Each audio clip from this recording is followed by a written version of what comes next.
response, Hasan Piker says America deserved 9/11. There you go. There you have it. My friends, we have toppled a political dynasty. Now to the Michigan Senate race, where El-Sayed is campaigning in Michigan. Appearing on stage at 2 Michigan campaign rallies. He's proactively campaigning alongside Piker. The man who says Hezbollah's flag is his favorite because it's dope. Why would you align yourself for raging anti-Semites? who has defended Hamas terrorists. Calling them the lesser of two Israels compared to the government evils. Lesser of two. That's what I find a bridge too far. When I went up to my good friend Chat and said, hey, can you walk me through some more controversial statements of Hasan Piker? Even ChatGPT went out of its way to soften the edges of Hasan and give me context. Thanks, but no thanks, ChatGPT. Hasan Piker is campaign poison. Placing yourself on the wrong side of a 90-10 issue is only going to make you look bad. It's going to be good for me. It's going to be good for the candidates that I work with. Turns out it was true. ABDULxSTEVENS at 27%. Oliver Larkin. Melon Kuros, everybody. Nice to meet you, Hasan. Welcome to the broadcast. Thank you for having me. Oh my gosh. What's going on, man? What's up, dude? Good to see you again. And I really enjoyed that, yeah. How you been? He's trying to get put out. Wow.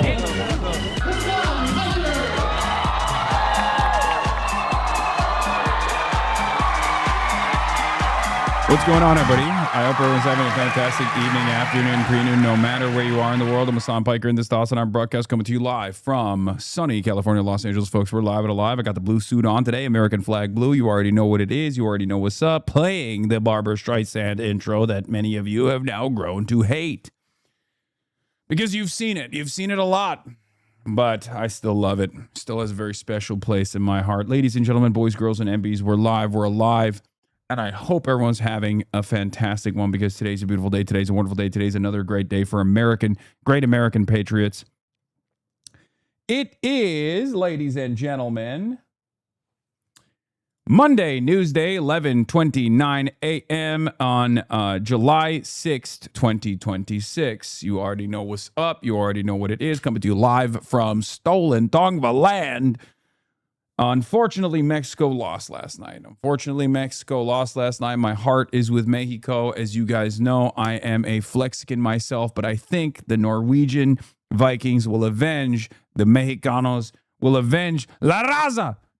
Holland will avenge with the epigenetic memories of Vikings. Holland will turn England back to Daneland once again.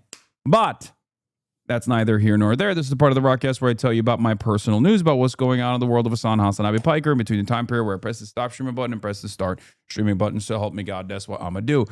And Holland Boo. I watched him. Not Holland Boo, sorry. I watched Mexico in the last moments play their heart and soul out. Okay? Play their heart out, play their soul out. With the obvious altitude advantages, I thought they had a real shot here to defeat England. You always got to root against England. That's just the number one, right? That's the number one rule of the World Cup is the whole world roots against England. So much so that I would go so far as to say the world would probably root for America if America and England were to match up 1776 style. But England, with the Viagra that they may or may not have taken, clearly had a tactical advantage. What if it's England versus Argentina? Don't have an opinion on that at that point. In any case, that was devastating. I ended the broadcast yesterday, half day Hasi, you already know, after doing 2 days of 8-hour plus broadcasts. And as a part of Half Day Hasi, I apologize. You know, it's Half Day Hasi time. It's really messed up. I know I am a really messed up person for doing that, but I had a wonderful evening with my mom where we went to the new exhibit at LACMA, and I have a lot of opinions on it. I have a lot of thoughts on it. LACMA, for those of you who don't know, is the Los Angeles County Museum of Art.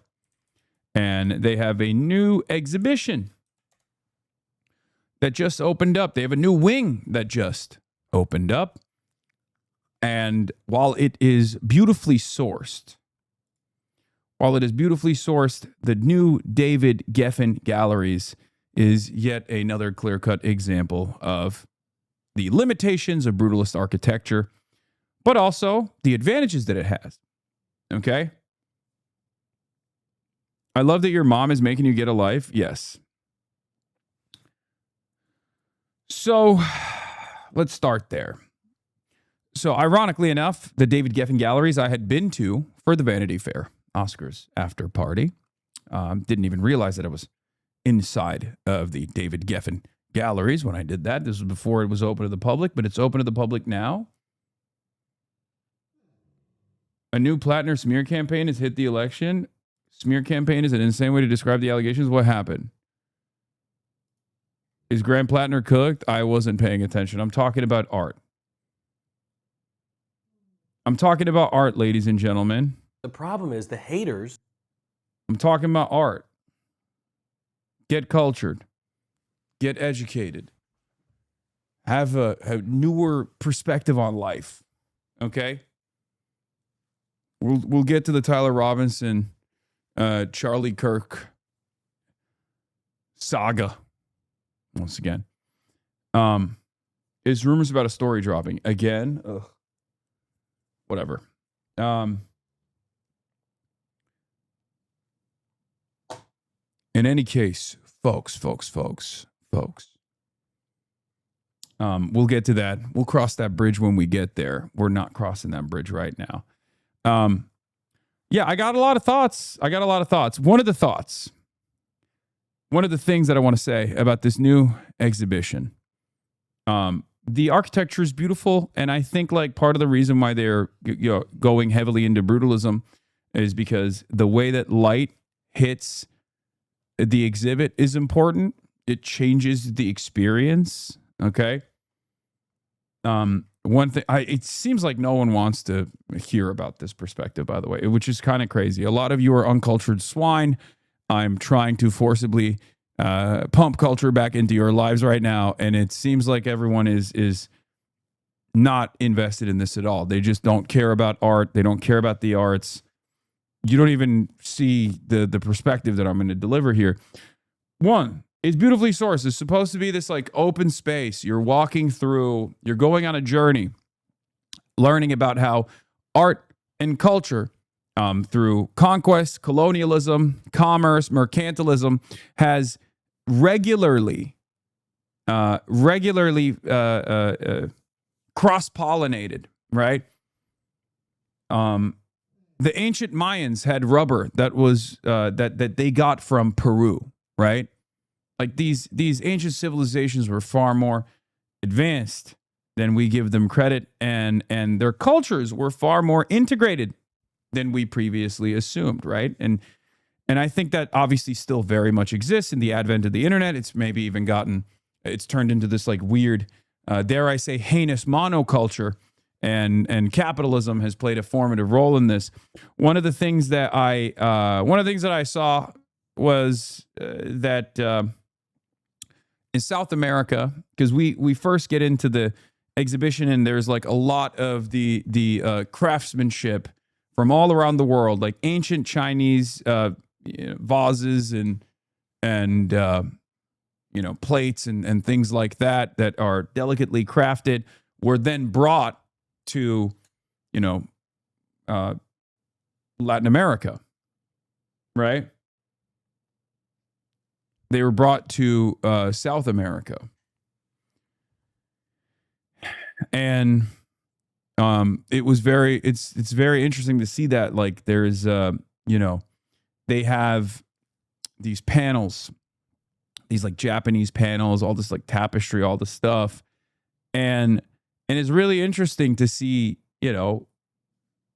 the old school European colonists take their artifacts and bring them to South America, right? And then they merge it with like their own perspective on indigenous cultures and things like that. But beyond that,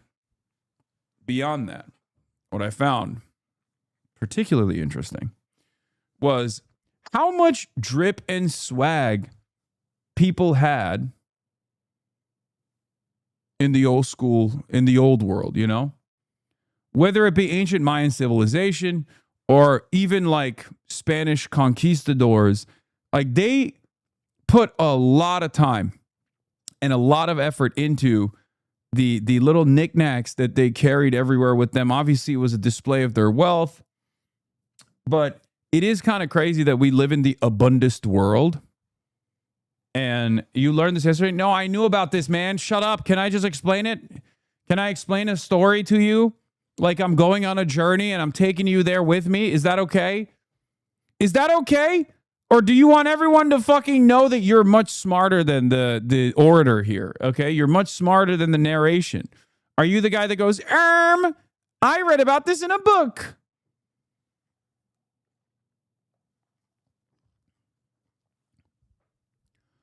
There's that period of craftsmanship that comes in the aftermath of the Industrial Revolution as a reaction to the Industrial Revolution, where people were like, no, handcrafted things are still important. And they obviously tried to bring that back. They tried to, force that as another symbol of your status. And yet, it's clear that capitalism won, okay? Capitalism won.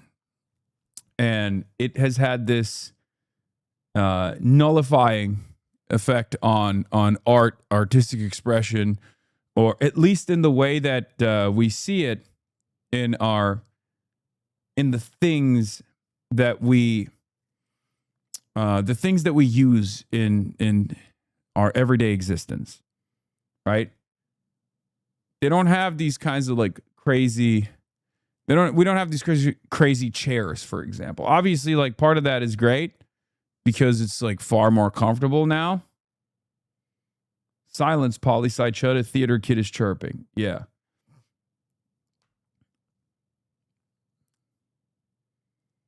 Art is bourgeois decadence, bro. Don't get distracted with that trash. Okay, dude.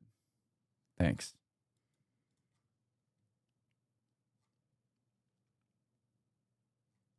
In any case,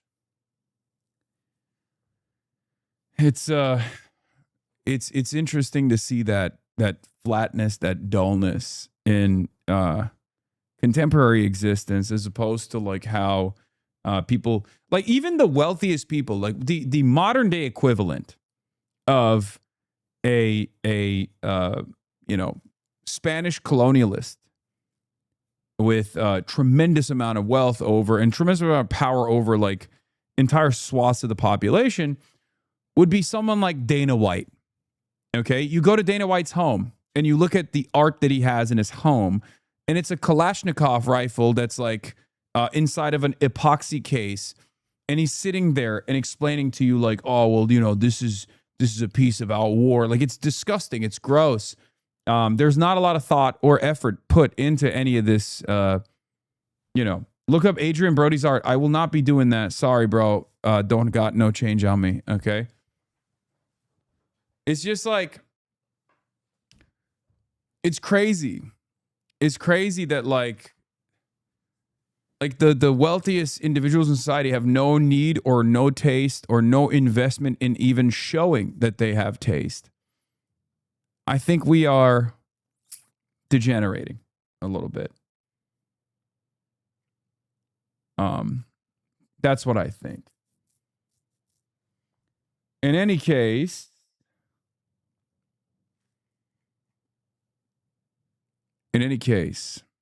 folks,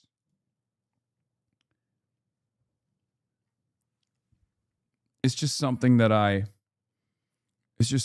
thought about. It's just something that I've been thinking about. But also, highly recommend you guys go and look at the exhibit. One of the things that I was annoyed by, for the record, was that it was more like there was more effort spent on writing about writing about the rich people that kindly and generously gifted these pieces to the LACMA, and less about the pieces and their significance. Now, one might say, oh, that's deliberate. It's because beauty is in the eye of the beholder. You're supposed to interpret it. It's subjective. No. It was mind-boggling. You would look at, I found myself constantly being like, I wonder what this is about, right? Like, what is the historical significance of this piece of art that I'm looking at? And it's ironic that the placard on the side would just say the name of the artist, say the year that this art, this piece was made, and then 75% of the placard was about the wealthy guy who generously gifted this piece of art. Okay? And it's like, all right, man, we get it. Like, glaze is good, but put another fucking placard next to it that also explains the, you know, the intention or the historic significance or like what the artist was trying to put out there. You know? Yeah, I used to write those placards. We should have be told to fluff the donors, overeducate about the prominence of the piece. Yeah.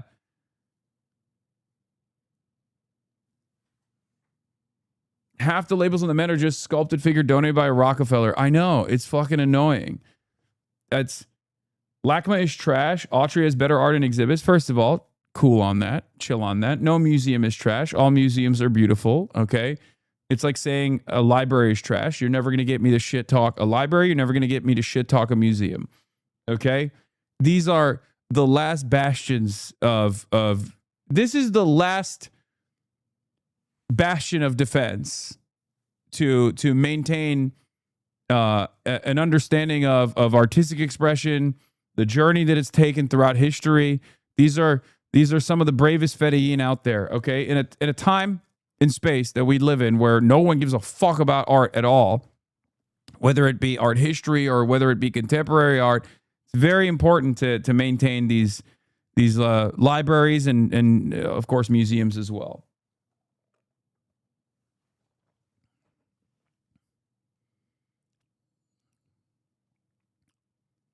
Do you talk to your mama about this? Yes, of course.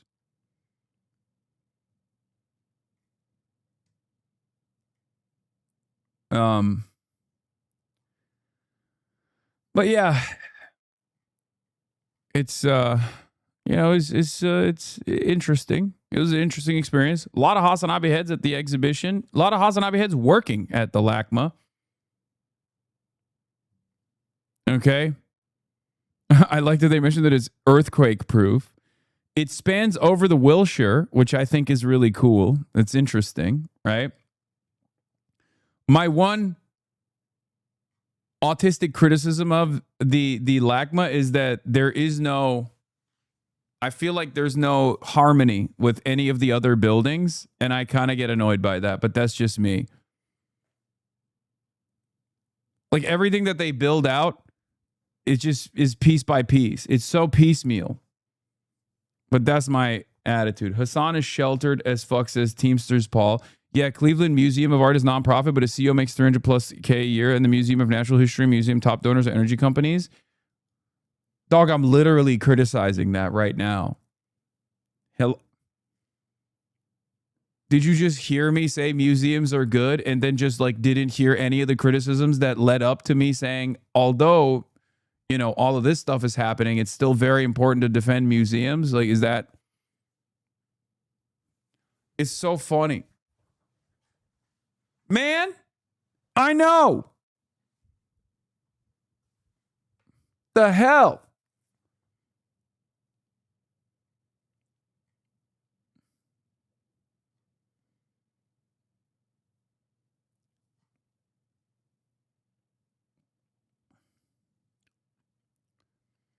I wish that without relying on historic patrons of the art, which are always the super wealthy, we could have this be publicly funded and spend a great deal of time, money, and effort to preserve this stuff and make it as accessible as possible. So you don't have to spend $25 on parking, for example. You feel me?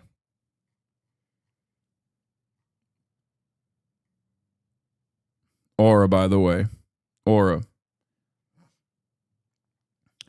Fuck, I can't believe I'm going to defend a CEO, but I feel like 300K a year for a CEO is not the fight I really give a shit about.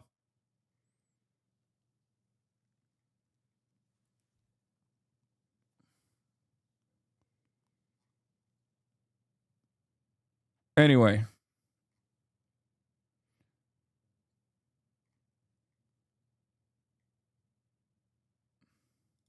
What is this? Hasan Piker is the reason there's an infestation of wild pigs in Texas. They overheard him say on the broadcast that America is the nation where the hogs manifest destiny. Is true. Yeah, I don't have an opinion on the CEO, the amount of money the CEO made. Anyway, that was my take on my visit to LACMA. I had a lot of opinions on it. I wanted to, I made the mistake of telling you about it. Okay? That's what I did. It was a big mistake. Never again will I talk.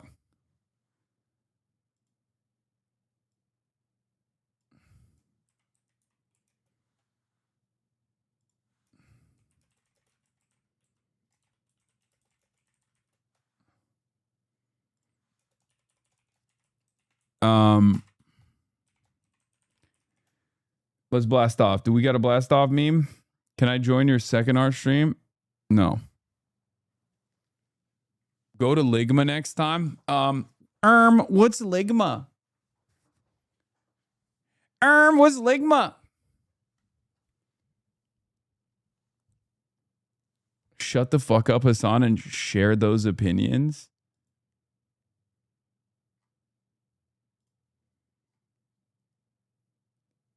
Yeah. Ligma balls? No! LACMA balls in a cage? No! I just got destroyed. All right, do we have a blast off meme or not, man? Do we have a motherfucking blast off meme or not?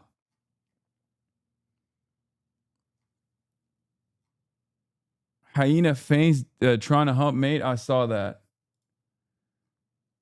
Mbappe cooking this Paraguayan senator. Yeah, I saw. We're gonna get to that. Play games, you chud ass loser. Yeah, it's Monday. I'm not gonna start the broadcast on a Monday by playing video games. You're out of your dang mind. Austin wants this is the blast off meme.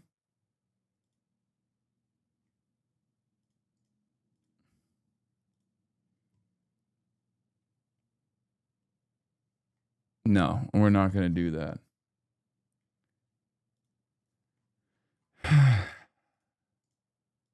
Okay, fuck it. I got two memes I'm going to use. Okay. Let's get it twisted. Let's get it blasted. All right. KIRK trial. Trump heads to NATO after effing America up. Balogun ban lifted. ABDULxSTEVENS matchup. Michigan. Nick Palm on the broadcast to learn. Reacts are back. Bang our daily news. Grant Platner postpones multiple events this week. Yeah, we'll I don't know what to talk about with respect to the speculations, because it's literally just at this point speculations about allegations, right? Hasan literally told us all stream recently he would game, then didn't.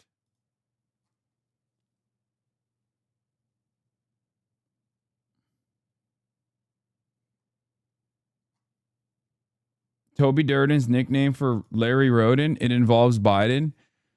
Toby Durden, lying Larry tax raising Roden has destroyed our economy. This morning, Larry and several of his tax raising cronies in the legislature had held a press conference ranting and raving about the work that Larry has done on our economy. Let's take a look at the numbers just for this year alone. South Dakota is ranked dead last in the nation. Roe Biden. That's crazy. Lying Larry tax raising Roe Biden. made sure South Dakota is ranked dead last in the nation, 50 out of 50.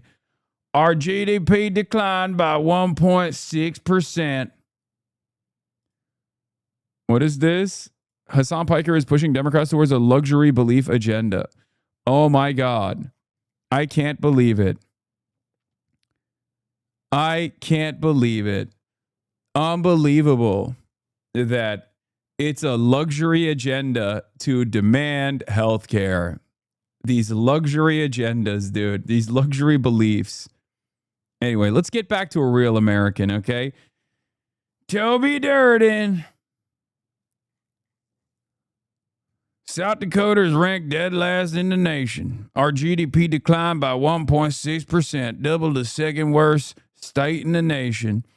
Larry is a nice guy, but he has zero vision for this state. We have become the laughingstock of the nation on numerous fronts, but our economy chief among them. The politicians are terrified because they know that I am going to hold them accountable. Change cannot come soon enough. July 28th, vote like the future of our state depends on it, because it does. Yep, he ain't no yellow belly coward like Larry. Lying Larry, tax raising Joe Biden. Turby. A vote for Turby is a vote for Derby. He's no Dusty Johnson, and that's a good thing. Okay? That's right. Your camera is off center, Mr. Hasan. Is it? I don't think so. Yeah, Zoran was asked about the Balogun situation. One prominent politician who hasn't chimed in yet by Chris Sommerfeld, okay? An op. One prominent politician who hasn't chimed in yet about the reversal of the USMT's Fuller and Balogun Game 1 suspension is Mayor Zoran Mamdani. Before the suspension was reversed, though, Mamdani said on This Morning Pitch stream yesterday that Balogun was cruelly given a red card. And now he has responded to it with a classic soccer react. It's not even a this is not even a football react. At this point, this is like an internationally known reaction. And it's not a non-response. He just doesn't know ball. Wait, what? Mamdani finally chimes in with this very curious non-response. It's not a non-response, ironically enough. That is not a non-response. A non-response response, quoting Real Madrid manager Jose Mourinho's "You don't want to be in big trouble" quote. Mamdani offered a similar sentiment in a Univision interview set to air tonight. I'm looking forward to seeing the U.S. men's national team tonight. I think beyond that, I'll have to quote Jose Mourinho. Mamdani said, per transcript shared with us. This isn't even high-level ball knowledge, by the way. FIFA has lost control. France wants the yellow card for Elise lifted too. The appeals just keep coming. France appealed to FIFA to request Michael Olise's yellow card against Paraguay. Against Paraguay is rescinded. Increasingly feels like FIFA has lost control over their own World Cup here.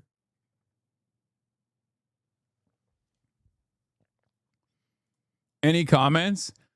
Yeah, I think it's expected. I think it's expected that Trump has basically penetrated the barrier and lifted like one of the previous things. Like FIFA has always been an unbelievably corrupt institution. Donald Trump doesn't play by the old rules of corruption, which is to never be this in your face about it. Okay? Donald Trump has successfully he's penetrated the seal, the veil. He's broken the dam. And now you're going to see more and more countries that use the power that they have, the influence that they have, the money that they have to demand better treatment. Okay?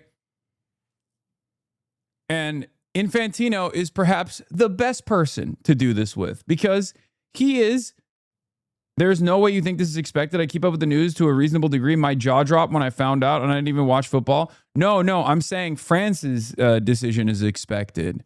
This demand is expected now that Trump did the unexpected. Okay? to be fair, what Trump did is new and unique. That was insane. You might have disagreements on whether or not the Balogun decision was appropriate for a red card or not is a totally separate conversation. Okay? What Trump did is unacceptable. Calling up as the host nation, as the most powerful nation on the planet, calling up the head of FIFA to be like, take this fucking suspension away. Because for those of you who don't know, when you receive a red card, I covered this yesterday, but I guess I'll cover it a little bit today as well. When you get a red card, there's a next game suspension for your player. Balogun obviously is one of the best strikers, if not the best striker, right? He's on the American team, U.S. men's national team, and he would have been.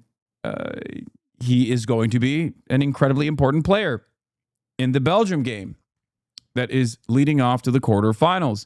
The person who wins, the team that wins this game is going to head off into the quarterfinals. It's huge. It's a very important game. Okay? Belgium is a great team. Balogun received a red card in the game prior because he just straight up landed full feet on his opponent's ankle. It was one of the grossest things I've ever seen. Now, in the game initially, they didn't even call it, but they went back, looked at it in the VAR in slow motion, and realized that he had done that. Okay? Realized that he had done that. He received a red card as a consequence of that. And, it was a controversial red card. People thought that it was bullshit. People thought that it was too aggressive. There were obviously people criticizing FIFA because Lionel Messi had done something similar as well. But there are some differences. If you look at the Lionel Messi one, at least he pulls back, whereas Balogun leans completely in as a landing pad, utilizing the crunchy ankle of his opponent as the perfect landing pad.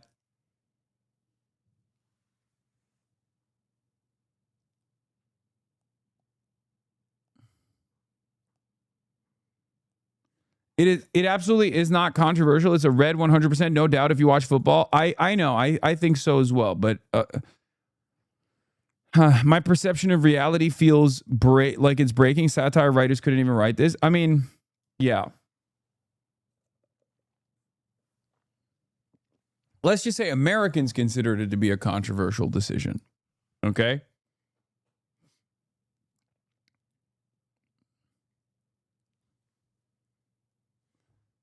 Bro, Argentina literally has FIFA in its pocket. What are you talking about?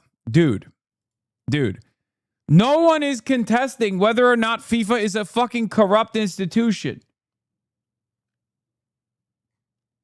Okay? Everyone understands that. People will say Cristiano Ronaldo has gotten favorable treatment in the past. I know. Okay? I know. America is now officially a soccer nation. We might as well just call it football at this point because that's what football nations do. Okay? And we have a lot of other qualities, not dissimilar to other football nations as well, especially nations that are developing. Okay? We got a corrupt dictator-style tyrant, a petty despot in charge who does not shy away from engaging in unbelievably corrupt acts, both at the domestic level and now at the international scale. He's been doing stuff on the international level already, but this time with his hands-on approach to changing the outcome of FIFA decisions. Okay? That is what football nations do. The problem is America has a lot more clout at the international level than other football nations could do, potentially. So, Sepp Blatter did classy corruption, taking bribes for hosting rights, but never dirtied the sanctity of the game on the pitch. For that, he will always be a hero in my book. Yeah, red cards are not overturned by political phone calls. They are overturned by rules, evidence, and independent bodies. If a U.S. president intervenes and the FIFA president with the FIFA president and a player suddenly cleared before a World Cup knockout match, the question unavoidable, quo vadis FIFA? Football must never become a playground for political power. Hashtag FIFA, hashtag World Cup, hashtag Gianni Infantino, and hashtag Donald Trump.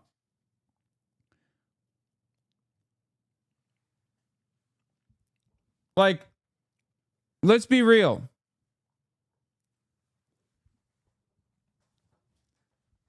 This is an unprecedented level of flagrant corruption. Straight up. FIFA is one of the worst and one of the most corrupt institutions on the planet. Okay, as far as like international bodies goes, FIFA might literally be the most perverse and the most corrupt. And for many decades, this has been the case. But of course, as is the case with everything else that's going on, its corruption has moved on. It's evolved. It's gotten more ridiculous. Okay, it's gotten more ridiculous. And Infantino was the was the bulwark, was the champion of this new level of corruption. He's certainly leveled it up. And this is yet another instance. Okay, this is yet another instance where the corruption has moved even further beyond.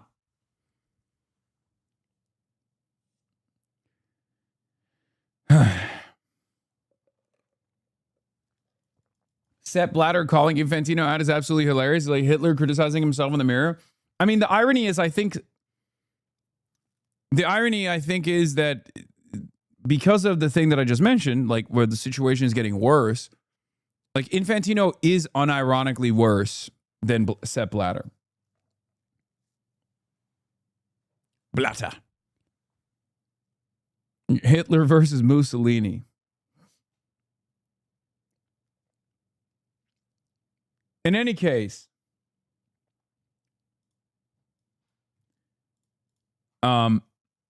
today I feel like Donald Trump, is what he said. So now more appeals are coming from other countries. France has appealed to FIFA to request Michael Olizier's yellow card against Paraguay is rescinded. Increasingly feels like FIFA has lost control. FIFA have lost control over their World Cup here. I thought you were about to say Infantino is worse than Hitler. No. I'm not. I'm not that much of a LARPer. I just, know the memes. I know the metas. I'm not that into football. If I was, I would probably say that. I'm sure there are people who sincerely believe that. I'm sure there are people who have said that in the past. Okay?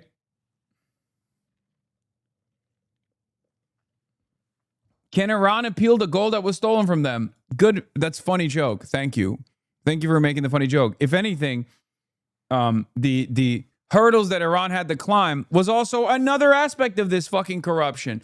And I called it out at the time. The shit that the Iranian team had to go through, whether it be the VAR decisions, whether it be their travel accommodations, like that is another byproduct of what Trump has done to the worldwide game, like the World Cup. The whole point of the fucking World Cup is that countries drop everything and engage in this beautiful sport together where everybody gets together and there's camaraderie, there's competition, and you put it all out on the fucking pitch. You leave it all out on the field. Donald Trump already started. Donald Trump already started by ruining that beautiful sport. What's interesting about the actions of the Trump administration is that there is a Hitler analog there, okay? And what's really interesting is Donald Trump is actually, on this issue and this issue alone, worse than Adolf Hitler. It's kind of crazy, but it's true. Like, he has no investment whatsoever in even the positive international benefits. No, literally. It's not even a joke. Adolf Hitler was, like, Nazi Germany was more open-minded, at least saw the benefits of, like, the international goodwill that they would receive from hosting a global event like this and allowed people to enter the country. There was no restrictions on like referees and shit. You know what I mean? In spite of their very clear agenda of racism.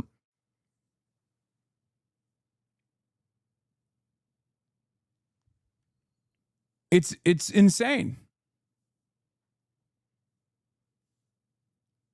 Brother, good luck. Fuck tomorrow on Fox News. Good luck tomorrow on Fox News. I don't think you guys are understanding the point I'm making. I'm not saying that Donald Trump is like fucking worse than Adolf Hitler. I'm saying on this issue and this issue alone, even the fucking Nazis understood that this would, be a propaganda opportunity for them. Okay? Donald Trump completely cast that aside and was like, nope. Like that, the Somali referee not being allowed into the country was so unacceptable. In any case, Marco Rubio, when he's told he has to referee the World Cup match between USA and Belgium, yeah.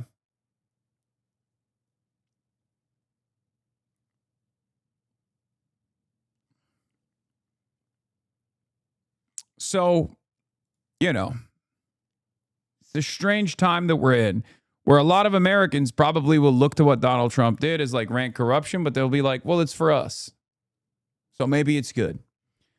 But if you care about the game, or if you care about like the American team is incredible this year, right? It's outperforming expectations in many respects. Like, this is a real opportunity as a host nation.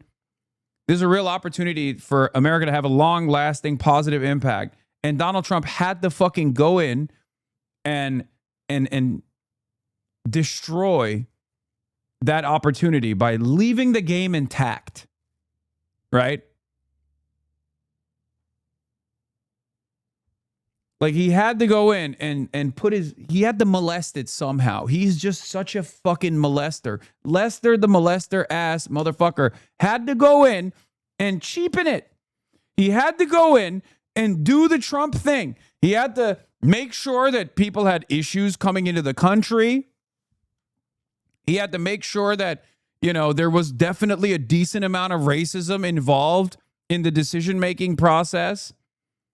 And then he had to turn around and molest the game. Unfortunately, it turned Uncle Jank into a Trumper. Yeah, I don't play that game. I don't play the we're the United States of America, baby. Let's go. Like, we live on this planet with other people. We have to be more courteous to them. We have to keep certain things intact. Okay? Disagreeing with the decision on the red card is one thing. Directly calling the president of FIFA and reversing the suspension is an entirely separate set of events. You can't do that. It's only going to cause more enmity. I don't like it.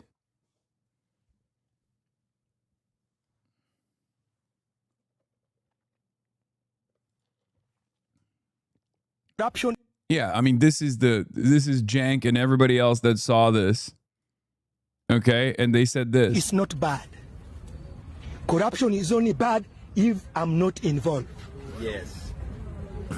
But if I'm part of that corruption, I'll defend it.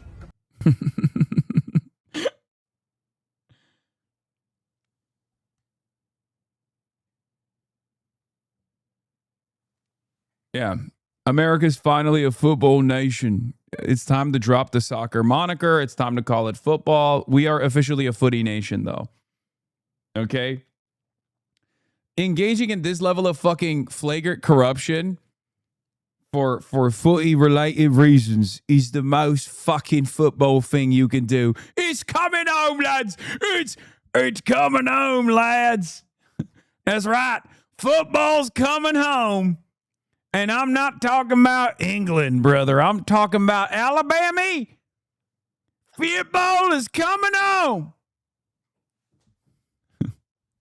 That's right. We don't even care about it.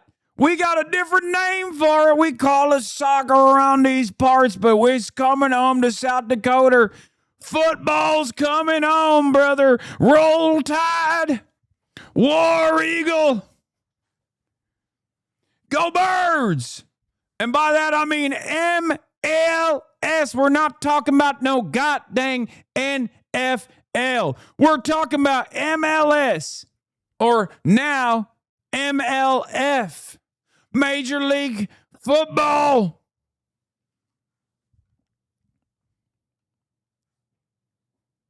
Yeah. No 3 lines on the crest. 3 Eagles, brother. Let me put you on game. It would be Alabama, not Alabama. Okay, true. Yeah, Birmingham, not Birmingham. Birmingham, Alabama.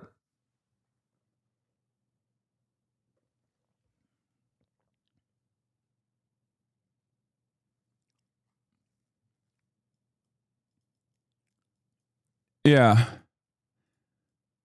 American liberals have become so used to Trump that they think that they forget that the rest of the world still rightfully views these sorts of controversies as disqualifying of whatever he touches. Yeah. Belgium has a right to be mad, I guess, but it's also kind of funny how tilted they are. The United States has won 1 round of 16 game in its entire history. Play some soccer, boys. Yeah. I don't like this is the funniest part about it is that like we've completely capitulated to Donald Trump's madness, right? Here in the United States of America. But for the rest of the world's perspective, they looked at this and go, what the fuck are you doing? You know what I mean? But it is really funny because, like, we obviously don't care. That's, like, at the heart of American exceptionalism. We don't care what other countries think. We do whatever the fuck we want. And there's nothing you can say about it. There's nothing you can do about it, right? And that's where we're at. Those are the rules now.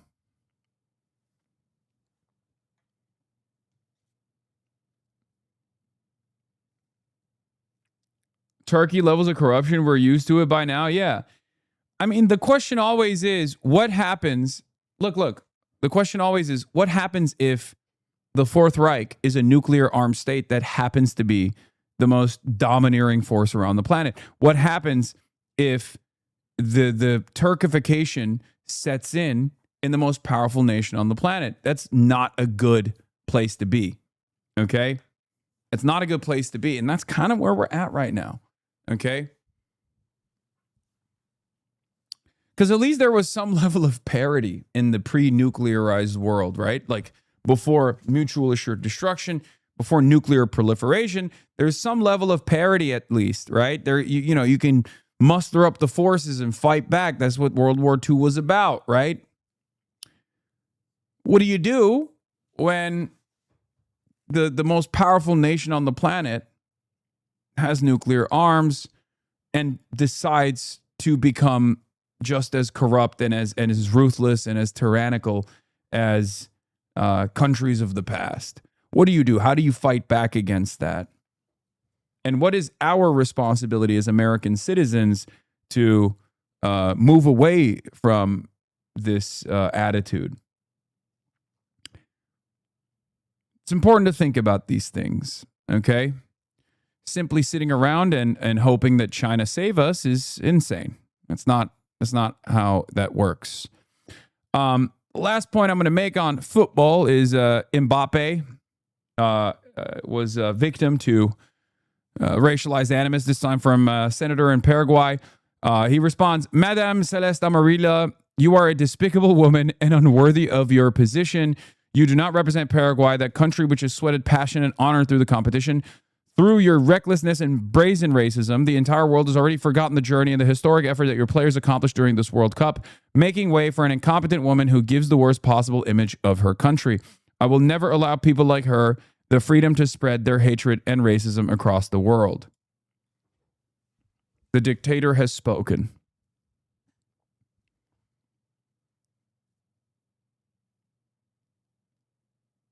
Probably one of the first occasions when the corruption wasn't just we'll give you some money and instead was we will ruin the rest of the tournament for everyone. Yeah, we will call into question the integrity of the game, not the organization, but of the game. This is the type of shit that obviously people speculate about all the time, right? Like this is what you say. Oh, it's scripted. Oh, powerful countries. Or powerful countries with big market teams or big countries that have a lot of money want to make sure that their teams have staying power because that means more purchases. That means more money for the overall organization. You know, this is something that people fucking talk about all the time. And now Donald Trump has basically done away with the speculation because he's done it. And not only did he did it, I can't even talk. Not only did he do it, he flexed on the world. He did it, and then he openly said he did it. A stunning World Cup reversal in favor of the U.S. men's national team. Leading scorer Balogun ruled eligible to play for the United States in their round of 16 game against Belgium tonight. Balogun was sent off with a red card for this tackle early in the second half of the team's round of 32 win over Bosnia and Herzegovina. A red card means an automatic suspension for the following game. FIFA had confirmed that Balogun would be out against Belgium and that there was no way to appeal the ruling. Following the controversial call, Balogun saying the contact was unintentional and that he accepted the decision. There was many emotions, but for me the most important thing was just trying to stay calm. I think I didn't want to react out of emotion, out of anger, and I had to just accept that the decision was made, whether I agreed with it or not. But suddenly on Sunday, news that Balogun was in. ABC News sources confirming reports that President Trump had called FIFA President Gianni Infantino to review the matter. He doesn't sound very American. Okay, calm down, everybody. President Trump posting online Sunday, "Thank you to FIFA for doing what was right and reversing a great injustice." In justifying the about-face, FIFA citing Article 27 of its disciplinary code, saying the implementation of the match suspension is suspended for a probationary period of 1 year. That's really funny, by the way. Yeah, like in a year we'll think about it, but like, oh, it's cool. You'll suspend him a year from now.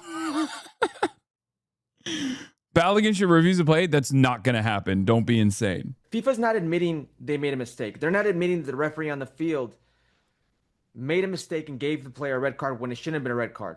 The red card hasn't been rescinded. What's going on here is they're suspending the suspension. The United States' next opponent issuing a statement.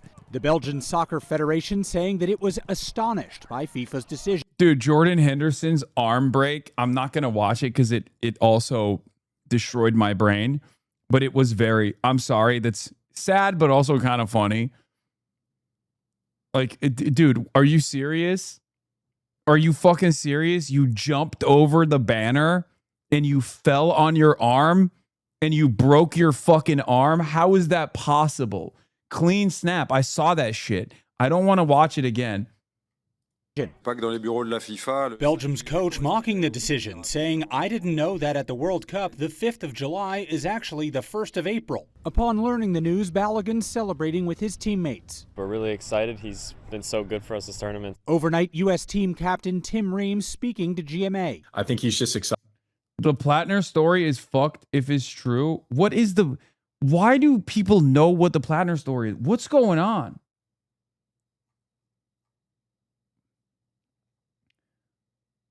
I'm so confused. Like there's a lot of like vague posting on the timeline. Bad Empanada tweeted about it. What? Bad Empanada?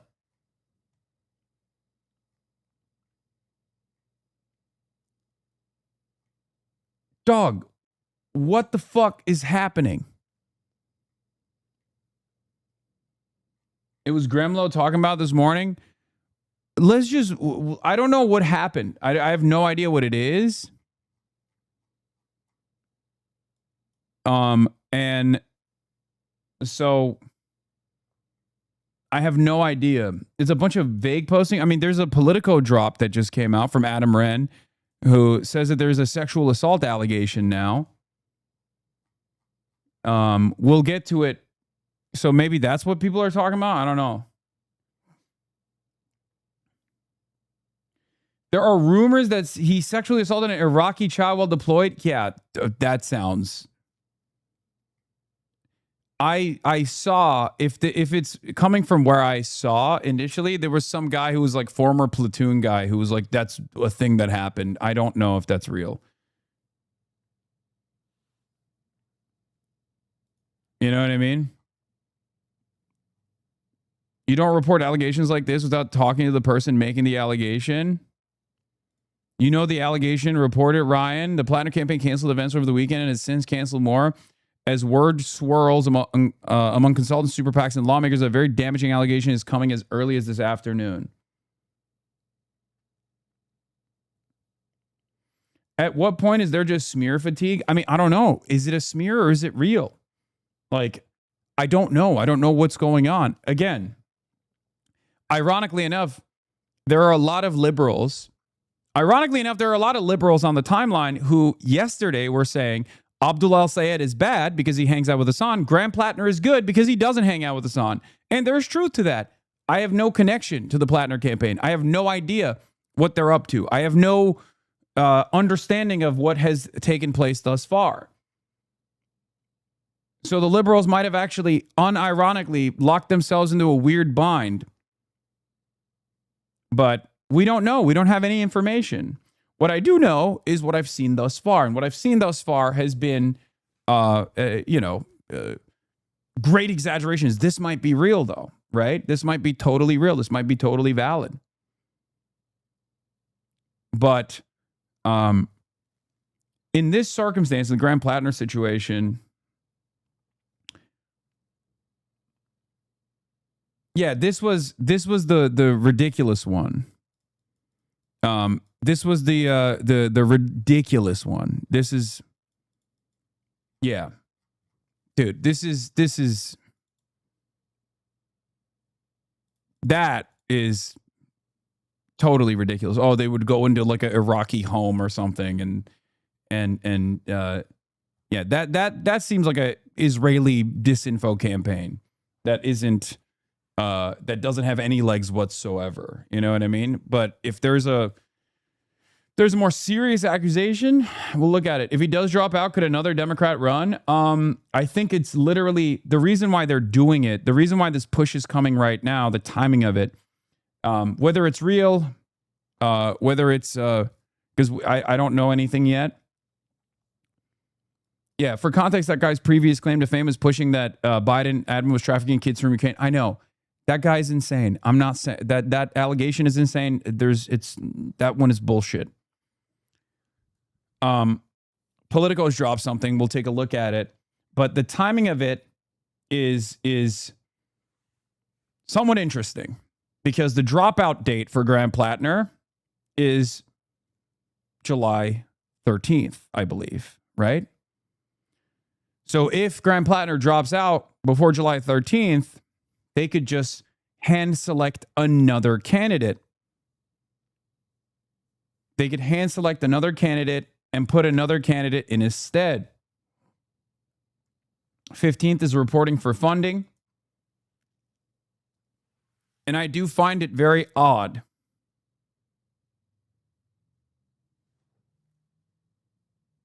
Now, it could very well be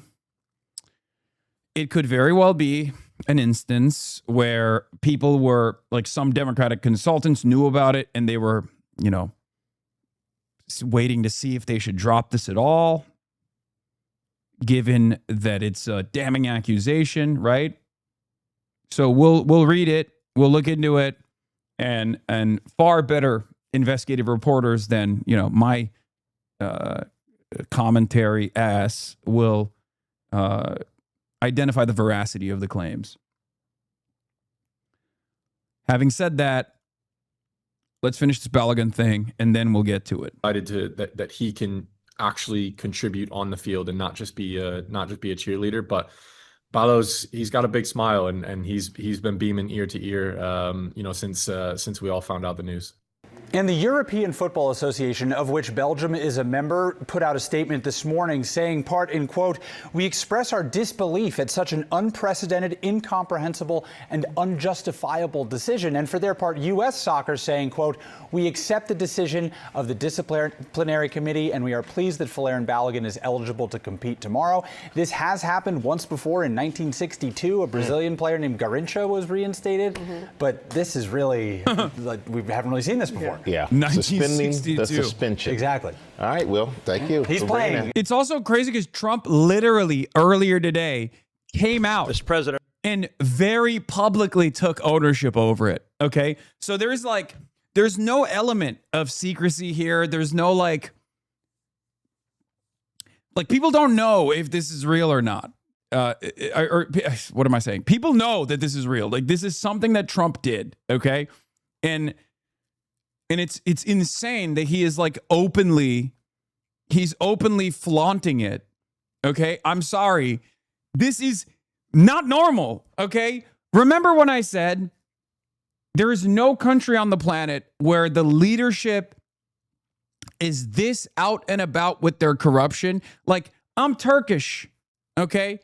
I'm Turkish. I'm a Turkish man. I've seen Erdogan. I've seen what he has done. Oh, by the way, Turkey is at the table again. Ankara is at the table. Ankara is the table.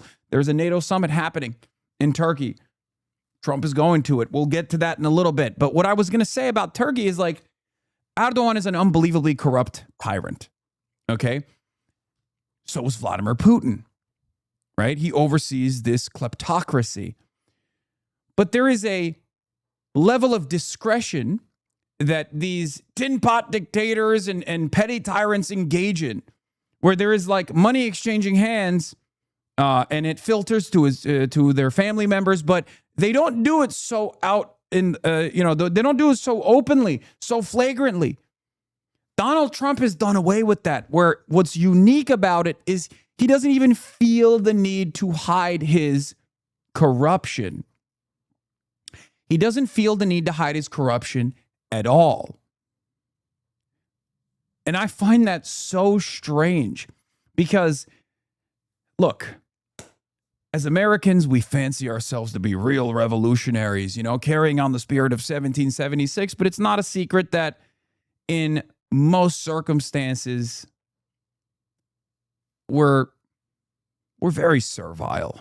Let's be real. We've taken a lot of pain and a lot of punishment and a lot of inconsistency, inequality, a lot of injustice, and we find ways to adapt to it. We find ways to say this is normal. This is normal. It's fine. No alternative is good. The alternatives are terrifying and far worse, right? I'm not talking about Donald Trump openly abusing FIFA right now. I'm talking about something beyond that. I'm talking specifically about his open corruption with his cryptocurrency fund, with his insider trading. It is very interesting to see how the rest of the world views what Trump is doing versus how Americans view it, where they're like, this is our molester. But at least this time, I thought your analysis was much more careful when Biden was president. Does it make your job harder? Like, you can only do so much analysis when everything is so blatant and out in the open? Wait, what? No, I mean, there is probably a lot easier for me to explain it to people because it's undeniable. He just says it like it is, good or bad. Like, there is a continuation of American imperialism, for example, from the Biden administration, and Trump 1 to Biden to Trump 2, a continuation that existed between George W. Bush to Barack Obama before Trump 1. It was a lot harder to explain certain concepts to Americans and the rest of the world back then because there was an element of discretion. There was an element of propaganda. There was an element of decorum that sheltered people from seeing the truth. That's gone. Donald Trump just says it. He'll be like, I'm going to Venezuela because I want the oil. I'm going to suck the oil out of the world. Okay? That's why I'm doing it. There's nothing you can do about it. I'm doing a blockade on Cuba because I want to punish the Cuban people because their economy is bad. Okay? That is unique. That is new, right? Guys, I'm going to talk about Graham Platner in a second, okay? It just dropped. It just dropped a minute ago. Please, we'll go through it. Can I just finish my thought? Jesus Christ. Everyone is like, dude, you have to fucking get it on the Graham Platner shit right now. I will. Be still. Feed the baby now. Goo goo gaga. Baby need new information. Baby need breaking news. Holy shit.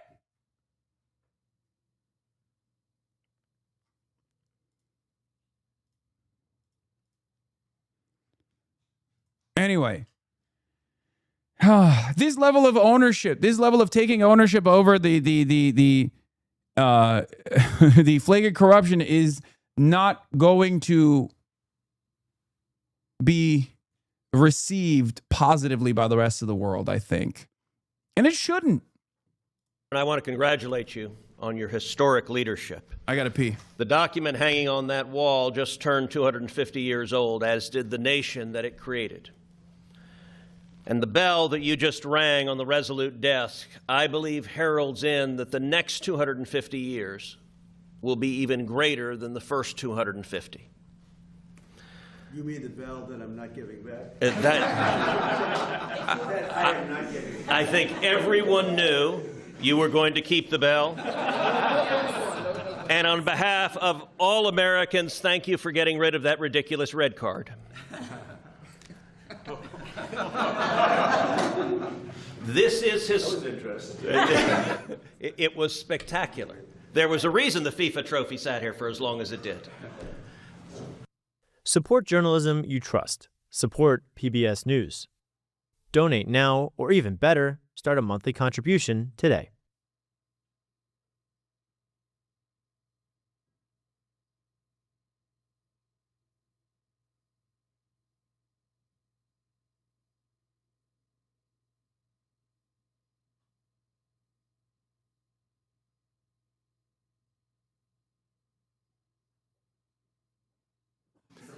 Yeah, please. I wanted to ask you, can you describe your phone call with Gianni Infantino about the red card? And Belgium is appealing the decision. What's your reaction? You're asking me about the whole soccer thing? So, yeah, I did. I spoke to Gianni, who's highly respected, who's produced the most successful World Cup in history by, they say, 4 times. This isn't just a success. I actually said, Gianni, we've got all these games. Each one is turning out to be a Super Bowl. And we have all these games. You know, when you think of it, every game is like a Super Bowl. Yes, I watched last night. What a game that was with Mexico and England. I mean, 2 countries, I don't know the players, although I think Kane is a great player. See, I played golf with him, and I like him a lot. He's a good golfer, too. But he's really great. But I watched, and no reason for me to watch, and you couldn't take your eyes off the game. Because I said, Johnny, you know, you have all these games, because they added games. In a country where really we don't, it's not our main sport, to put it mildly. He's a great golfer. 4 times more successful. He told me last night, the numbers are 4 times greater. They think 50 or 60 million people are going to be watching the game. Yeah, when it's trans women in sports, it's unfair. When it's a boss call for a favor, it's all good. Oh, yeah. Oh, yeah. Yeah. Integrity. Game tonight. I mean, you know, this is getting to be Super Bowl numbers. But you have a game tonight, and they think they're projecting a minimum of 50 million people watching a game. We call it soccer. It's called football, I guess, but we can't really call it football because it gets there's a little confusion. So, yeah, you call it soccer. We're the only ones that do that, but we have football, and football's great. But I've never seen anything like it. So I saw the play, and I'm a person that loves sports and was a good athlete, and I understand sports really well, really well. And that wasn't a foul. That wasn't even an infraction. That was 2 guys running full speed that happened to crash into each other. You can't take your foot and properly place it on somebody else's foot when you're going, no, these were 2 great athletes that got tangled up, and this referee, who is a little bit suspect. Hamas! The referee was Hamas. Did you see the Platner allegations? They're fucking bad. No, I haven't seen them yet.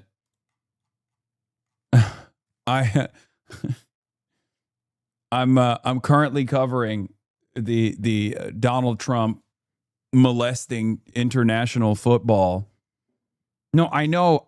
Oh my God, Michael from Pennsylvania. Yes, I have it right here. I have it. We're gonna get to it in a second. Once we're done with this story. If you check his past, I don't want to say that because I don't like to create controversy? Yes, you do. Yes, you do. You love creating controversy. What do you mean? He's I don't like to just create controversy, but very checkered past. They're saying the referee was Joe Biden. I'll say it. Joe Biden was the referee of this beautiful sport. Biden appointee. But very suspect. If you'd like, I'll provide you with the past. He made a call that nobody could believe. You know, even people on the other side, they say, oh, we got lucky. Wow, that's... And it's very interesting. They say they don't show them in slow motion. And I never realized that. I never heard of that before. That they're not allowed to review in slow motion because it's so different. Because you'll take one little quarter of a second and you'll see that a hand is touching a neck or you see something. Whereas when you see it in fast motion, it will look like two guys collided, which is really what happened. They got sort of entangled. He didn't do anything wrong. And he's our best player or one of our best players, a very vital player. And he gave him a red card. I didn't know what that meant. I didn't think it meant much. Then I started hearing that means he can't play in the next game, at least in the next game. I said, boy, that's a big, you know, if it happened to... Dude, has this ever happened? Like, it's kind of... Dude, this is literally like shit that you read in history books. I know the stakes are technically lower because it's like, okay, at the end of the day, we're talking about a soccer game, right? But like, this is straight up like a king. This is what you read in history books about how a king would be like, well, I don't like the outcome of this jousting event, so I declare the victor someone else. Like literally, that's... No, 1962 is not a decent comparison because like you're talking about money being exchanged in private. The difference here is Trump is going on the main stage and saying like, yeah, I made a fucking call. What are you going to do about it? Do you see what I mean? This is literally like a Roman dictator coming out and just being like, you know what? I've decided you didn't win. The gladiator didn't win.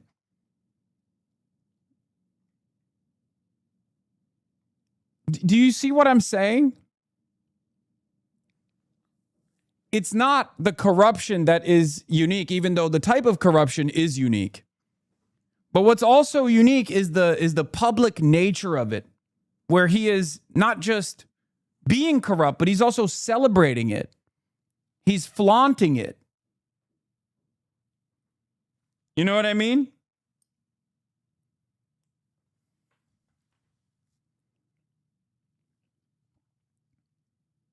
Very, very strange.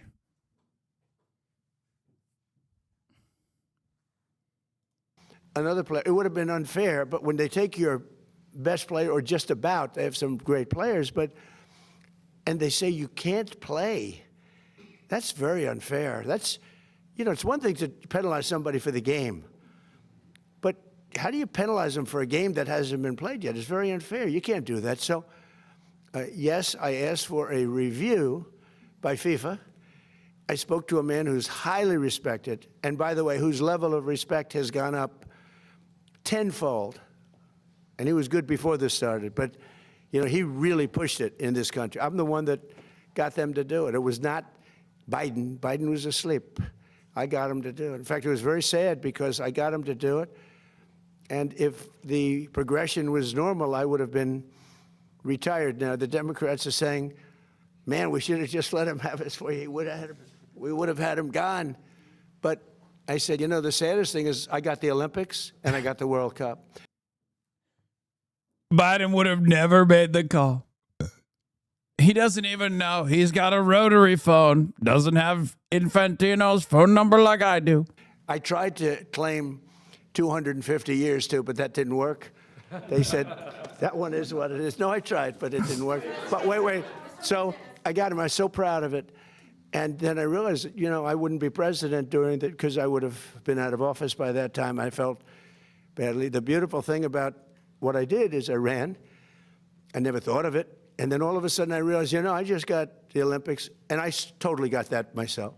And I just got FIFA. I got that myself. We gave a little piece to Canada, gave a little piece to Mexico. I got that myself. And a lot of people helped, like that man right there, Kevin. A lot of people, you know that. We worked hard on that, and we got it. But what we didn't know is how successful it was going to be. I didn't know. I said, Johnny, is anyone going to show up? Because, we're not really, I think soccer's doing much better, but I couldn't imagine. If you would have said to any very smart of these, like people. Guys, stop looking at Michael Dell's wife. Okay, just avoid looking at her. Okay, yes, I see it. I get it. Okay, I know. Just avoid eye contact, please. Like this, that the numbers they're doing now would be happening. They've never seen anything like it. Think of it. Take the most successful Olympics or the most successful FIFA, and you look at what's happened. You look at the numbers for this in the United States, just compared to FIFA, and it's numerous times more. It's not like 10% more, 2% more, 5% more, which is more expected. It's like 4 times more successful than anything they've ever done. In fact. Okay. All right. I think we've covered this enough. I've given enough thought and opinion on this. It's totally ridiculous. It's understandable that people are frustrated by it. Marco Rubio then came out and said it was a bad decision. Like, I don't like this at all. I don't like that we're basically ruining we're basically ruining the integrity of a game that already has been tarnished. Its reputation has already been fucking destroyed because of Infantino in new and unpredictable ways. Who knows what will happen?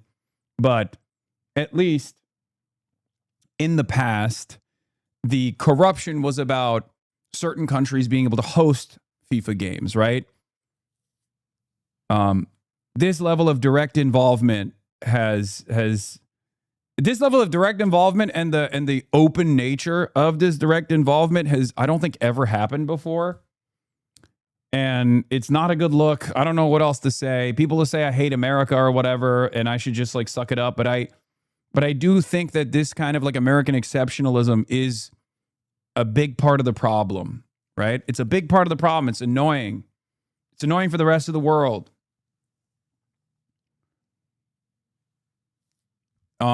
It's time to talk about Graham Platner now, because that's the top news story. For those of you who don't know, if you've been living under a rock, Graham Platner is this Bernie-crat candidate that came out of the gate swinging, anti-war, anti-Israel, pro-Medicare for all, but had a checkered past, right? A lot of red flags in his background, and he was doing phenomenally well against Janet Mills, the current governor of Maine. He defeated Janet Mills thoroughly, handily. Janet Mills dropped out, as a matter of fact, when the primaries took place. And here's the thing: a lot of establishment Democrats hate this guy, right?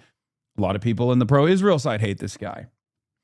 And in the past, he had been the recipient of a lot of attacks. Many of these attacks were somewhat silly. Some of them were unsubstantiated. And the criticisms that he should have received were obviously criticisms about his background, his investment into, his numerous tours and then going back into Blackwater, things like that. Those were red flags for me. The Nazi tattoo was a red flag for me. Those weren't red flags for the average American, and certainly not the average Mainer. But then the New York Times came out with this reporting, right? The New York Times came out with this report, and they had said this is an unbelievable allegation that's about to come out. They highlighted the report as though there was a serious sexual assault allegation. And when the New York Times report came out, it turns out that was not the case, right? There was they looked at his background, they interviewed 7 of Grant Platner's former partners. Most of them actually had nothing but nice, kind words to say about him. And 2, one of the 2 said that there was one moment that she did not feel great about, and then the other was a Republican operative that said Grant Platner had done the classic like male manipulator, domestic abuser moment, the risk control, right? This article seemingly is bad. This article seemingly is different. Okay? There's a political article out. Now, I don't know how the New York Times missed this. I don't know how the New York Times did not get this information. By no means am I defending Platner, but American voters' cognitive dissonance about voting for rapists is frustrating, aka Trump's fine, but for Mainers, but Platner is not. It should always be a disqualifier across the board. Yes. And political piece, I assume we'll get into it, but we'll look at it now, right? Platner also immediately, because of the severity of the allegations, it seems that they were ready for the Platner camp actually canceled a bunch of events. I think they said the wife was sick or something. I don't know.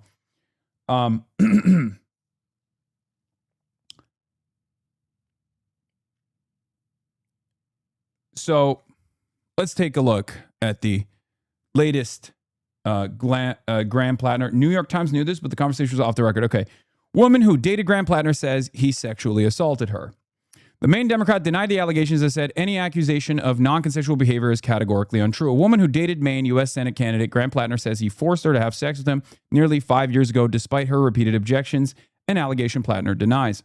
The woman, a 41-year-old Maine resident named Jenny Rassicott, detailed the allegation, the alleged incident to Politico in 3 interviews over the past 2 weeks.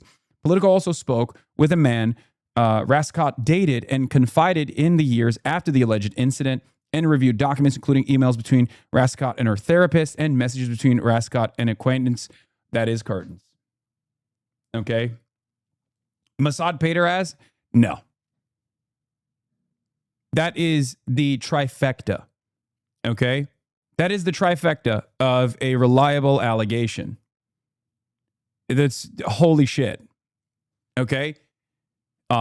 Personal firsthand testimony to a friend, a close confidant, back from way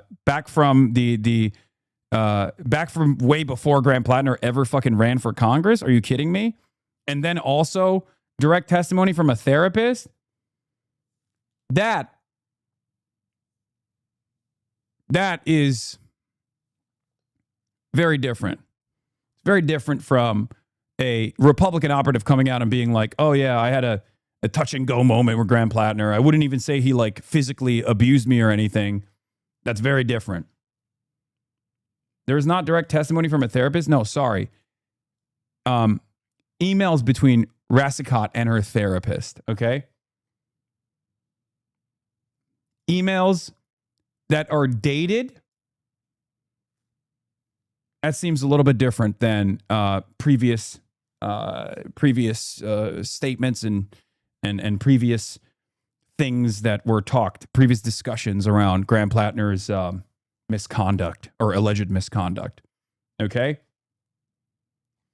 What I don't understand is why the New York Times didn't report it, but apparently the political article gets into that, so we'll take a look at it. So, reviewed documents including emails between Rassicott and her therapist and messages between Rassicott and an acquaintance whom she warned against getting involved with Platner years before he ran for office. Rassicott says she had an on and off relationship with Platner, who is now the Democratic Senate nominee in Maine, for more than 2 years before he entered her rural Maine home uninvited one night, in late 2021, deeply intoxicated, and forced himself on her while she repeatedly told him to stop. She said she cut off contact with him. So this is one of the two. This is, Rassicott is the other. New York Times, if you recall, interviewed 7 former girlfriends of Graham Platner. There was one that said she had a bad moment with Graham Platner. This, I think, expands on what that bad moment was with a very significant allegation. Trigger warning, I will be reading out depictions of sexual assault from this point on. She said she cut off contact with him after telling him the encounter was not consensual. I remember him grabbing my pelvis and being really forceful of me, she said. I remember the specific moment where I thought to myself, like, this is no longer my choice. Platner denied the allegations. These allegations are troubling, serious, and false. Any accusation of non-consensual behavior is categorically untrue, he said in a statement. Rascott previously described reckless and unsettling behavior by Platner to the New York Times, but she says she didn't go public with the specific assault claim because she didn't want to be known as a rape victim. Rascott said she later felt compelled to go public about her experience because the reaction to the Times story was dominated by controversy about another woman, Lindsay Fifield, who alleged Platner mistreated her and faced attacks because of her ties to the Republican Party. Contacted by Politico, Fifield stood by the allegations she made to the Times and declined to comment further.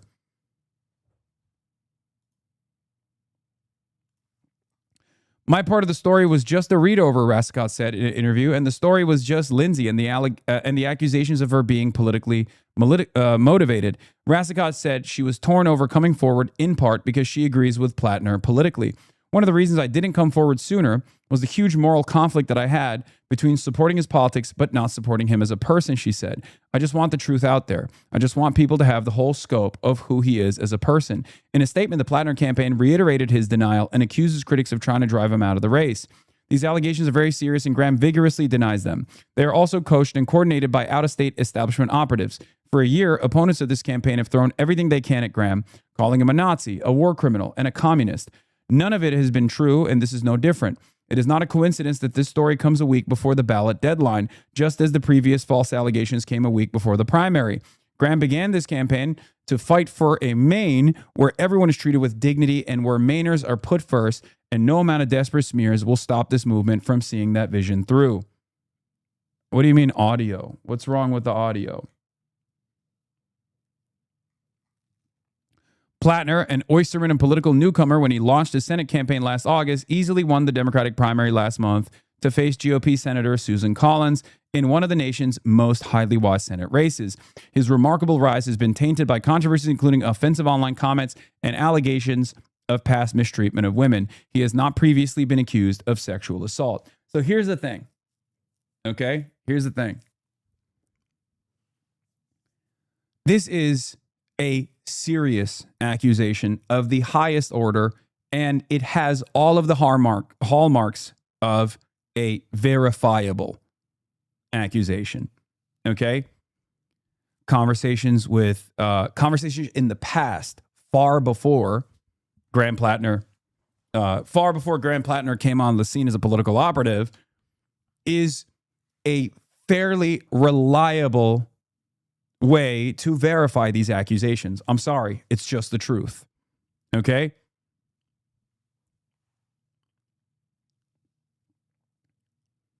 Like, as you guys know, my policy on this is, believe women doesn't mean reflexively assume that all women are incapable of telling a lie or anything. It just means, like, don't reflexively disbelieve women, right? And contemporaneous communications is huge, especially if they are before he was in politics. Exactly. Central Committee is correct on this. It's a huge part of this. Okay.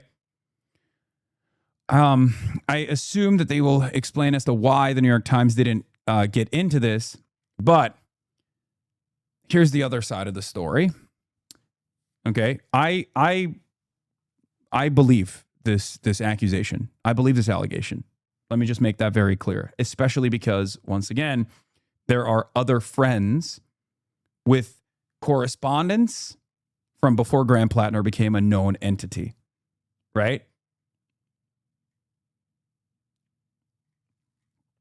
That's very important because you're not actively seeking to rat fuck a person if that person is not a political operative at all, right? Like, that's a random oyster fisherman. Okay. He's a random oyster fisherman at that point in fucking Maine. The timing of this, on the other hand, is once again fucked up. The timing of the drop is in the column of rat fucking, but the accusations are certainly real. Okay? Do with that information what you will, but the accusations, they are as credible as it is going to get. Okay? Unless the correspondence between Rassicot and her friend is not from back then, or the other partner that Rassicot had, which I have no reason to believe that that's the case, for the record. Okay, it still ultimately lends itself to a verifiable and credible accusation. Both the therapist and the friend refused to comment. This needs receipts. So let's continue. Is this rat fucking if they're giving him time to drop out, I guess? Well, we'll get into that in a second. The Iraq and Afghanistan war veteran has linked some of his behavior to mental health struggles and alcohol abuse, but he says he's changed and has denied previous claims that he was abusive to women. Rassicot told Politico she connected with Platner on the dating app Bumble in 2019 and had consensual relations with him prior to the night he allegedly assaulted her. That night in late 2021, she said she had exchanged text messages with him and told him not to come over, saying she wasn't in the mood for company. Later that evening, she said she realized when he heard a sound on the stairs that he had let himself into her house, which was unlocked. Platner came up the stairs, Rassicot said, to where she was on a couch. He got on top of her, kept grabbing her, she said, while she repeatedly told him to stop and that she wasn't interested. Rassicot said she smelled of alcohol in his breath and believed he was almost blackout drunk because Platner kept ignoring her protests and continued to grab her after knocking over an antique sewing kit, spilling small needles everywhere. I'd been telling him these words, no, don't, she recalled. And the look on his face, realizing what was happening, I just realized that, like, I'm in a situation where there's no consent here, she said. Rassicot said she tried to separate herself from Platner by telling him she couldn't be in that room anymore, after which he followed her to the bedroom and had sex with her against her will. She said he also ejaculated inside of her despite her telling him not to, as she was not using birth control at the time. Oof. Oh, that's brutal. She went to clean herself up, she said, and when she returned, Platner had fallen asleep. She contemplated waking him up to kick him out, but worried he could hurt someone driving in the state that he was in. The following morning, she said Platner tried to put his arm around her and she pushed him away.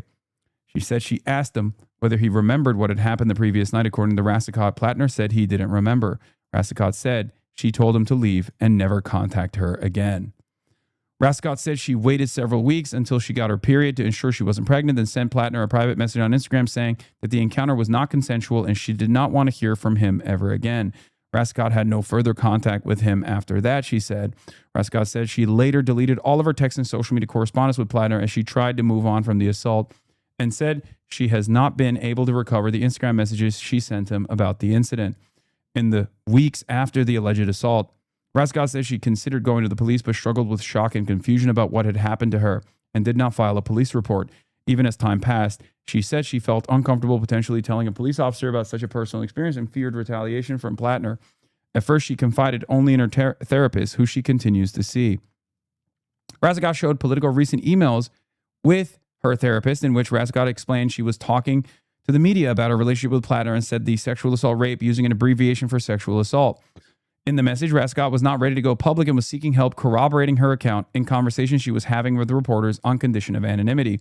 Her therapist responded that Rassicot shouldn't have to speak publicly about a traumatic incident in order to be believed, without referencing details of any particular incident. Rassicot, the T is silent. Rassicot, okay.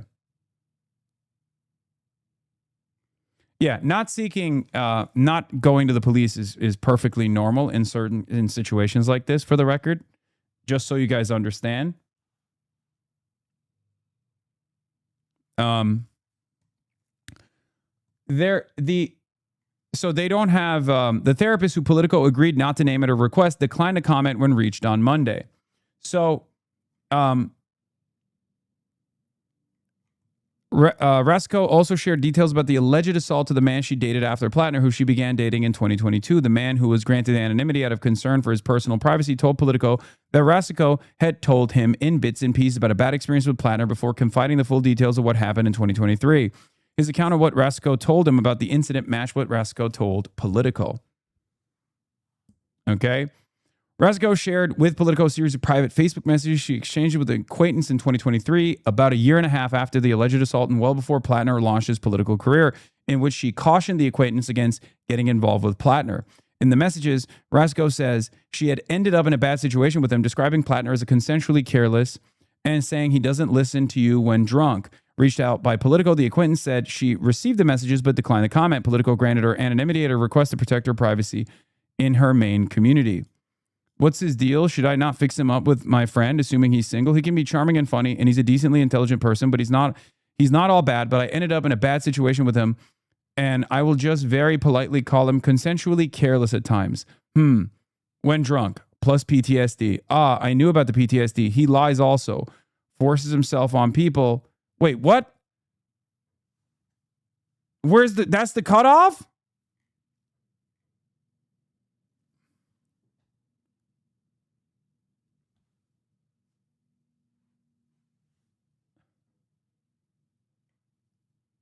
There's more. Click the arrow.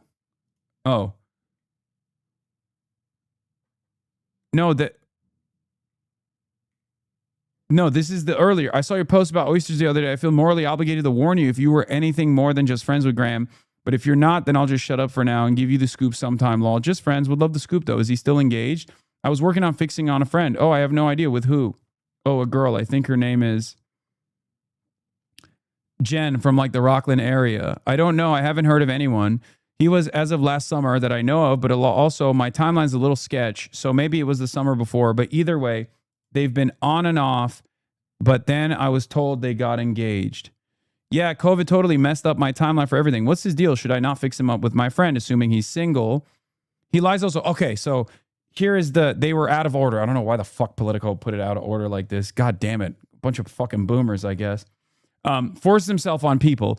One thing that grossed me out after him and I had dated was that I saw his profile on OkCupid, and that site asked a lot of questions. And one of the questions was, if your partner told you they had over 100 sexual partners, what would your response be? And his response was, that's not that many. So that super grossed me out, thinking he's probably slept with a ton of people.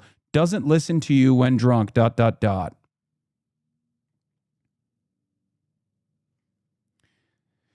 Yeah.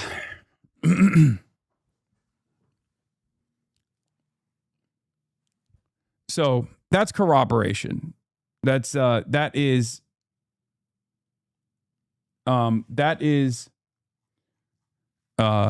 backing up her, previous assessment.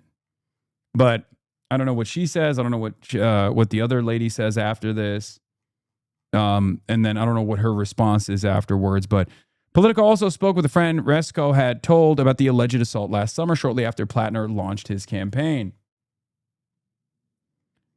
The friend, to whom Politico granted anonymity due to fear of social and professional backlash, recalled Rasko telling her about the incident, including that Platner had been very drunk and wouldn't take no for an answer. Rasko said she was contacted by the New York Times in the spring and shared off the record that Platner had assaulted her.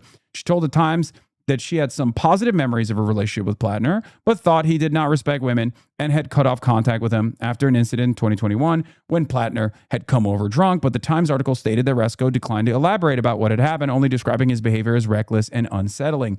A spokesperson for the Times declined to comment. After the publication of the Times report, Rasko connected with Cheyenne Hunt, a progressive Democratic lawyer who founded the nonprofit Reckoning Action, which launched earlier this year to fight misogyny. Hunt, who had endorsed Platner last fall, but renounced her support for him after the Times article. So I remember this. This is the random lady who was like this is the random lady who came out and was like, I hate Graham Platner and stuff like that. And I initially thought that it was because of some potential foreign intervention. It turns out it was because of this story. Hunt, who had endorsed Platner last fall, renounced her support for him after the Times article, previously supported women who came forward with assault allegations against former Representative Eric Swalwell earlier this year, prompting him to drop out of the California gubernatorial primary and resign from Congress. NBC News previously reported that Hunt was working with multiple women who had past relationships with Platner. Hunt connected Politico to Rasico. Reckoning action exists to confront misogyny in American life in all forms and manifestations, including in bad actors being elected to positions of power, Hunt said. We became aware of the allegations before ever being connected with Jenny and have been in contact with multiple women with really troubling allegations, and it just became clear that this is someone who is not fit to hold public office. After the Times report last month, Platner had said that allegations of physical misconduct were simply not true, and his allies seized on Fifield's conservative political affiliations to suggest that her allegations against him in the Times were motivated by politics. I still stand by what I said about Fifield, by the way, especially considering that she spent a good deal of time not just like being a Republican operative, but specifically defending Brett Kavanaugh against those very real allegations. Brett Kavanaugh then also turned around and literally denied women bodily autonomy. Like, you know, hundreds of millions of women on U.S. soil were impacted by Brett Kavanaugh's lies. So I will once again stand by my previous statements on that story. This is a different situation, I think. Like, here's the thing.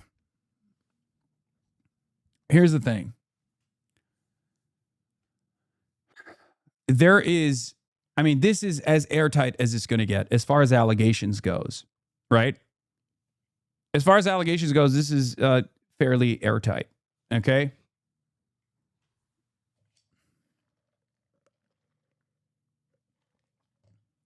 And it's not even because if you remember, I said this about Fifield as well. If you recall in my commentary on the Fifield allegations, I said if there was corroboration at the time from friends of Lindsay Fifield, it wouldn't matter whether or not she was a Republican operative, right? If you recall, that's what I said. This seems to me like there is corroboration. Now, the only thing that would be potentially the only thing that would be in defense of Graham Platner here, which is it seems the allegations that seem super credible and indefensible, would be if there was like financial, if there was any sort of financial entanglement between a friend, but it doesn't seem to be the case. I mean, it's very, very unlikely. You know what I mean?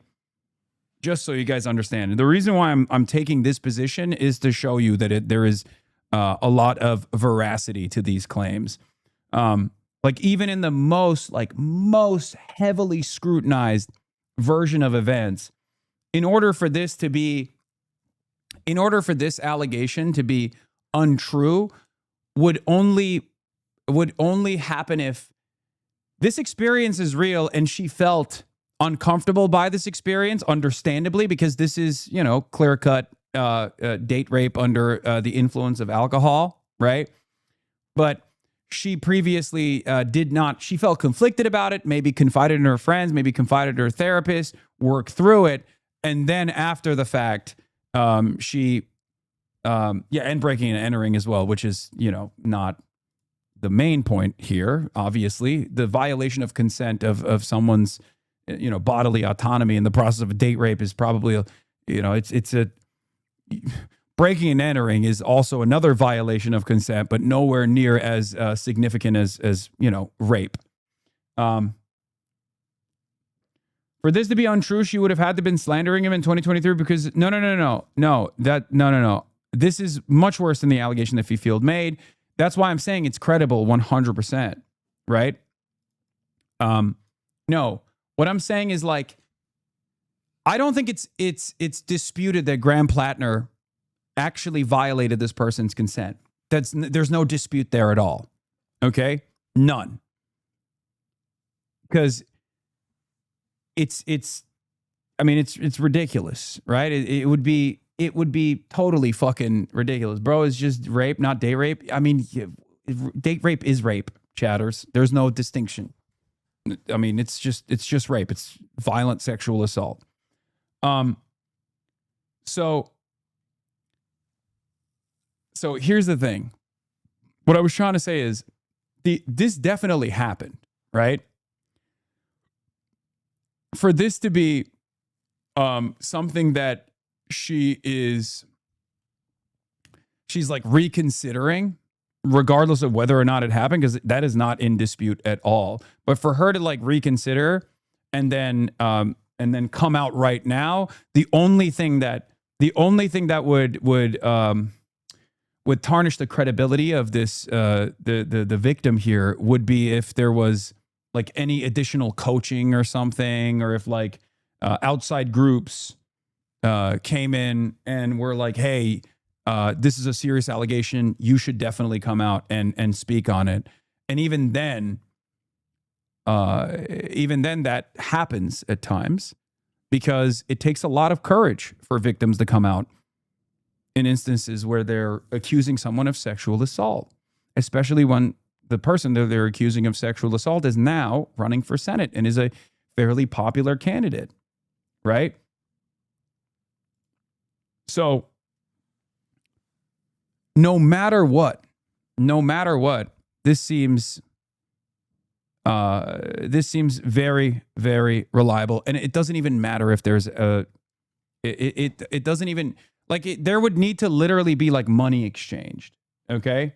There would need to have been money exchanged literally by like an outside group or something for this to come across as any way, shape, or form, like a potential rat fucking operation, and not someone who is reconsidering the experiences that they went through and the very real allegations of sexual assault. Okay.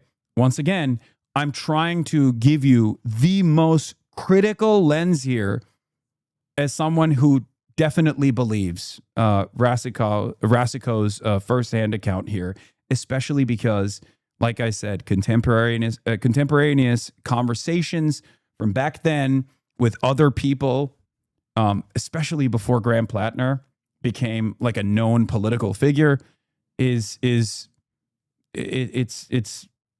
consistent with true testimony. Okay.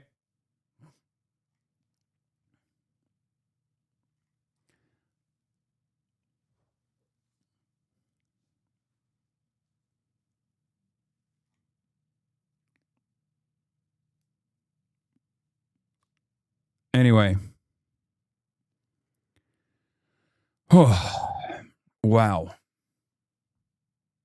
Yeah, she even said she still agrees with his politics. Like, it's just, I mean, that doesn't even matter. Let's be real. Like, whether, guys, I need you to understand something, okay?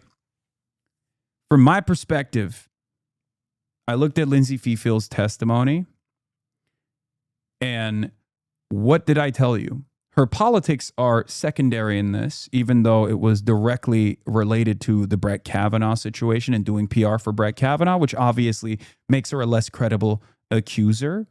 However, the real reason, as I repeatedly told you back then, was that there was no contemporaneous conversations. There were no conversations that Lindsay Feefield had had with her friends about Graham Platner, beyond being like, oh yeah, he's a bit of a rough shot. He's a bit of a rough guy. There was never something as clear cut as Lindsay Feefield confiding in a friend, or confiding in a new partner, or going to therapy. Like, there was no secondhand testimony that you could go to. And I said at the time, if there was, that would mean that this is a credible accusation regardless. If there was at the time a credible accusation, regardless of her, background as a political operative, that would be a credible accusation nonetheless.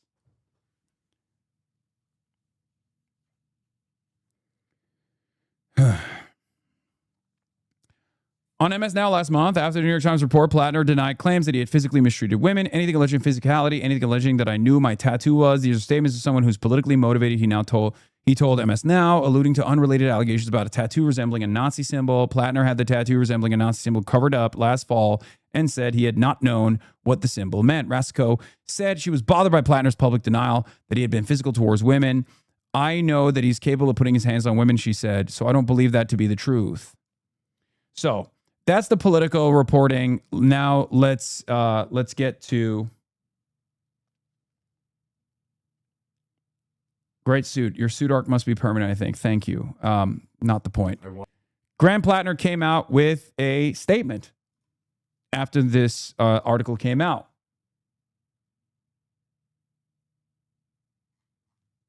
I wanted to directly address the troubling, serious, and false allegations against me. Any accusation of non-consensual behavior is categorically false. Over the last 10 months, I have been deeply humbled by the faith Mainers have put in me. You have welcomed me into your homes, into your places of work, into your restaurants, into your houses of worship. You have shown that a different kind of politics, one that puts the interests of people over corporations, is not just possible, but is inevitable. This movement we have built. What is this? When did you / what made you change your stance on this after the news broke a few weeks ago, during which you downplayed it? Did you read the Politico article where the victim literally said she did not feel comfortable revealing the full extent of Graham Platner's actions? You know, this is an entirely new article. This is the same victim with actual allegations. I did not yet. So why did you come in here with this assessment then? Are you okay?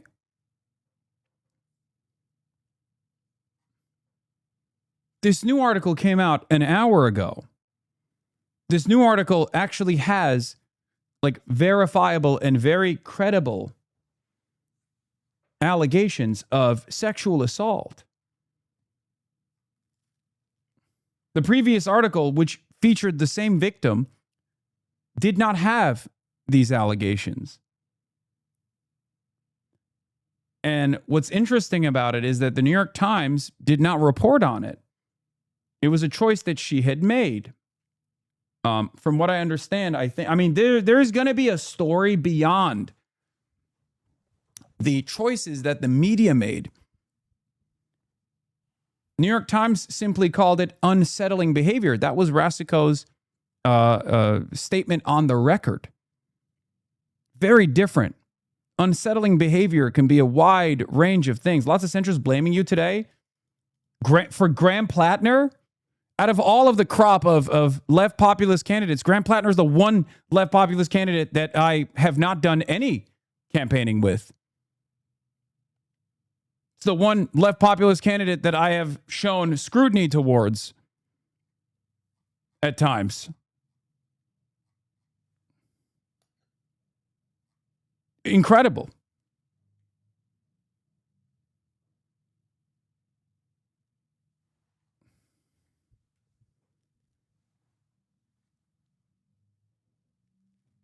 Pills Mafia till the bitter end. Okay, I'm not going to joke right now. Anyway. Yeah, rape is just a tool for quote-unquote leftists to weaponize against the streamers they hate the most. Fuck these online losers. I know.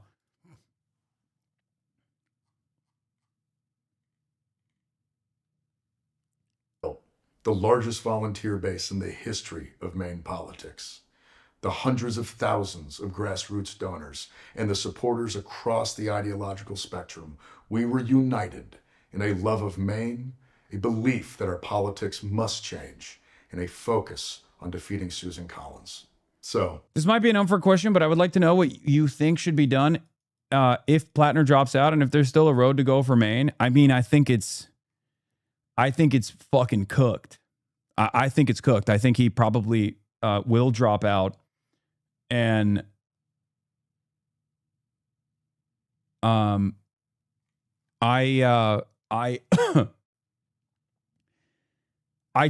don't know what else to fucking say about it other than holy shit, Susan Collins. I mean, talk about a person that just, this video is like 95% pablum, by the way, just so you know. Yeah, I mean, he fucking came out of the gate swinging with the denial.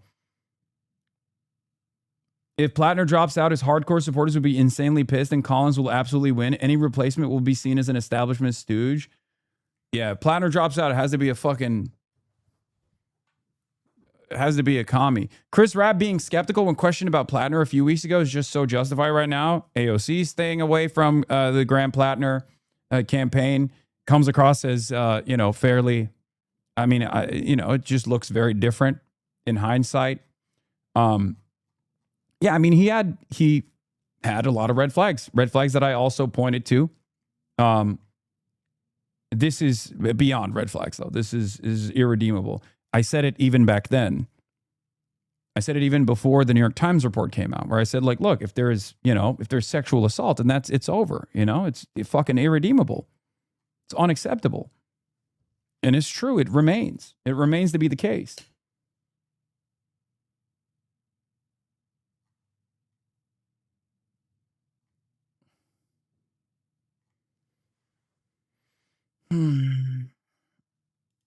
Yeah, Washington Reporter exclusive. Graham Platner to drop out of main Senate race, giving Democrats time to replace him is what they're looking for. Susan Collins, a supporter of the rapist POTUS, is going to win because the alternative is a rapist to our society is so incredibly fucked now. Yeah.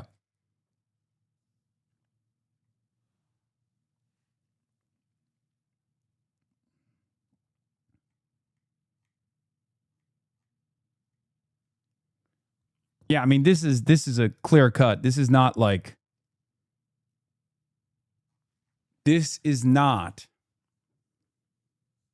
any of the other allegations. This is not on shaky ground. This is as open and shut as it gets. Okay?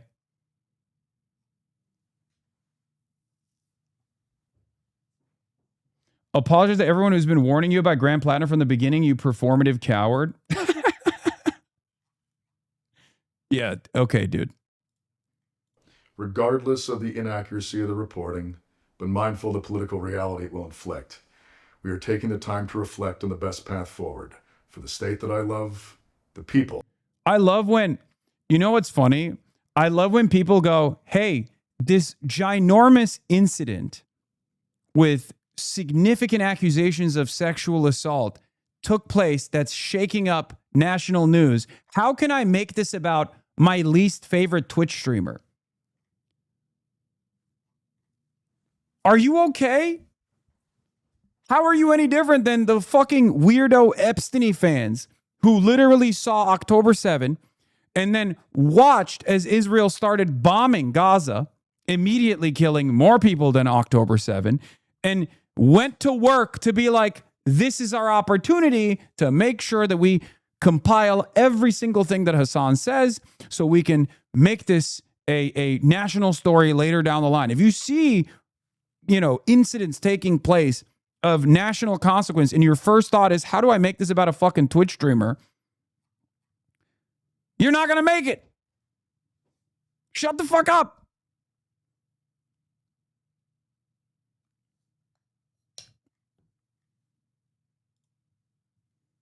You need help.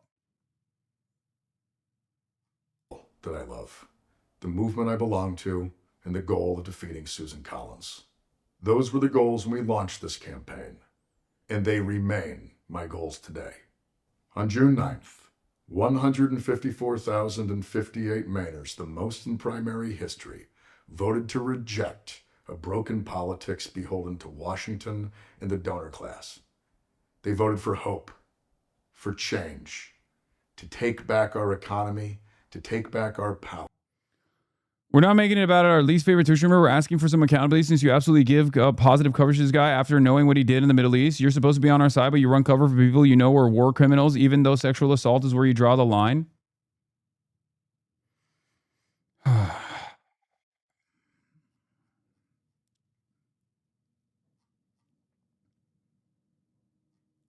I'm gonna move on from this.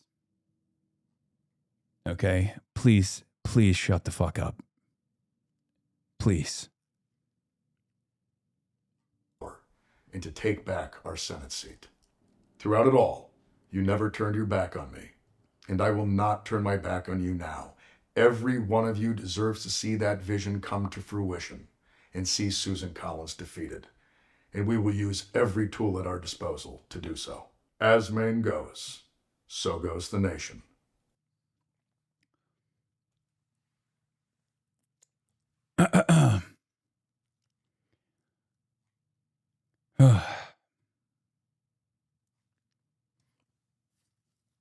Genuinely saying that Platner's entire defense of this is just nuh-uh. He's saying that there were a coordinated smear campaign and coaching, but if that was the case, he put that shit on the limelight yesterday, instead nothing. Yeah. Does your community seriously believe that being in the military means automatically you're a war criminal? No. But there are some in my community that does, definitely. There are definitely people on the left who automatically go, oh, you touched a machine gun, you were in the American military. The American military is an imperialist force. You have done war crimes. It's understandable why people arrive at that conclusion, for the record, because many who do active duty combat, who see active duty combat, engage in things like that. My scrutiny of this, of Graham Platner's background, came from his 4 tours plus Blackwater, but it wasn't enough for me to say, like, this is, I'm pulling out of this. I wanted to and made the effort to try to interview him specifically on that and never got the opportunity to do so.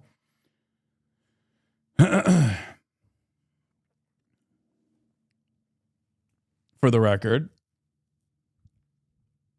they were very dodgy about, they were initially interested, but then when I offered my scrutiny very publicly, the campaign was somewhat dodgy about it.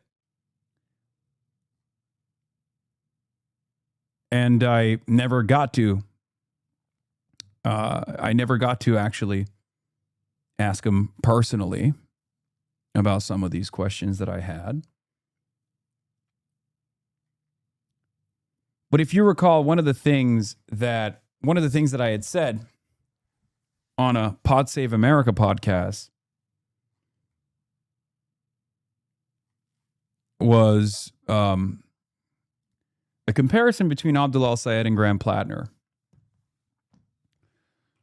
Let me see if I can find it. This was during the Pod Johns conference that I went to. And I think it's important to bring that up right now. What is it? It was Alex Wagner's podcast.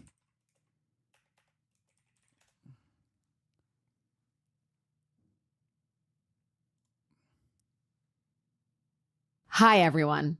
On election night last Tuesday, Yeah. Let me see if I can find it from the transcript. Wait, how do you fucking look at the transcript? Oh, here. I got to ask you, because we were talking about Nazis in the left and the right versus the left. But do you have thoughts on Graham Platner and his tattoo? Oh my God. I don't even know where to begin with that one. So, Graham Platner is a very unique case, at least from my perspective, because he is a through and through Bernie-crat, right? Like, he is a Bernie hand-selected pick who was running for office, and right out of the gates, he was like, I'm anti-Israel. I don't think we should be giving weapons to Israel. I don't think we should be doing anything with Israel if they're going to continue doing a genocide, right? Like, and that was a unique position. And then on top of that, he was pro-Medicare for all and numerous other Bernie-style positions. And what was interesting to me about that whole saga is that in spite of him being like very obviously a grunt force, machine gunner for the Marines, which are sometimes known as crayon eaters for good reason, he went on. What the fuck is going on? Did I just get botted?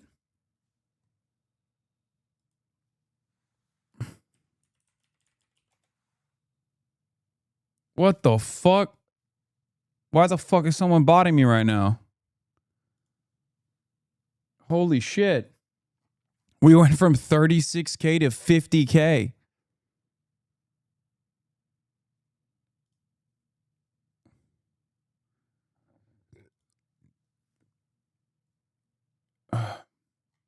Shore leaving Croatia and split and got the most obvious Nazi tattoo, the third most common Nazi symbol, a Totenkopf, on his chest.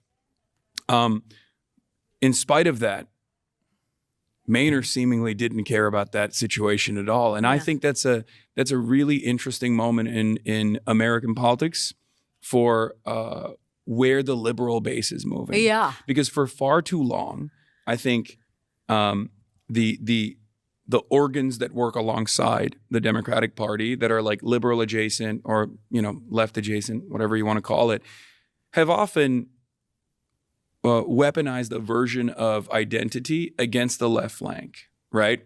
While simultaneously telling their audiences that electability actually revolves around moderates.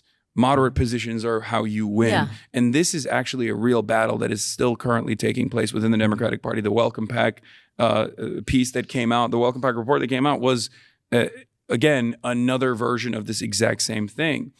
And I don't think liberals are responding to that electability argument, or rather, I think they think now, after failure from the moderates, especially the second failure against Donald Trump, again, an incompetent, monstrous fascist, they realize like, no, maybe the left flank, left populist position is the actual electability argument. And maybe we were deluded. Well, but like, okay, so they're giving a lot of grace to Graham Platner is what I'm saying. And I think Graham Platner has handled it basically as well as you can, which is another model of how the left can understand people's flaws and how you can own the mistakes you made in life and how they made you who you are today and arguably a better person.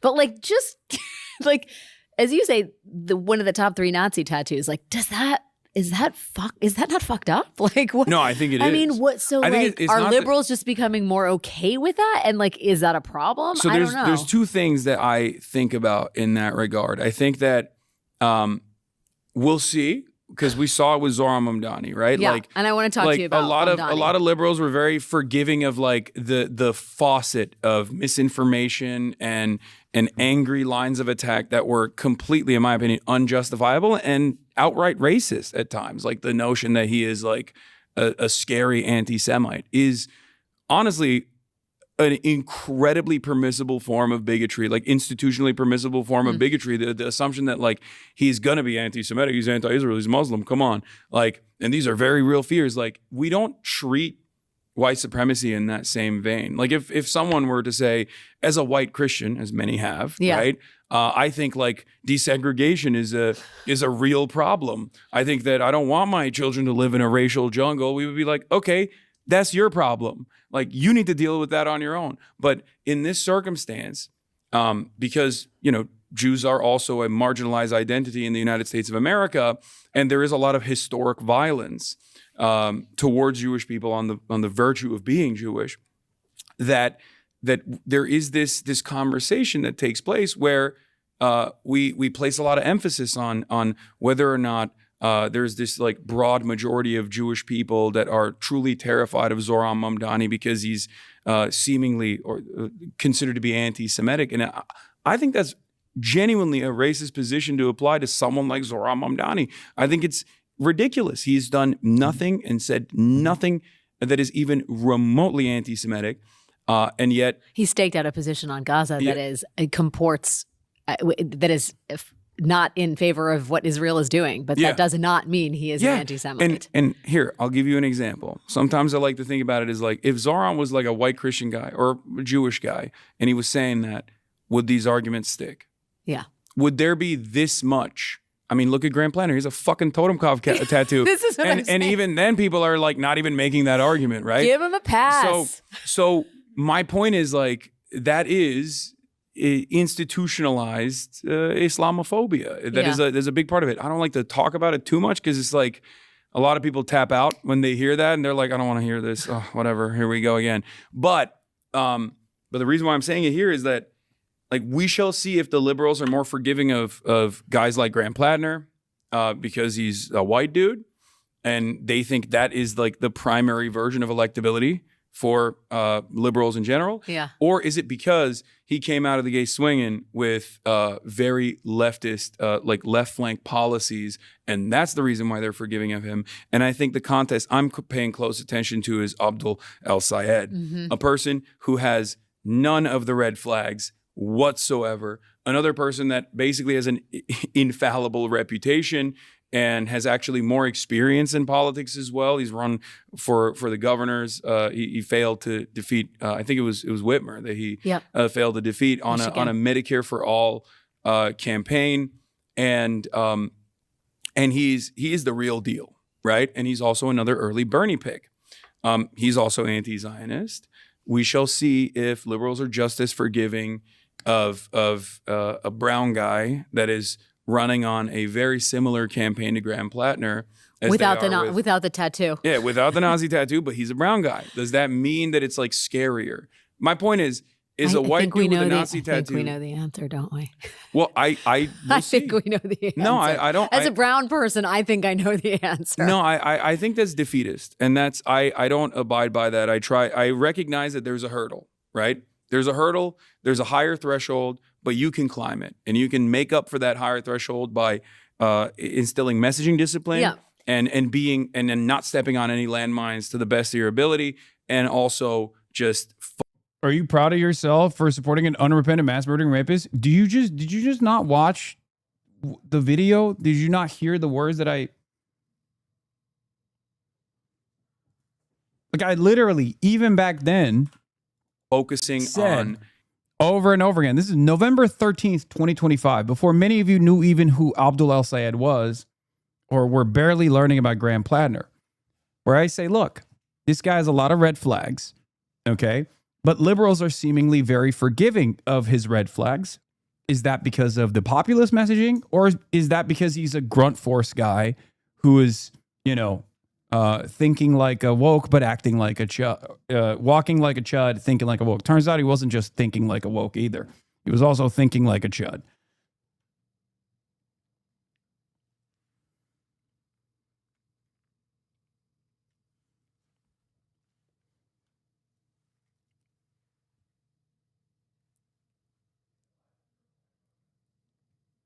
Yeah, this was during the height of the Platner mania. The problem is people will now try to utilize the Graham Platner allegations to imply that like all Bernie Krats are this way. Okay? To imply that all Bernie Krats are like this. Stop acting like you weren't falling for him too.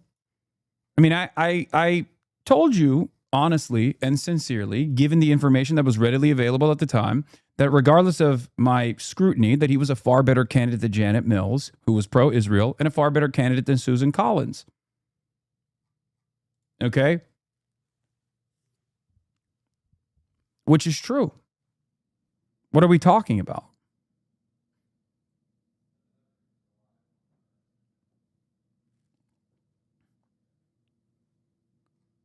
But there's an amount, and there's also verifiable information. Like, for example, if there was verifiable information from his time at Blackwater, where he opened fire on a civilian car or something, or if there was verifiable information from his time in combat, and it wasn't pure conjecture or pure speculation on what he may or may not have done, right? That would be an entirely different conversation that we're having, or would have been having at the time. Okay? The same goes for the previous New York Times reporting on him being from the same victim who, to the New York Times, said that it was unsettling versus verifiable allegations of rape.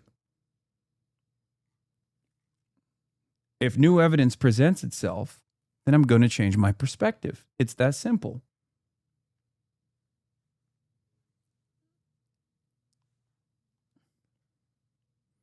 Is it possible we see Maine voters shrug it off like before? No.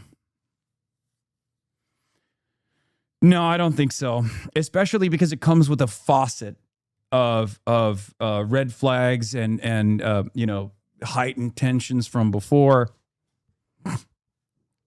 I don't think all of those previous allegations actually. I don't think those previous allegations actually make this situation less credible. I think it makes it more credible. It lends credence to the previous allegations all of a sudden, because this is not just a random accusation with no additional evidence. This is a clear-cut instance of verifiable sexual assault allegations.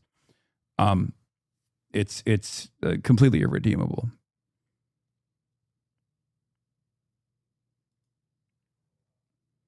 Platner's source of strength was that people passionately committed to volunteer for him. On his campaign Discord, people are sharing their feelings of betrayal, heartbreak, and resignation. He has lost his base. It no longer seems like a question of whether he will drop out, but when, and whether his campaign, by virtue of an overwhelming primary win, will be able to influence who replaces him.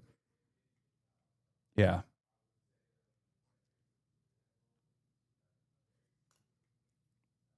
Yeah.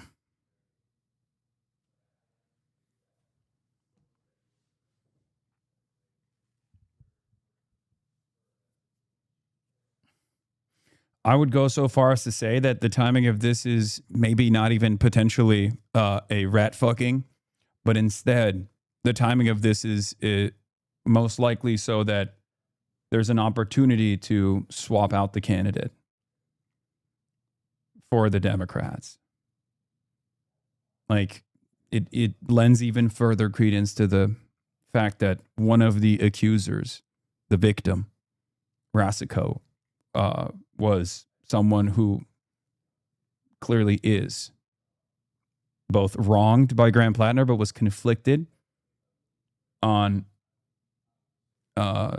revealing this information because there was like this higher priority in her mind that while she wanted to warn people about him, at the same time was worried about both the impact that might have on her well-being, because when this happens,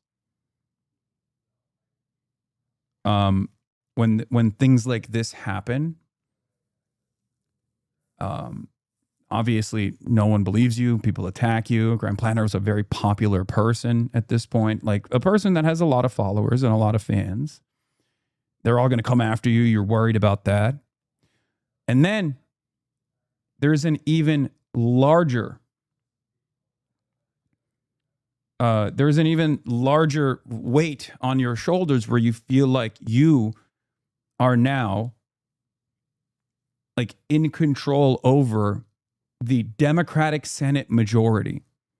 Like, think about that.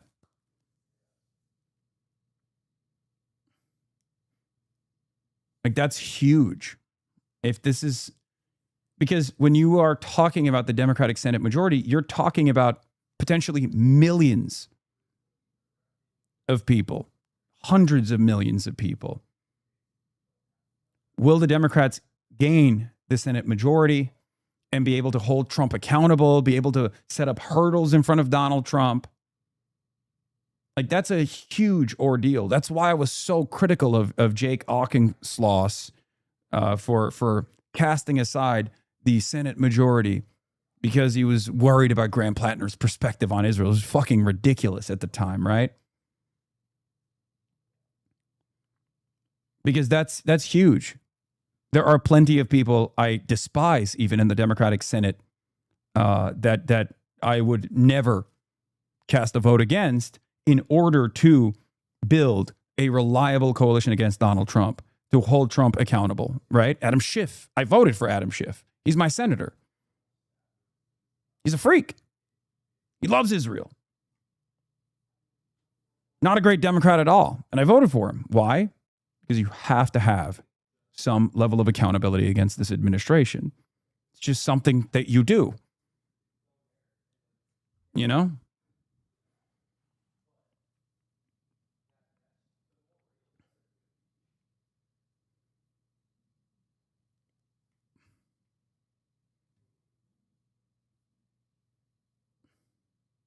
Being part of the military is a red line, a war criminal of itself, as soldiers are actively part of the institution. The only way that can be supported is repented, and if they've renounced serving and advocate against this. Same with the IDF. Yeah. Okay, that's your standard. I have a different standard, okay? Like, no, being a part of the military is not a fucking red line, dude. And it's the same for IDF as well. I've already said this.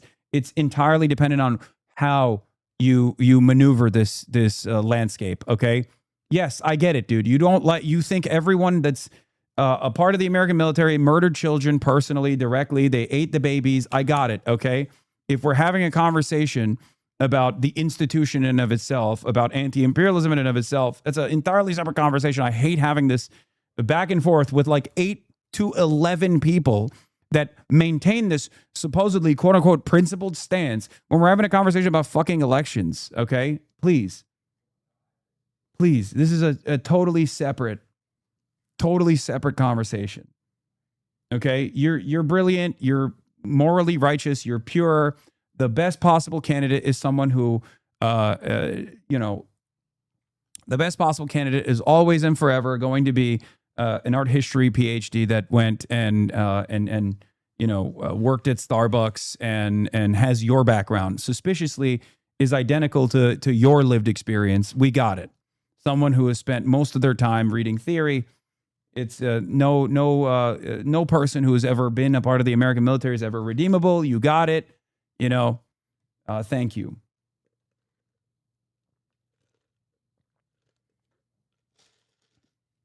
IDF is crazy. You can't put purity politics, that shit. Yes, I can. And I have. I've literally interviewed people who have served in the IDF. Anti-Zionists. Now anti-Zionists. And you have too. You just don't know it. Okay. If you've ever read, for example, any Israeli new historian, with the exception of Benny Morris, you have read the works of prominent anti-Zionists who served in the fucking Israeli occupying forces. Shut the fuck up. Okay? Please.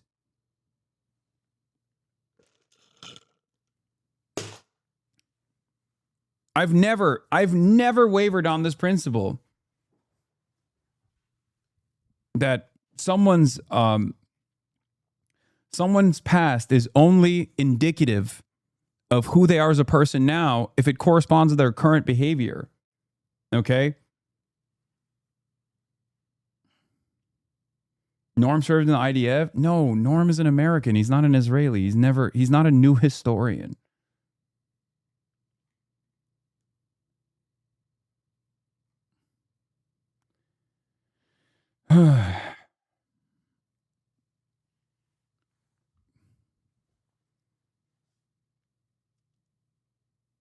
Anyway. Yes, Avi Shleim, Ofer Kasif, who then became a conscientious objector. Initially, I believe Ofer Kasif was a paratrooper.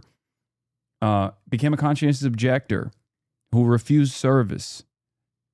Avi Shleim is another Israeli historian who is a prominent anti-Zionist, a part of the new historians who uncovered. Take the 4K ring off your finger next time you read imperialism, you dog, says monastic servant. Which is the 4K ring? You're hallucinating. Again, if your first inclination is how do I make this about a fucking Twitch streamer, you're a moron. I guess he's talking about the cock ring.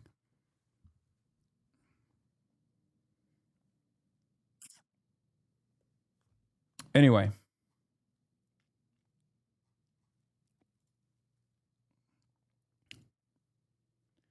But yeah, the comparison here that I made was between Graham Platner and ABDULxSTEVENS all the way back in November 2025, where I, had my skepticism, my scrutiny, and still maintained a position that he was far better than Janet Mills, given the positions that we knew. Okay. But what I said at the time was, were people in love with Graham Platner because he's a white guy? Or were people in love with Graham Platner because of the policies? That remains to be seen. Because the very same people that attack Graham Platner, who are now feeling vindicated, are still attacking ABDULxSTEVENS. As a matter of fact, something very strange happened yesterday to one of my prominent haters, Sarah Longwell, who said,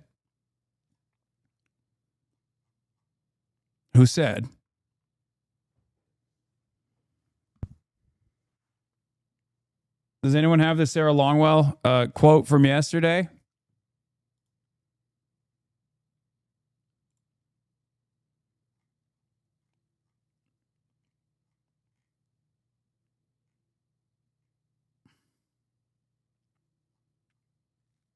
Or was it Sarah Longwell? What was it was Sarah Longwell, right? I think. Oh, no, it was Shannon Watts. It wasn't Sarah Longwell. I apologize. It was Shannon Watts who said, I will never support any candidate who proudly campaigns with Hasan Piker, to which Deep responded with, this is an endorsement of Graham Platner. To which she responded with, yes, Graham Platner is better than ABDULxSTEVENS. Something along those lines.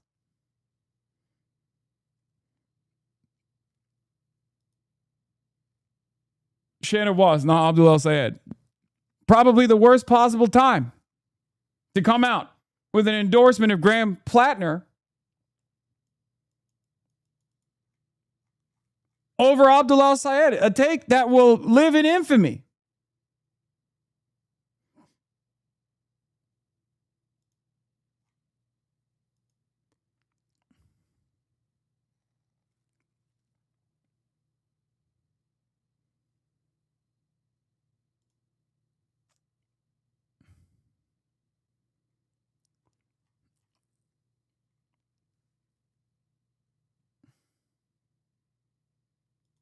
Yeah, another one from the centrist. The difference between LSAT and Platner, and why Platner is a better candidate than LSAT is perceived as a far-left wacko. Platner is perceived as a military douche with a temper.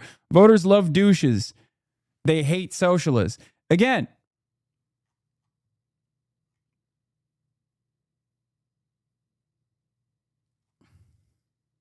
this is what happens when you literally define your worldview off of opposing me on whether or not you think that a candidate, campaigning with someone like myself is indicative of their viability or not.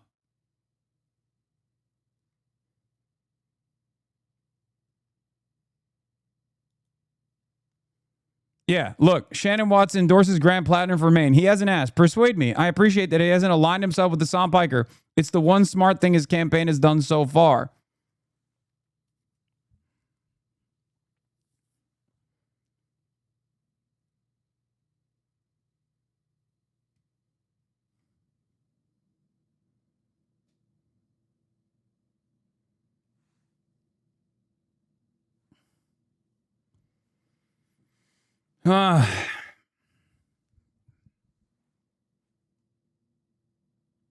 Seems like you're trying to pivot as you never liked him. Didn't we already know he killed Afghan civilians? Seems like you're trying to pivot as you never liked him. No.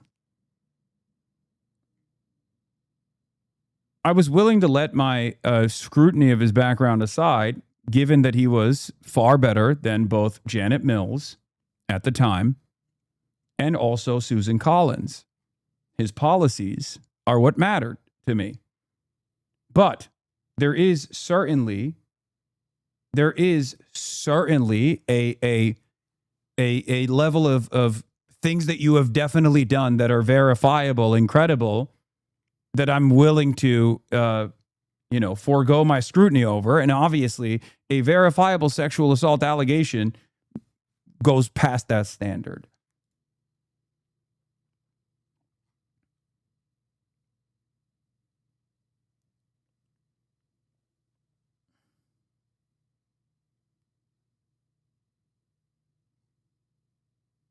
That's it.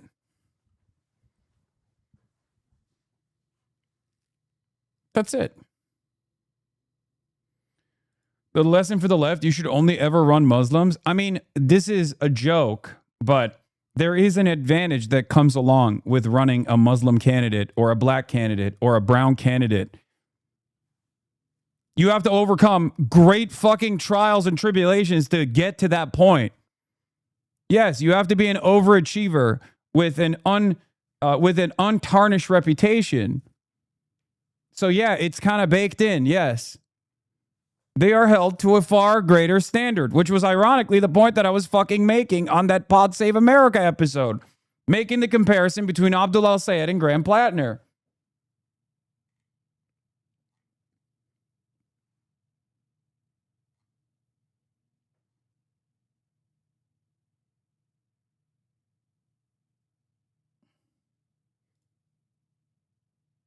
What is this? Wow, I love that it has to get to sexual assault for him to not be viable. Yes, of course. What are you talking about? You think that's not a significant accusation? If there was a significant accusation that was verifiable of a fucking direct war crime, then that would also be, again, relevant. That's it.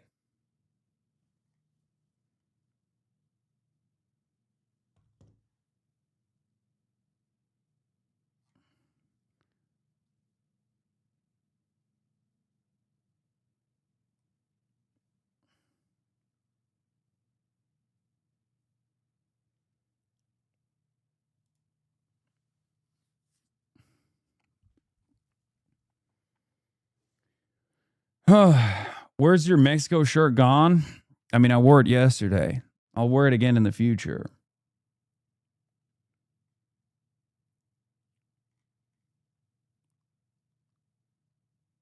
CNN interviewed Platner's accuser as well. Wait, really? In an interview with CNN, Jenny Rasico, 41, said the attack occurred in the main town where she lived in 2021, 2 years after she and Platner began casually dating. The interview will be broadcast on The Lead with Jake Tapper. Rasico said one night in November and December 2021, Platner showed up drunk at her house. It's definitely over for the record. It's definitely over I think it's definitely over for Platner's campaign. I mean, if that wasn't clear.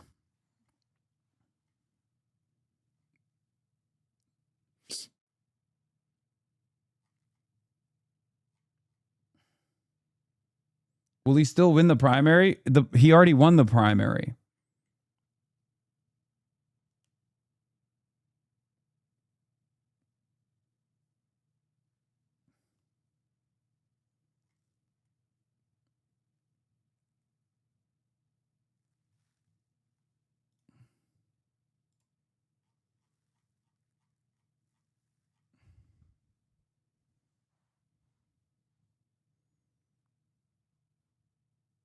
What is this?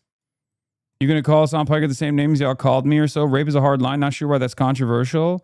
Hasan Piker on political Platner. This is curtains. That's the trifecta. Okay, that's the trifecta of a reliable allegation. It's holy shit. I believe this. This accusation. I believe this allegation.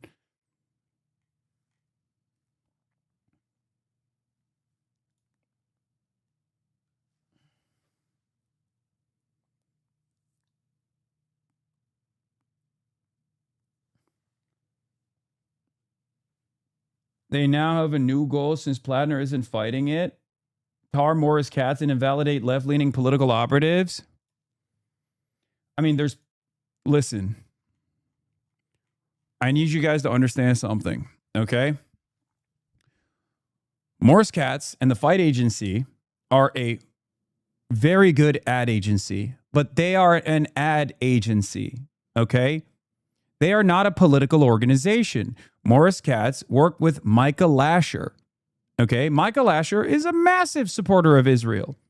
Morris Katz and the Fight Agency, while I like the ads that they make, their job is to make ads. They will sometimes work with wonderful candidates and boost them. Okay, and they will sometimes work with candidates that I don't agree with and I oppose. Okay. This is entirely separate from the Democratic Socialists of America. Okay, this is entirely separate from a political movement. They could potentially work with political movements that are aligned, even candidates that I like, even candidates that I work with. Okay? But at the end of the day, it's just an ad agency. And I have made that very clear from the start.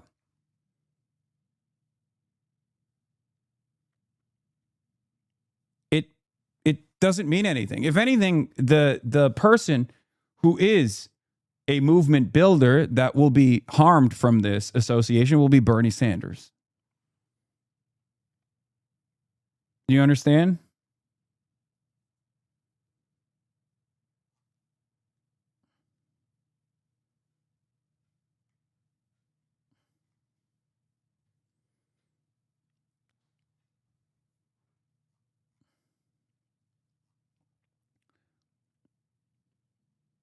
I suspect that Graham Platner betrayed the trust of a lot of people, including probably the Sanders wing, Ro Khanna. Do you think Bernie knew about these before endorsing? Fuck no. Are you crazy?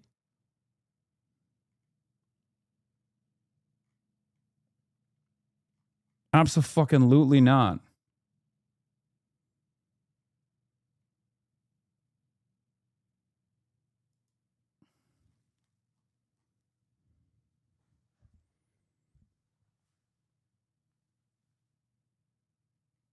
Wait, so the accusation is true?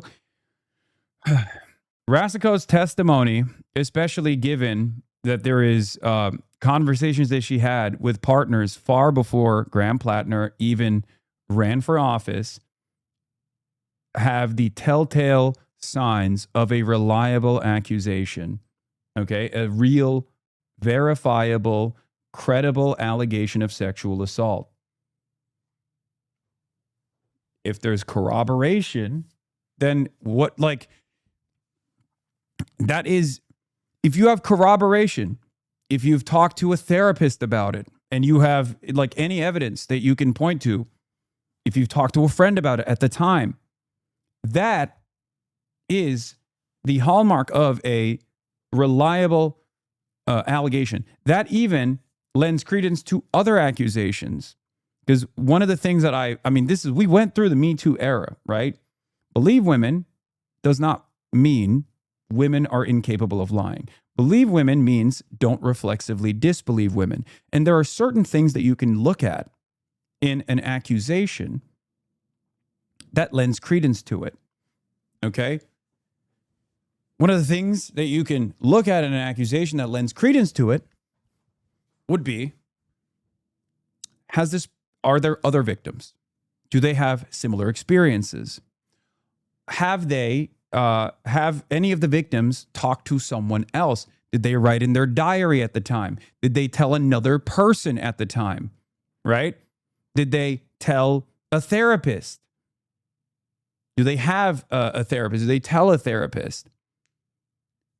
Rasico's testimony has the hallmarks of a credible rape allegation. It's impossible to overlook. Okay?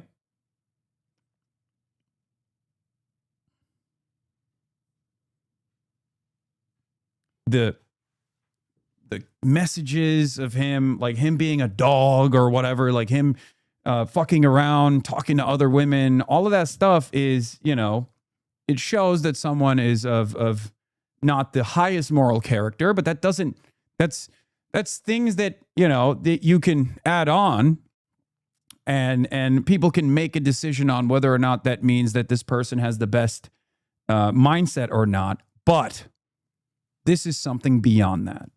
Okay? And this is something that I made clear in the last batch during the New York Times reporting. In the New York Times reporting, I told you if there was like verifiable sexual assault, that would be irredeemable. This is verifiable sexual assault. It's irredeemable.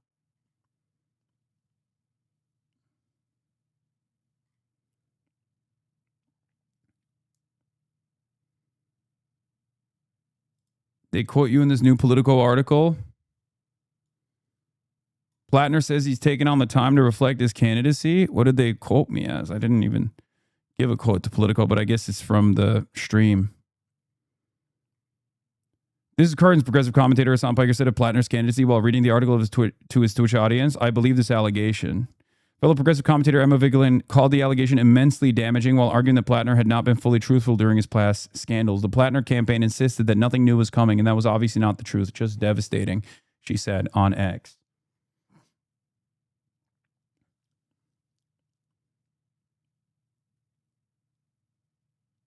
I never trust the media completely, so why would I trust them when they have a story with no credible, verifiable evidence? This Politico story, even though the outlet Politico is obviously run by a person who's maybe a little bit biased, the article itself features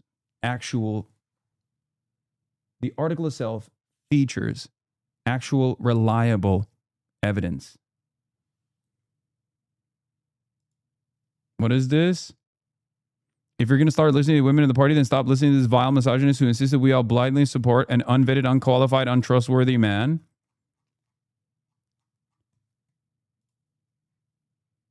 Okay, I'm going to quote retweet it and say, Shannon yesterday was saying she could support Platner over Abdul because Platner had not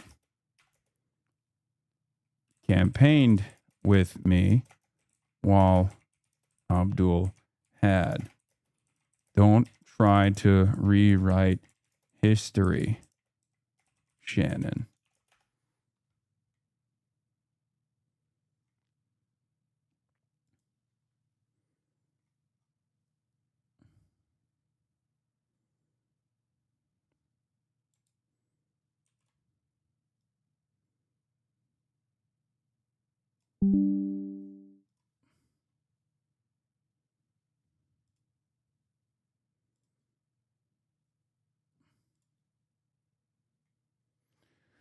You should be focusing on your energy to get Troy Jackson as a replacement.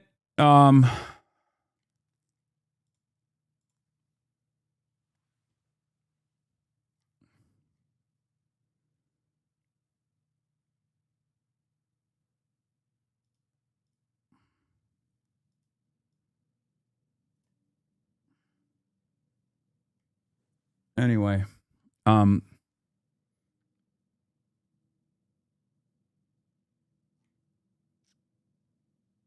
Troy Jackson, Paige Louder, Shenna Bellows, Troy's DSA. What Kami says. Thank you for the 20 gifted subs. So this means tomorrow all the pedophiles and rapists will be expelled from the Republican Party, right? No, of course not.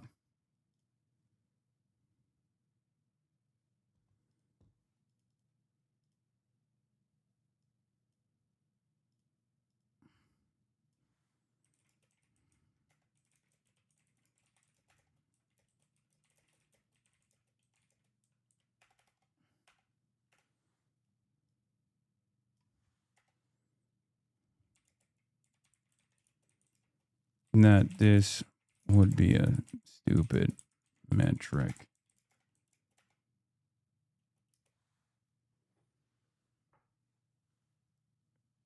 Susan Collins, 2028, new home. The HasanAbi Twitch chat. I mean, no, this is not.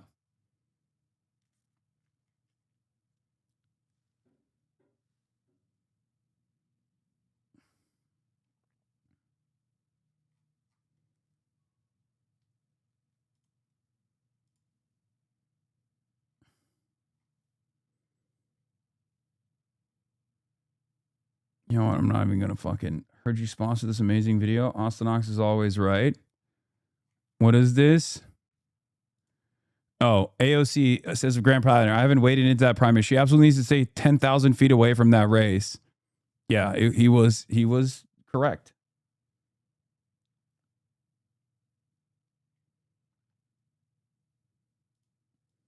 It's so easy to see who Hasan supports. He goes to New York City. He goes to Denver. He phone banks for them. He fundraises for them. He did none of this with Grand Platner, but some of you only care about the words you hear from your computer screen. Yeah, I know.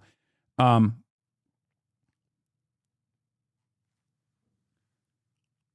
also wanted to interview Grand Platner. I wanted to hear his own perspective in his own words early on, given the questions that I had about his background, about his perspective. And their campaign shied away from it. Their campaign shied away from it when they saw some of the things that I had said. And I was very open about it. I told you guys at the time.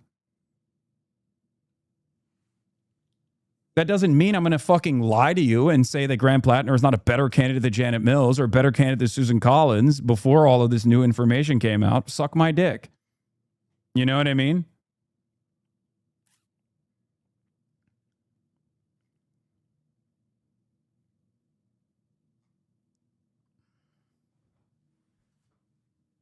It's funny to think they considered you to be too controversial. I think part of it was because they thought that they thought that I would, you know, hound him on certain things that they consider to be a weakness on the left flank.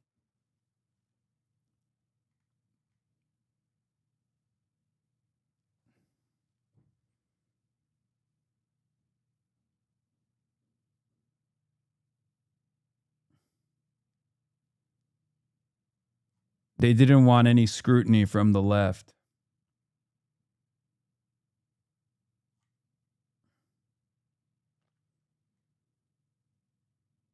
According to your Redditors, you're not a part of the left. Guys, who cares? Okay. Yeah, Desiree Townsend also has some information. Journalist who broke the story on Mitch McConnell's cardiac arrest says he's brain dead per her sources. We will continue with the story, obviously. Let me hold on. Let me go to fucking Fox News to see what they're doing. They're probably running a victory lap here for Susan Collins. And CNN as well. Jake Tapper, the lead, is probably going to be a big one because they're directly interviewing the person.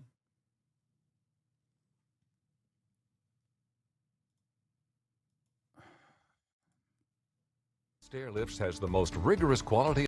Oh, God. All right.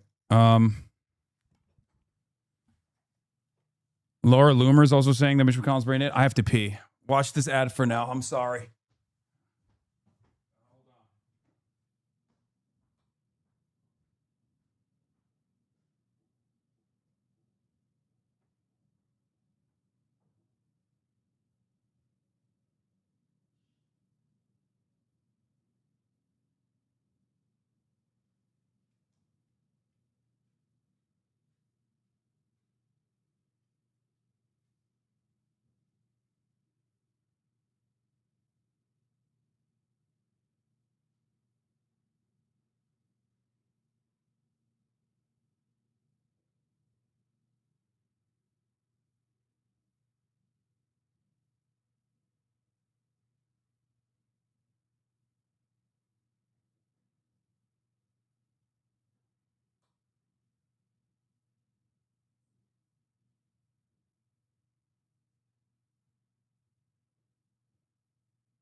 Bro, I had to pee so bad. I had to pee so fucking bad. Maine DSA supported Troy Jackson's campaign for governor. If Platner drops out, we have an opportunity to elect the new DSA senator out of nowhere. You piss loud as fuck.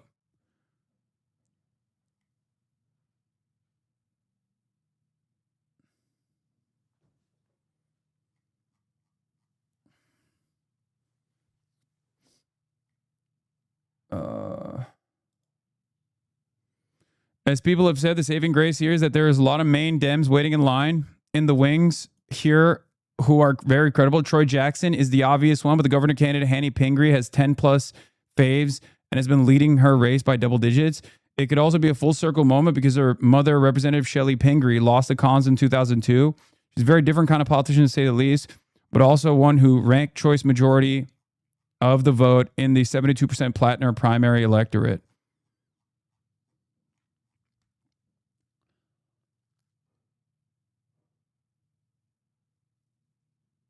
Was pissing the door. Wait, what are you talking about? You guys can't hear my pissing. What the fuck are you talking about? Govern is a side grade to senator. She's not going to float a Senate.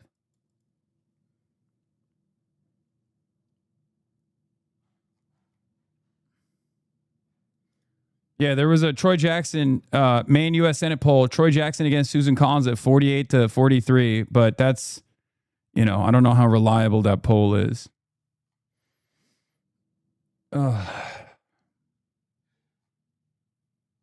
You frying chicken in there. Okay. Yeah, Platner's volunteer Discord wants Troy Jackson to be the new Democratic Senate nominee.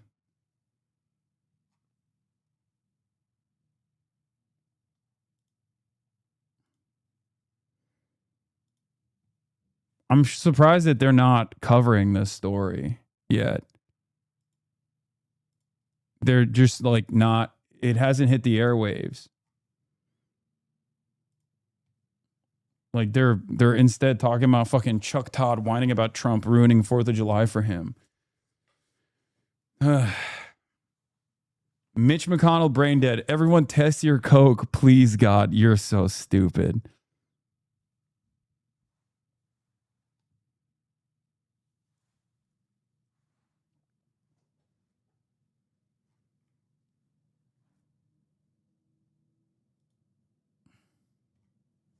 What gifts?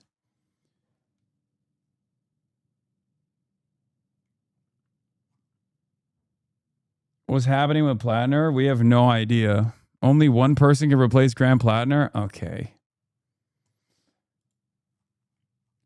Sources tell me Mitch McConnell's brain is stable. Please, God. Okay.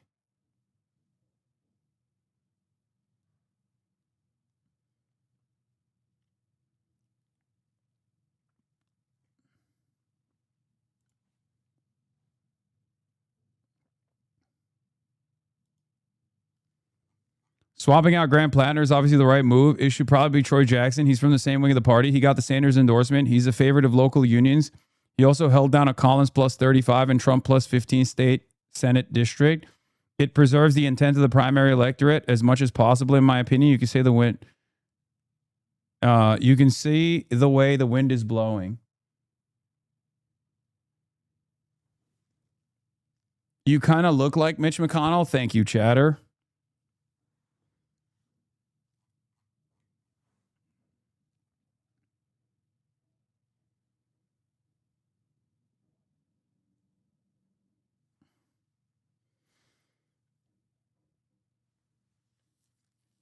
Yeah, it should be Austin show.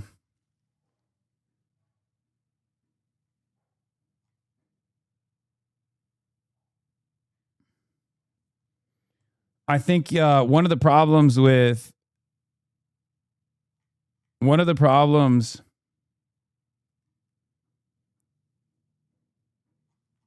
with this the Bernie endorsement is that they're going to use this as an opportunity to fuck Bernie up, dude.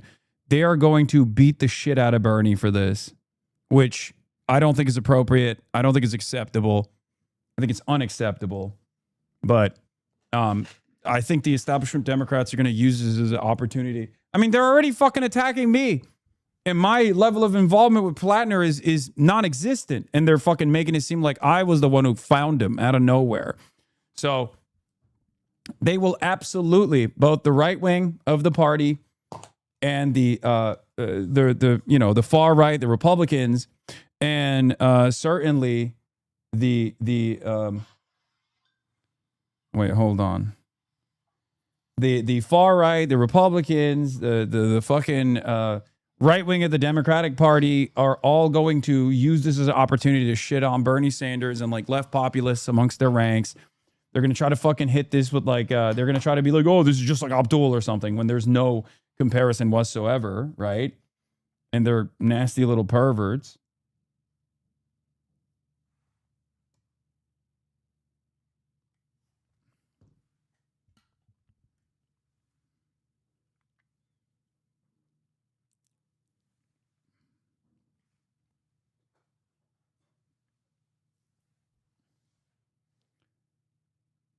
The political opportunism of establishment Democrats is so expected and gross. Yes.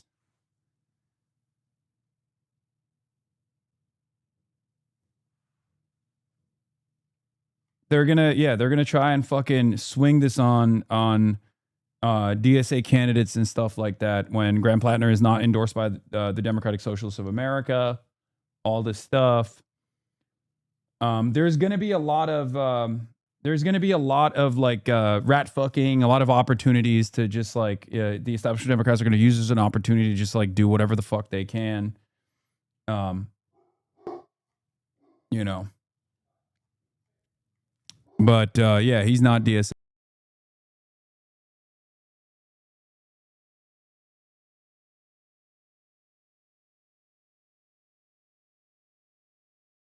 $400 million gift from a foreign government, which he will likely keep for himself at the end of his term, and about which no Republicans in Congress have any questions, apparently. Anyway, he'll board it and make his way to the NATO summit in Turkey. The agenda is clear. Today, Ukrainian President Volodymyr Zelensky said Ukraine desperately needs more missiles to defend itself for its Patriot systems after Russia evaded Ukraine's air defenses last night and pounded the Ukrainian capital with ballistic missiles, killing at least 21 people, including an entire family found dead, buried under rubble. CNN's Kristen Holmes is in Turkey's capital for us. And Kristen, Trump and Russian leader Vladimir Turkey's the Putin table again. spoke Turkey's the on 4th of motherfucking July. table again.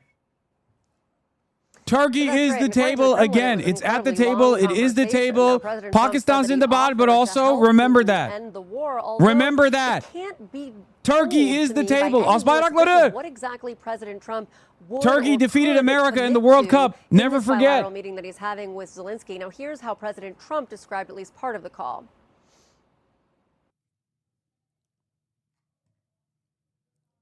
I think we're getting much closer than people realize, and President Putin wants it to end. I will tell you that very strongly. A good call. And President Zelensky actually wants it to end now. And we're going to be going to NATO, and we're going to be talking about it. And I think we're going to get it. I think we're going to get it ended. Now, this is something President Trump has been saying for some time. We talked to White House officials who said he understands the urgency. He wants to get this done. But again, I can't get any understanding as to what, if anything, President Trump would actually agree to in terms of aiding Ukraine. We know that's what these European countries are going to be pushing for during the summit. Yeah, and we should note that President Trump said he was going to end the Russia-Ukraine war on day one of his presidency, which is 532 days ago. So everything is on schedule except 532 days late. This summit has the potential to be rather explosive, though. Kristen, tell us why. Yeah, I mean, Jake, President Trump said he doesn't even want to go. The only reason he's actually coming is because it's being hosted by Turkish President Erdogan, and he considers him a friend. I was told that it was implied to his team by many different officials that it would be considered rude or inappropriate for him not to come. It would be kind of a shun to President Erdogan at a time when many believe that there is a good relationship between Turkey and the United States. But it's not just that. There are so many other reasons. President Trump has continued in private to angrily blast NATO, and publicly we've seen it spill out, saying they weren't there to help the United States during the war with Iran, which of course is still ongoing, but there is a ceasefire. The European leaders have pushed back, saying they weren't given any heads up that there was a war even happening. And then, of course, there Table's is in the trouble. Georgia Maloney of it all. The Israeli Prime Minister of Netanyahu asked Italy, President who Trump not to President approve the said sale of begged advanced weapon to systems take to a Turkey photo that would with them upgrade the during Turkish Air Force, according to G7. Axios. She denied that, and then he doubled down over the weekend, saying maybe he needed a restraining order against her. Obviously, another recipe for some. This is a very pretty important intense summit. tension. All right. Kristen Jokes Holmes, aside, like not because Turkey's at the table, but it's a very important summit because like right now, Ukraine is fucking pummeling Russian oil refineries, pummeling Crimea, and Russia has obviously made gains, but their territorial gains have basically stopped at this point. Okay, and this is an opportunity for leverage for Ukraine, where this NATO summit. I just have no confidence in Trump. I was about to say this NATO summit, if there is like any opportunity for diplomacy, this NATO summit, given the leverage that Ukraine has currently, could be a unique moment to do that. The issue is fucking Donald Trump is the worst mediator. Like, I can't even believe I'm saying this, but he's even worse than fucking Biden somehow. So I have no confidence in the Trump administration. And it would be a genuine shock if he is the guy that could now take advantage of, if he's the guy who could now take advantage of the fact that, like, Ukraine does have leverage, so you can bring Russia to the table to come to a manageable conclusion here, one that is devoid of some of the ridiculous red lines that were on the Russian front, on the Russian side, like demands for territory that they had yet to acquire militarily, no standing military for Ukraine. Like, these are all ridiculous demands that Russia was making, and it felt as though it always felt as though, like, Russia was just simply playing along with the notion of a ceasefire, a long-standing ceasefire, in an effort to continue making additional territorial acquisitions. So who knows? Obviously, the process of Ukraine hitting oil refineries in Russia has been aggressively pummeling and punishing the civilian population of Ukraine, hitting numerous civilian areas in Ukraine, Israel style, let's be real, directly engaging in war crimes. Did threaten multiple times just this calendar year, earlier in the year, to invade Greenland, a NATO ally. Greenland's the territory of the Kingdom of Denmark, and President Trump has also repeatedly questioned whether Canada should be a sovereign country. So you can imagine what this has done to the bonds of trust. And Jake, that's what there's NATO's also really this all too, about. obviously. I was there on 9/11. The U.S. shot its Patriot PAC-3 WAD for Israel. That stockpile won't be replenished anytime soon. Ukraine knew that, but they're betting that their long-range strike campaign will hurt Russia more than Russia's unimpeded missile strikes will hurt Ukraine. That's what's going on right now. Because, like, the Ukrainian Air Force confirms that not a single Iskander-M ballistic missile or Zircon hypersonic cruise missile was shot down during last night's attack. This is likely due to the depleted Patriot interceptor stockpiles. Is cooked. America fucking at the behest of Israel, which is something that I've talked about already, right? Remember when I said their defensive capabilities have withered away because they blew it for Israel? And the same with even their offensive standoff munitions, right? America's offensive standoff munitions, Tomahawk missiles and the like, were depleted. Those munitions were created. Those munitions were stockpiled specifically for peer and near-peer adversaries like Russia and China. Okay? Hitting energy infrastructure is literally a war crime. Strange, not when it's Russia. I mean, fuck Putin, but no, I didn't say that it's not. What are you talking about? Yes. One side is trying to gain leverage over the invading party by attacking critical infrastructure. Yes. And it's succeeding. As far as gaining leverage, Ukraine has succeeded. It's like, if both parties are engaging in war crimes, you have to look at who the offending party is. The offending party is not Ukraine. I'm sorry. That's fucking ridiculous. The offending party here is Russia. Russia invaded Ukraine.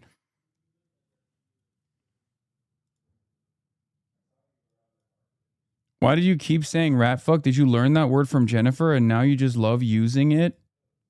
Now you just love it, or what? You think I learned? Most likely. It's so aggravating. Not everything is a rat fuck. Jesus Fitzgerald Christ. You think I learned, as a political commentator, a term that has been utilized in politics since the Nixon era, from someone else? Is that what you...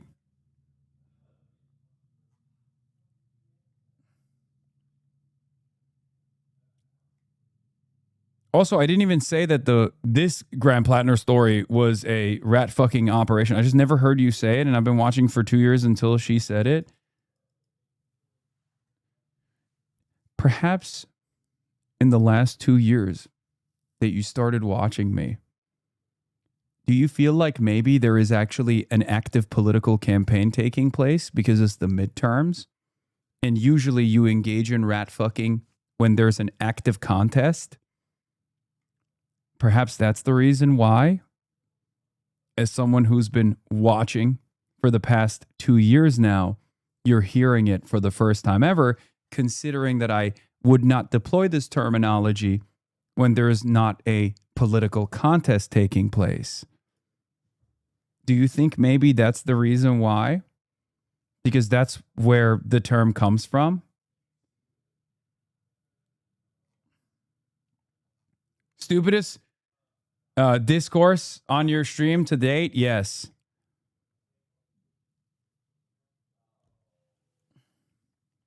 Yes, of course I've used the term rat fuck when I discussed Bernie Sanders in 2020, which was 6 years ago.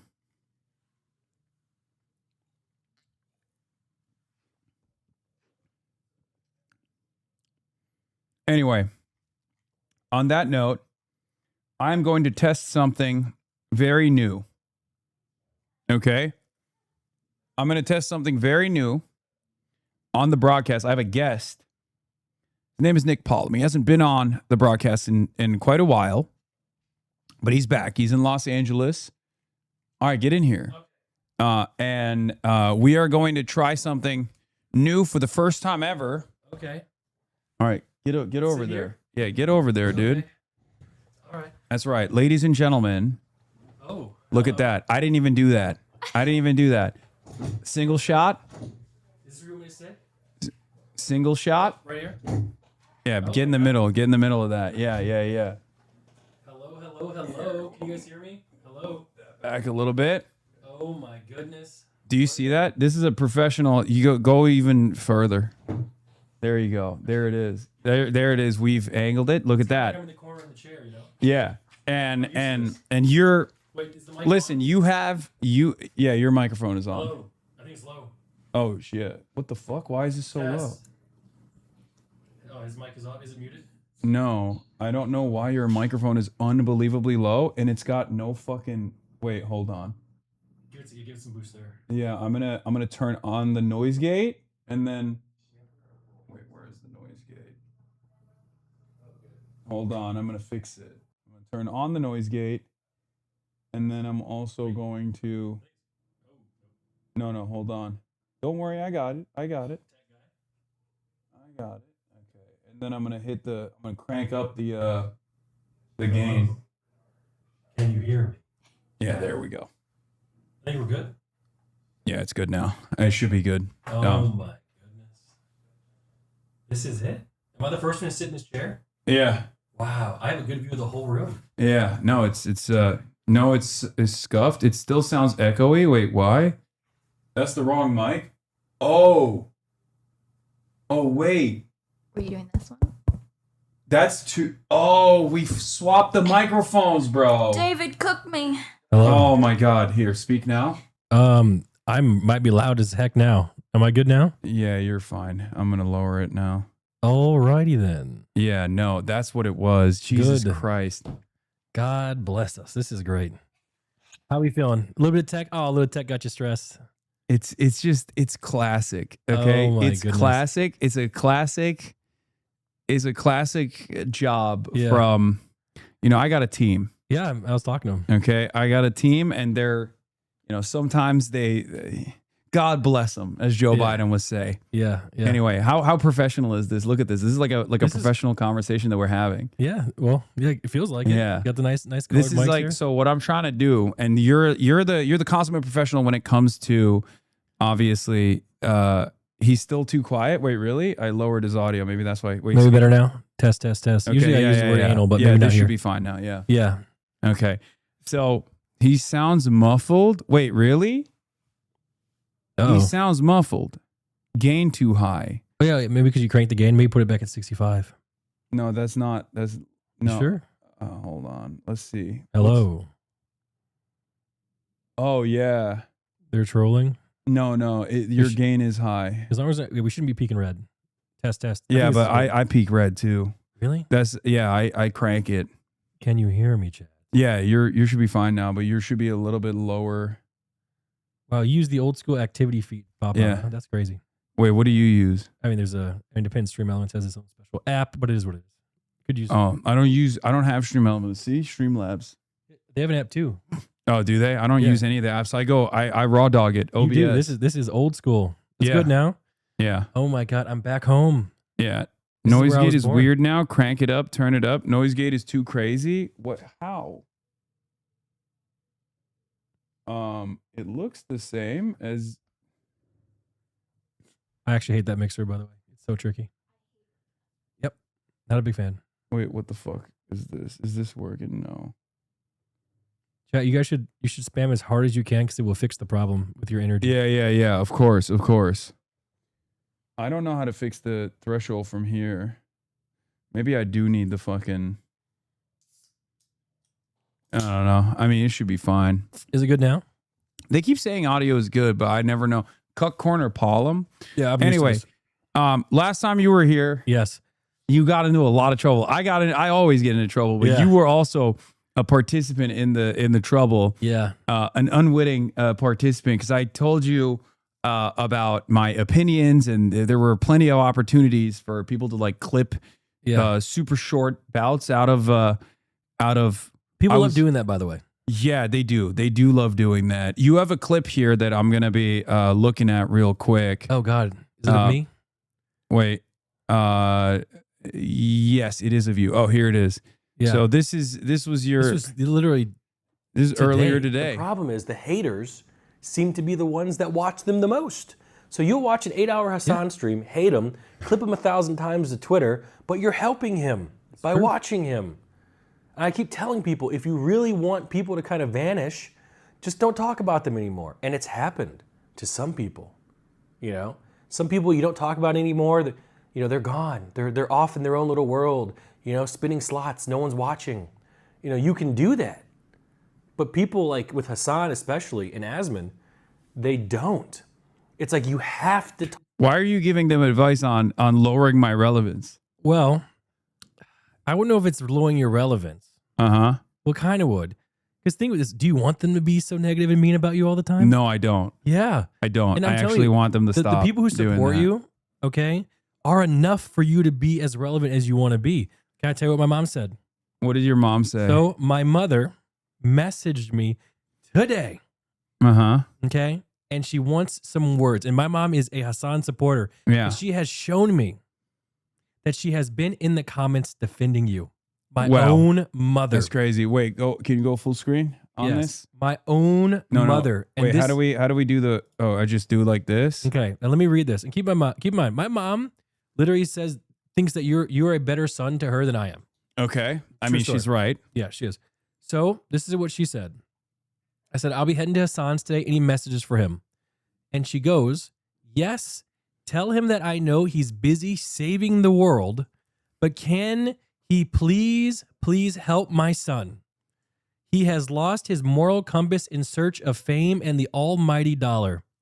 Also tell him that the next time he's in Michigan, holler. Okay. I am. Is she voting for ABDULxSTEVENS? Is the first question I have. We'll get there. Okay. And she says, tell him I'll pay him to help you. I don't have much, but I'll give what I can. And then she goes on to say, ask him to offer you a job to help him save the world. So she wants me to work for you to help save the world. And then she says, are you going to be on the YouTubes? That's crazy. And then she's right. The final thing that she said, oh, text me when I'm there. I'm here. Okay. And then she says, you're a bad son. You're a bad son for not letting her know immediately Look at because this. she's missing this. So she watched it on the YouTube, I'm sure. Okay. And keep in mind, this is going to be clipped everywhere, and it's you know what's going to happen. It's probably Fox News. Yeah. And then she says, you better tell him too, which I did, mother. Sorry. She goes, tell him I'm definitely voting for ABDULxSTEVENS. Yes. Let's go. And then she says, tell him the suits are perfect. It goes like this. Wow. This is why I've been wearing the suits. So this is part of the reason so why. like I said, yes, I was giving the haters some way to, but you have so much love and support that you don't even need them to keep yourself relevant. So as far as I'm concerned, True. they can just go and do their own thing. W moms. W moms. I got the W mom community. And of course, moms are suit enjoyers. I knew that already. That's like, I realized I was getting clipped and then getting posted. The ABDULxSTEVENS campaign is really interesting because he's awesome. He's a stud. He was head of the Detroit Public Health. Okay. And so he's been at this for a long time. He's like, he wants everyone to have healthcare, stuff like that. That's good. Things that you would agree with. Yeah, of course. The only person I remember is Kwame Brown. Okay. Not Kwame Brown. Kwame Kilpatrick. Kwame Brown's the basketball player. Okay. Remember him? Kilpatrick. He was the A long time ago, he was the governor, Kwame Kilpatrick, and then he was throwing a party in the mansion. He did a whole bunch of drugs. Yeah, that's him. The Michigan State representative, former Michigan State representative Kwame Kilpatrick. Yeah, this is the last guy I knew. He was. I believe he might have been pardoned by Donald Trump. What? Yeah, he got a criminal conviction, scandal cover-up, 2003 civil lawsuit filed against Kilpatrick by ex-bodyguard Harold Nelthrop, former deputy police chief Gary Brown, State of the City address, recall efforts against Kilpatrick, criminal charges were brought, 12-count criminal indictment against Kilpatrick and Beatty, charging Kilpatrick with 8 felonies and Beatty with 7. Charges for both included perjury, misconduct in office, obstruction of justice. Worthy suggested that others in the Kilpatrick administration could also be charged. He resigns from the mayoralty in 2008. This is the last guy I knew that was anything Yeah, political. he had his commutation of sentencing in January 20th, 2021. Wow. Why did he get pardoned? He commuted Kilpatrick's sentence with less than 12 hours remaining before the end of his first non-consecutive term. The White House statement on the commutation of Kilpatrick reads, Mr. Kilpatrick has served approximately 7 years in prison for his role in a racketeering and bribery scheme where he held public office. During his incarceration, Mr. Kilpatrick has taught public speaking classes and has held Bible study groups with his fellow inmates. And Mr. Trump's commutation allowed Kilpatrick to gain release 20 years early. Oh my God. Though it did not vacate his conviction. Commutation left in place the almost $4.8 million in restitution and 3-year probation. Kilpatrick will not be able to run for office in Michigan until 2033 as a felon is excluded from politics for 20 years after conviction under Michigan law. Yeah, I feel like Donald Trump sometimes is just doing it for the love of the game. Like I do think sometimes, like, because he has pardoned a lot of Democrats, right? Like Henry Cuellar is another one. He got money from Azerbaijan. He was like not. So in the United States of America, you have to like if you're lobbying for a foreign government, if you're doing stuff at the behest of a foreign government, you have to like register as a foreign agent. Okay. Except for Israel, of course. Okay. Obviously. Donald Trump pardoned him. But how And did he Donald was Trump like- even know who this was? Did someone just tell him? Yeah, of course. There's people telling him 'Cause who he probably had no idea who this guy was. Yeah, and the thing is, well, he might have known because Henry Cuellar is like the most conservative Democrat. Like he's like super, super right wing. He's in Texas. And I think Donald Trump did it for a quid pro quo to be like, I got you, now you got to get me. Oh my God. But Henry Cuellar has at times also, has also been like critical of Trump, and sometimes he'll be like, what the fuck are you doing? We pardoned you. Like you're not allowed to do that. Yeah. So You know? the thing is, Hasan, I'm gonna be honest here. Can I be honest? Mm-hmm. I really only get my politics from you and from Asman. So I really, I'm being honest, brother. I'm keeping it plain. Dude, your brain has to be fucking melted if that's the case. Well, keep in mind, my brain doesn't really work that well, so it doesn't absorb much. How is that even possible? Like, how is that even? We are on the diametrical opposite sides of virtually every issue. I don't know what to do. I can't. I watch you. I watch him. That's it. You can check my Twitch history. The fucking median voter, dude. The median voter. So like, you hear. So basically, you like I'll cover a story. Yeah. Right. I'll flip back and forth. And then Asmongold will cover the same story. Yeah. And his coverage on the story is literally the opposite. So what do you think in that moment where you're like, I guess both sides are true? Like, well, I try to come up with my own opinions based on what you guys have shown me. this is why your mom wants me to save you. Yeah, it is. Because she's an adult and understands that you are not one. So that's why she's like, you have to stop. Yeah. You know. Well, the thing is, I'm not a man of much conviction. Yeah. I'm always kind of in the middle, I'm always like kind of in the middle. But Okay. I do be watching all the time. So like, yeah. But the thing is, you want to know why I come over here though? What? So you can give me an update. Yeah. It's like the last time I came over, you literally, first off, you know my friends, Soda Poppin'? Yes. He didn't know what Israel was or Palestine was. I know. He gave me. That was quite the controversy. What do you mean? It was when he rated a lot of people F. I think even including Asmongold, or Asmongold was C tier or something. And Asmongold was really mad. Yeah. He was like, "Oh, he's doing that because I defeated him in World of Warcraft or something." I remember, and I asked Chance about that. He didn't remember that. And he complained about it. as we go complain about it, it was interesting. None of it made to LSF, it feels like. Because if you recall, many years ago, when I said, oh, XQC sucks for rating me low, everyone was like, oh, Hasan is going to kill himself. Okay. There's a lot of maneuvering on Reddit, on subreddits. LSF has gone to the wind. It is completely astroturfed and brigaded, and it's not even to the point where it's even worth looking at anymore. You know, they've just lost it. They've lost it in the sauce. Swap the frames. It'll make the conversation appear normal. It looks like y'all are sitting away from each other. So in the duo one, I think they're talking about. Yeah, let me see. Let me fix it real quick. Hold on. Yeah, nice. So,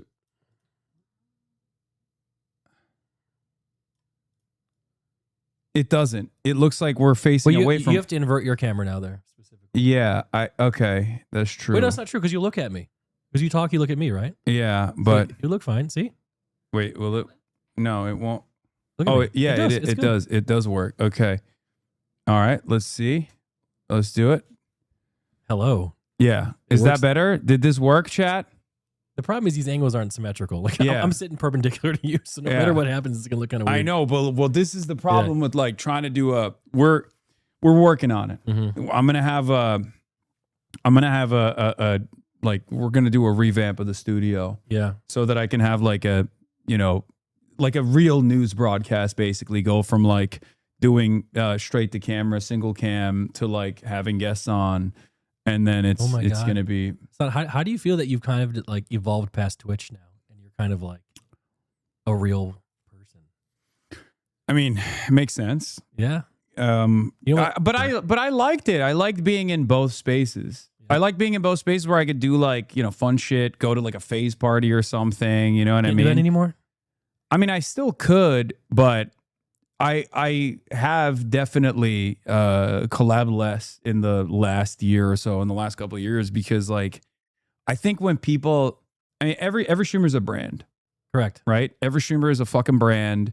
And with that comes a lot of responsibility, or like a lot of financial interests in not rocking the boat. So like from the perspective of the average Twitch streamer who doesn't know a single fucking thing about politics or credibility or credentials, they literally look at someone like myself and go, oh, this is a guy who rocks the boat. This is a guy who's not brand friendly. Yeah. They don't think like, oh, do I agree with his worldview? Do I... it's all about the dollar is what you're saying. Yeah, they go, oh, this is a guy who, criticizes a lot of big corporations. Some corporations have also personally decided to, oh, the Twitch banner is fucking busted. Wait, why is there a Twitch banner? Oh, because it's on a scene. Wait, hold on. When it's layered, it gets complicated. Yeah. Well, how the fuck do I find the scene? No, that's your single cam, but this is like this is the guest single. Did he hide them? No. Why is there a fucking? How did he do this? Oh wait, it's right here. All right, I got it. Hold on, I got it. Boom, banner's gone. All right, hey, you did it. Yeah. Good. Yeah, working in. By the way, what? So my mom is watching, and she's Okay. talking about me working for you. And she Okay. says, tell him you can start off at the bottom, maybe security or housekeeping. You are not good at either of those things. How would you be able to do either of those things? You would be terrible at both security and housekeeping. That's what my mom wants, man. I don't know what you want me to tell you. Like, obviously, it's not my strength. Yeah, yeah. That would be dangerous for me. Like I feel like I would. I'd be on LSF. I'd be what would happen? It's looking. Post on my I'd be account. compromising myself. Oh my goodness. Yeah, take Nick on the campaign trail. Yeah, no, that's not. Why? Why not? There's no Is it shot. dangerous? Well, you are great with tech. Yeah. That's true. Yeah, I can fix. You any could tech. do it. You want to be my camera guy? I mean, honestly, I could if you really need me. I already was at the last DreamCon. That's what I mean. That's what I mean. You want to be? I can Yeah. bring you around. Listen, Well, I'm I down. am going to go to Michigan if you want to come with me. Yeah, that would make my mom so happy. She only really wants a few things for me in life. She wanted me to go to prom with a black woman, which I did. And she wants me to help you save the world. Okay. So those are the two things. All right. So I might as well. All right. I might as well. Okay. Yeah. We'll think about it. Is We'll it a lot of consider it. walking? I'll send you. Yes, there's gonna be a lot of walking. You did it. You did it at DreamCon. You could do it again. I'm in so much pain. You did it at I'm in DreamCon. so You could much do it pain. again. I believe in you. Yeah. Hold on. Let me flip the fucking screen back. Boom. Okay. This is better So- for now. So I'm here. And I like to come here once in a while to Uh-huh. get an update on the politics world. Mm-hmm. What have I essentially missed? Because you're talking about midterms. That stuff is way above my pay grade. You mentioned Yeah. people I don't even know exist. So, So what have so I the midterms missed? are happening. Yeah. Right. Where Which are what for the uninitiated? Midterms. every 2 years you have congressional representatives in the House of Representatives and some people in the Senate come to the end of their term. Okay, because they have in the Senate they have a certain timeline, certain years, a certain amount of years that they have, that they're in office. Do they? And in the House of Representatives every 2 years. Hasn't people like Mitch McConnell been there for like 85 years? Yes. So how's that a thing? So so Senate term's 6 years. So like he's done it for consecutive terms. Jake Tapper mentioned you just now. Oh no. Anyway, we'll talk about that in a little bit. Speaking of which, by the way, Mitch McConnell might be brain dead. What? Yeah. Is that news? Yeah, that's new information. I thought he was already kind of like just like kind of getting by. Yeah. He was barely holding it together. He's no longer holding it together. He had a cardiac arrest where they had to try and resuscitate him and they shipped him to the hospital, but we don't actually know what his conditions are currently. But the speculation is that he is brain dead, at least. How old is he? If not dead. How old is he? I think he's 85. So I got a question. Yeah. So doing what you do specifically, you're a young man, and doing what these other guys do, like the political stuff, it is serious stuff. It takes a lot of effort and brain power, and it's kind of stressful. Why would you want to do that at 85? Why not just go hang out on Mitch the beach McConnell's somewhere? job is not as stressful as mine. Is not. No, fuck no. Being a senator is very different than Really? Don't they have to like know what's going on? senators have a much easier job than most human beings. Really? Yes. What do they do bro. then? Yes, because okay. So 'Cause I this thought is they- part of the yeah. here's part of the problem. Like this actually is at the heart of a lot of controversy right now. A lot of the political battles that we're fighting is that when you actually get into Senate, you hire a team of people, you hire staffers around you. Right. But even more importantly than that, you sit there and you basically have lobbyists come to your office and say, "Hey, we are, we're with the oil and gas lobby, Sure. right? We want a new bill that will allow us ease of access. Like we want a new oil pipeline to open up, Exxon Valdez, whatever, something like that. And we'll write the bill for you. We'll write the legislation for you. All you need to do is introduce it.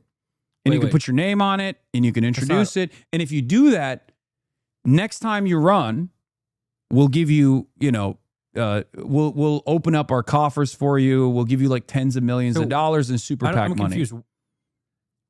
Why would a company write a bill? What do you mean? That's all they do. Companies hire lobbyists to write bills that lobbyists will then take to senators who will then introduce the bill as though it's their own, as though they wrote it themselves. Okay, I don't want to sound like and everyone knows that this is the case. That doesn't sound like that's legit. That seems like that shouldn't happen. Am I an idiot? I think I wouldn't say you're an idiot, but I think like most people have the exact same approach that you do when they hear about it. And they're like, "That sounds unbelievable. That So shouldn't let me ask you happen." a question. Let's say I had $1 trillion. Okay, Mhm. like old Muskie. Okay, Mhm. and I'm like, you know what? I think every Thursday, women shouldn't be allowed to wear socks, and I introduced that bill, and then I pay them. Yeah, that would be tough to get across. But doesn't that seem like kind of like a bribe? That is a bribe. That's what it is. It's legalized Okay. bribery. Yeah. So I should Citizens be a United senator. was a Supreme Court decision that decided that corporations have the same like speech powers as people, as human beings. And therefore they should be able to exercise their First Amendment rights by being able to, and money is speech, they can exercise their First Amendment rights by giving money to super PACs that can then give money or that can buy ads for different campaigns. Now, there were some restrictions in the past on this. There was this like red line that a super PAC that can get unlimited unlimited donations and also hide who they're getting their donations from could then set up and say, you know, we are the Friends of the Oil Industry PAC, right? And we love Mitch McConnell. And they could turn around and spend $10 million, $20 million on a race and basically eviscerate the competition. Got it. Right? They could just, because if you're in like 96% of races, the side that has more money, the side that spends more money on ads wins. Okay. Because, you know, you're pay to win. blasting. You're blasting. Oh, show them the HasanAbi video. Actually, you know what? This could be a So good you want- introduction. Here, HasanAbi made this video 2 years ago. To bribe a U.S. politician. Sorry, that's against the rules. So let's break the rules. And if we're going to break the rules, you need to know them. Bribery of a politician is illegal, or at least our legal system thinks it should be. There's 3 major court decisions that built up to the loophole we're going to use. Because a mistake was made along the way that legalized the bribery of any U.S. politician. Now, in a perfect crime-ridden world, we could just give money directly to politicians in exchange for something. Quid pro quo. But our first court decision in 1976 prevents that. Buckley versus Vallejo. The Supreme Court rules that it is constitutional to limit donations to political campaigns. Because if you can't give $100,000 to a candidate, and you're limited to something like $3,000, that makes it very unlikely the candidate will do something for you. We've got senators accepting gold bars out here. Good luck bribing someone for $3,000. The limit also applies to political action committees, PACs, which take donations, then give the money to candidates. You, as of right now, can only donate $5,000 to a PAC per election cycle. But you're a millionaire, and you're looking to bribe someone. So 5K is just not going to cut it. 2010, Citizens United versus the FEC. The Supreme Court rules that as long as a corporation doesn't coordinate with candidates, there's no possibility of them corrupting candidates. That limiting the spending of a corporation to advocate for or against any political candidate is an infringement on free speech. The free speech of the corporation, of course. This overruled the 1990 Supreme Court decision that said it was constitutional to limit corporations' spending on elections, because if corporations could spend as much as they want to promote candidates, it would distort the political process. That's what the old one said. Thank God we fixed that, right? So now, corporations can spend as much as they like to help out a politician's campaign, as long as they're not coordinating. Okay. Would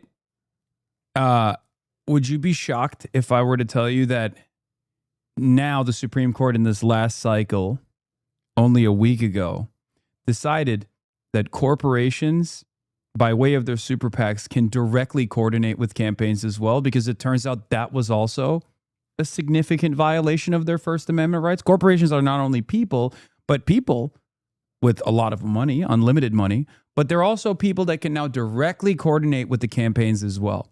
So they took two Band-Aids off. This limitation was already marginal, right? There's a concept called red boxing. So campaigns would basically put a red box around what their priority targets were for ad campaigns. Like if they wanted to, highlight the weaknesses of a certain opponent, for example, it was a loophole.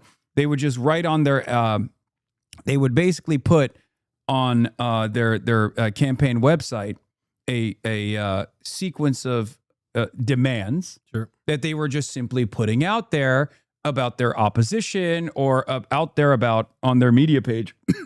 They were basically putting out what they wanted to highlight about their candidacy. This would be a loophole that overcame this like direct contact rule anyway. Yep. But now the Supreme Court has decided you don't even need to do that. You could just directly coordinate with the campaigns. All right, let's get back to the video. This sounds like the biggest form of brigading. Yes, but this time it's something more powerful than brigading and botting. It's money. And money is the most powerful motivator for everyone. But you want to bribe a politician, and you still can't donate any more than $5,000 to a PAC.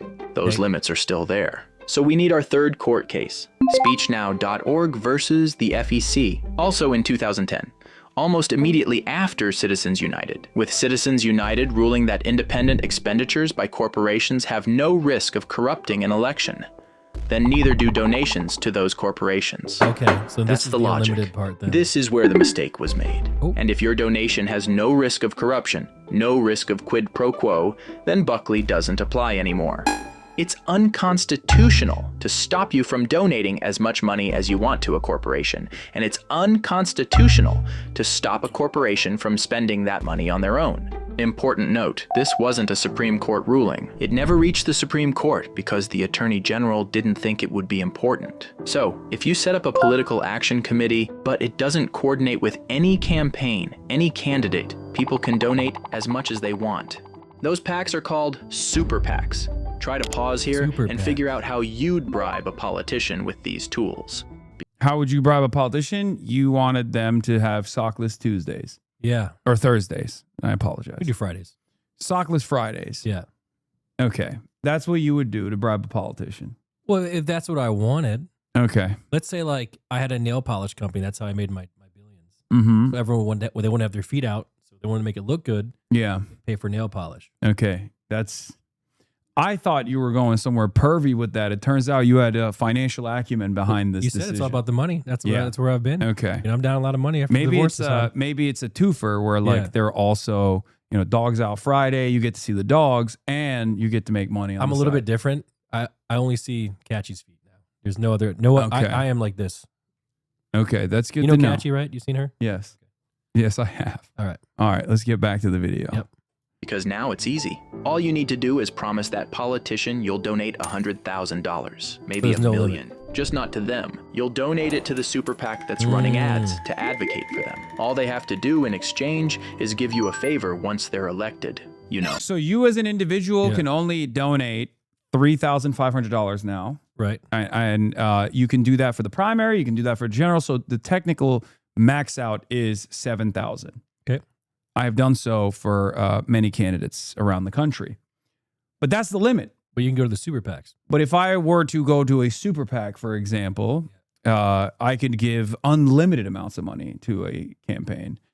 And not only that, but also I could personally even like hide that I was doing this. And many people do. It's much more difficult to figure out who is giving money to certain super PACs. Some super PACs don't, like dark money. Super PACs refuse to disclose and don't have the duty to disclose who's giving them money. You can be an anonymous donor. My question is, okay, let's say you give the money to the super PACs, right? And you expect a favor later. How do you guarantee you even get that favor? Because once again, money talks. There has been really funny moments, though. There are some Democratic politicians that have actually received money from AIPAC and AIPAC shell corporations. AIPAC is the American Israel PAC. That is the Israel, like the famous Israel lobby. Yeah. And they have actually received a lot of money from their shell corporations like UDP, United Democracy. What is it? UDP is the United Democracy Project. Okay. Sounds great, right? United Democracy Project. Who doesn't like democracy that is united? Well, it turns out, wrong. That's actually an Israel shell corporation. It's a way to funnel funds from pro-Israel donors to candidates without having it be known as an Israeli foreign lobby organization. What does it do on his day-to-day? It's a money funnel? Do they do stuff? Yeah, it's a way to connect Okay. big donors without any impediment with candidates. And you said candidates that will then deny the wishes of the majority. If the majority of the public is saying like Israel has done a genocide, Israel's an apartheid state, we should stop giving them weapons. They're using those weapons. We should stop spending tax dollars and arms shipments to this country that's like murdering children with it. We should spend that money here on U.S. soil fixing the fucking potholes, right? Like that's what you would think. Right. Well, politicians are less responsive to those demands when they know that their reelection chances are coming from money that is pro-Israel money. Man, dude, this sounds like an absolute clusterfuck. Yeah, this is at the heart And of you why you cover this stuff every day, all day. I do. Yeah. It doesn't wear you down. You don't get like what tired, like damn, this is a big ass hole. No. I mean, someone's got to do it. That's right. Yeah. Yeah, someone's got to fucking do it. Noise Gaze clipping Nick again. Fuck me. Oh, maybe I'm too far away. Yeah. Better suck now? on that Noise Gate, dude. I forgot that we got to be right in here.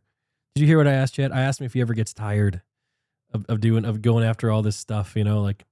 Wait, hold on. I think I might have been able to fix your Noise Gate actually. Hello. Hey, Austin. Hold on. How you doing, big boy? Noise Gate.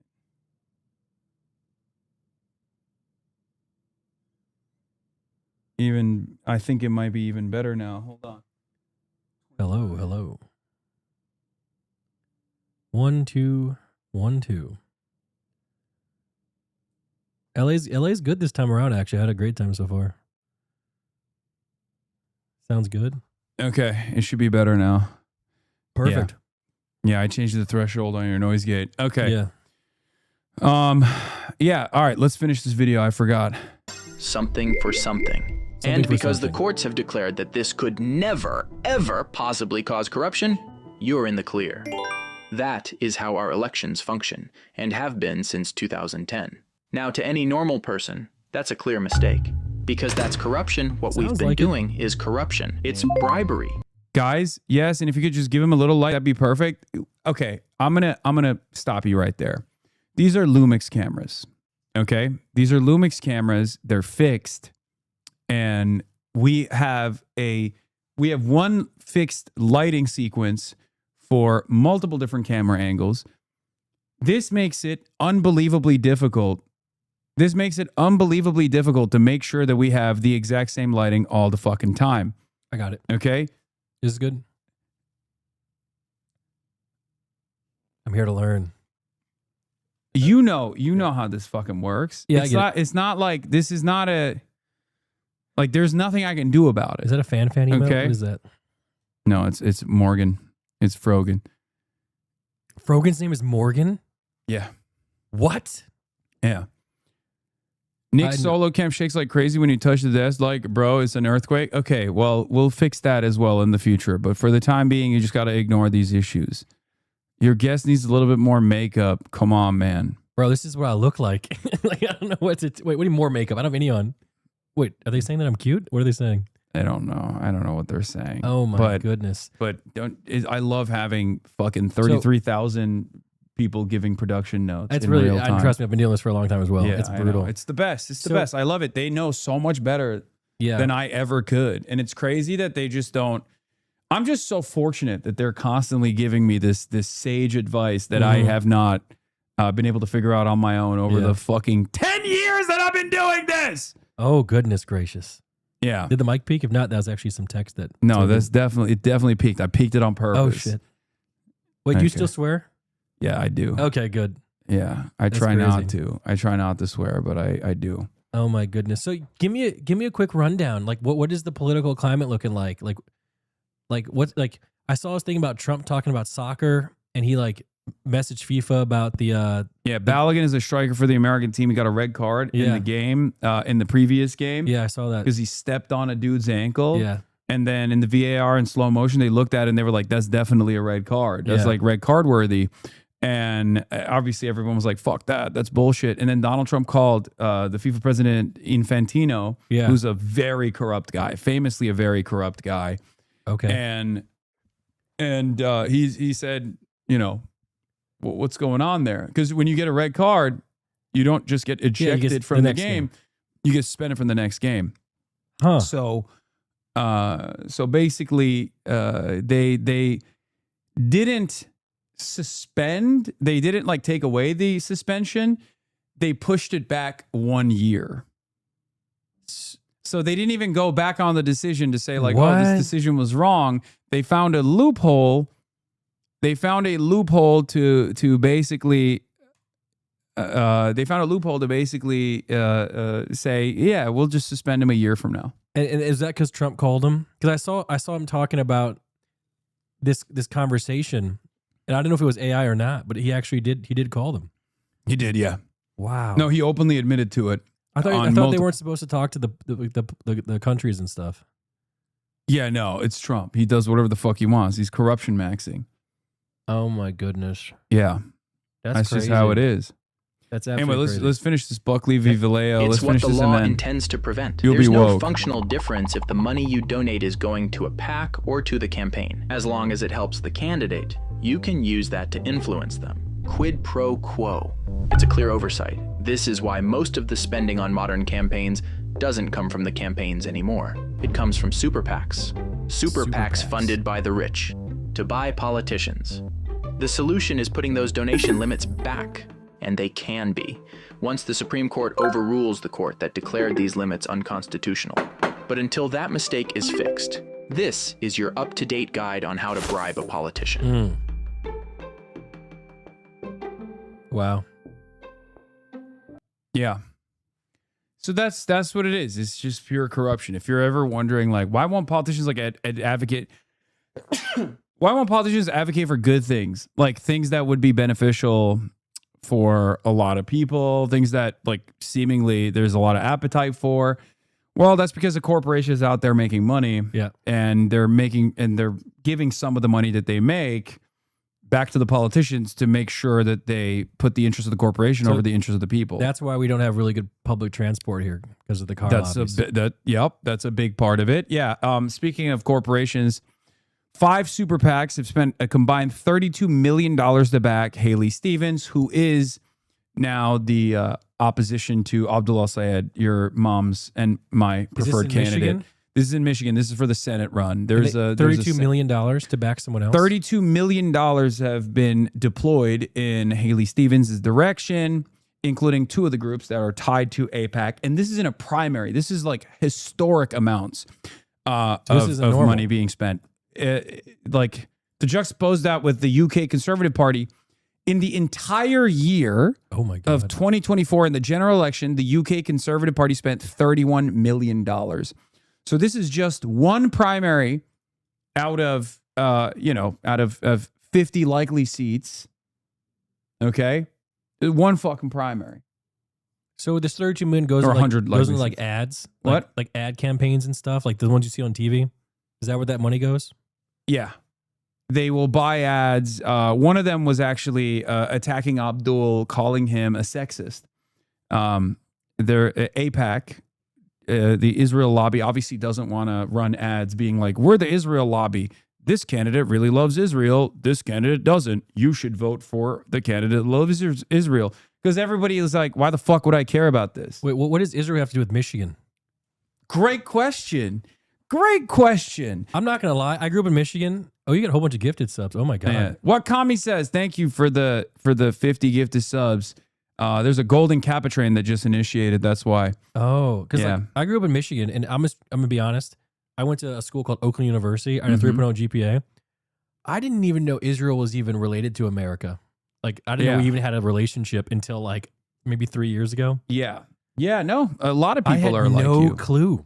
A lot of people are just like you. They don't know. They don't know that America has given Israel $380 billion in the last 80 years. Did you know that? $380 billion, Nick. For what? Weapons, defense. Wait, is that my tax money? Yes. Yeah. Where do you think it's coming from? We go to work. Have it back. We pay our taxes. Oh no, dude. Okay, we go to work. We pay our taxes. The government goes, you know where I could use these taxes? Where? On Israel's defense, so that it can go like the Iron Dome. Like the Iron Dome. Yeah. Yeah, that's so the Iron Dome is a dual contract too. So it's both American research and Israeli research that went into it, and we make all the missiles, the Tamir interceptors for the Iron Dome, and we still send them that. Barack Obama on the way out gave Israel a memorandum of understanding that allowed Israel to take, on top of all the money that we had given to Israel thus far, $10 billion or no, more than that, actually. I believe it's like $3 billion a year for 10 years. So now it's not even $10 billion, it's like 30. Yeah. And that was just straight cash that we were giving to Israel so that Israel could take that money and then purchase the Tamir Interceptor missiles that we were making for Israel. Okay, So we were also giving $3.8 billion a year. so Sorry. we give them money. What do they give us back besides buying our weapons? Nothing. That can't be true. No, literally. They are a reliable ally in a resource-rich region. So they're an unsinkable aircraft carrier. Do we give money to other people? Yeah, we give money to a lot of people, but nothing like Israel. Not that much. And no one. The only other country that gets as much money or has gotten as much money is Israel's neighbor, Egypt. So that we can keep. We give money to Egypt? Yes, so that Egypt stays stable. There's different ways that we give money, by the way. There's like USAID and stuff like that as well. But like we keep Egypt stable. It's currently under basically a military rule by this guy named Sisi, and we keep giving them money so that we can make sure that this the other side of this important logistical choke point is controlled by an ally, a country that is at least aligned and relatively stable. Okay. Stable doesn't mean that they're actually sovereign, though. We can't let Egypt be a sovereign nation, because if they were, and if they were to abide by the wishes of their population, they could potentially decide Israel is no longer a good country to be in the neighborhood with, and they could maybe even take military action against Israel, and that would shake things up quite a bit. And that is precisely the reason why we fund a lot of these other countries in the neighborhood, to stop them from blocking this Suez Canal, for example. And why is that canal? Again, treat me like I'm 3. Why is that canal important? Yes. Like a lot of commerce flows through it. Like what? Like, is it just like the Just oil stuff? everything. Oil, gas. We can't get that from somewhere else? I mean, no, that's like a easy route. Okay. Oil. Otherwise, you would have to go through the Horn of Africa, which would make travel a lot more costly. It would be a lot longer of a We trip. can't just get it from Canada? Are you talking about just we as in America? Yeah. Oh, this is not. I mean, some of that comes to the United States of America, but this is for international commerce. So it's for Europe, for example. It's very important. Keep in mind, chat, I'm an idiot. Yeah. Yeah. Like this politics stuff, like I said earlier, I only get my politics from this guy and Asman. Mm-hmm. Okay. Do you think Asman knows any of this stuff? Well, be honest. Do you think Asman knows a single thing that I just explained to you? Maybe. But the thing about Asman, he does have a memory that, like, if he sees something, he'll remember it. Like he has like a photographic memory. So I don't know. There is fucking 0% chance that he knows a single damn thing that I just mentioned to you. I mean, he's talking about it all day. So what's he talking about then? He must He's know. just fucking rehashing whatever he's seen on Twitter and then grokking it. I don't know. I think he might know. One of these days, you and him have to have a conversation. I would love that. I don't want to be there, but I think balls in his court. Balls in his court. You know, I really do. Also, people can talk. They can just talk out of their ass. He knows. I mean, he's good. You and him both. And that's why I put you guys in S tier. You guys have the ability to talk about things and keep people interested more than most people. I can't do it. Yeah. I mean, you can't deny that. You keep people interested. I guess I'm not denying that I can do that. I just think that, being able to entertain people is one thing, and then being able to educate them is an entirely different thing. And I don't think Asmongold's doing a whole lot of education. Doing a lot of maybe entertainment by leaning into people's perceived biases, like perceived notions of the world, by telling them, things are bad because trans people exist. Video game titties are smaller. You need to vote for Donald Trump. He's great. Israel is a wonderful country. Things like that. Yeah, I don't know. The thing is, I listen to you. I listen to him. And when it comes to like absorbing information, there's a reason why I was a 3.0 student, not a 4.0 student. Mm-hmm. Okay. Mm-hmm. I don't know if I really absorb it, but you guys do keep me company, especially when I'm bored. Okay. That's good. So I don't know if I'm like a bad viewer in your eyes. Yeah. No, I don't necessarily. There's no such thing. I would ask you the question, like, why do you think Asmongold won't have a conversation with you? Because I'm on board with it. I'd be down to do it. And we have had conversations in the past. So why do you think he refused to have a conversation? Because it's not on my end. I'm not sure. Oh, come on. I don't know. He's not much of a a confrontational guy. Like he really isn't. Like face to face. Again, me and him were in the same org, okay? For a long time. Mm-hmm. And he was always the one who was trying to like kind of squash all the issues we had. Mm-hmm. And keep in mind, we had a lot of issues in OTK. You know this. Yeah, that's true. All right. You did. So, you know, he wasn't really, he's not, I don't know. Maybe it's just not him to go head to head. But maybe one day. You can always just keep asking. The worst he can say is no.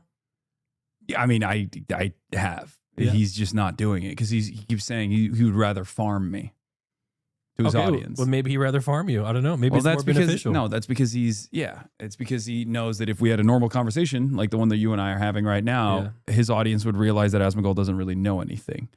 And that he's just kind of been talking out of his ass. Maybe. And that's what it is.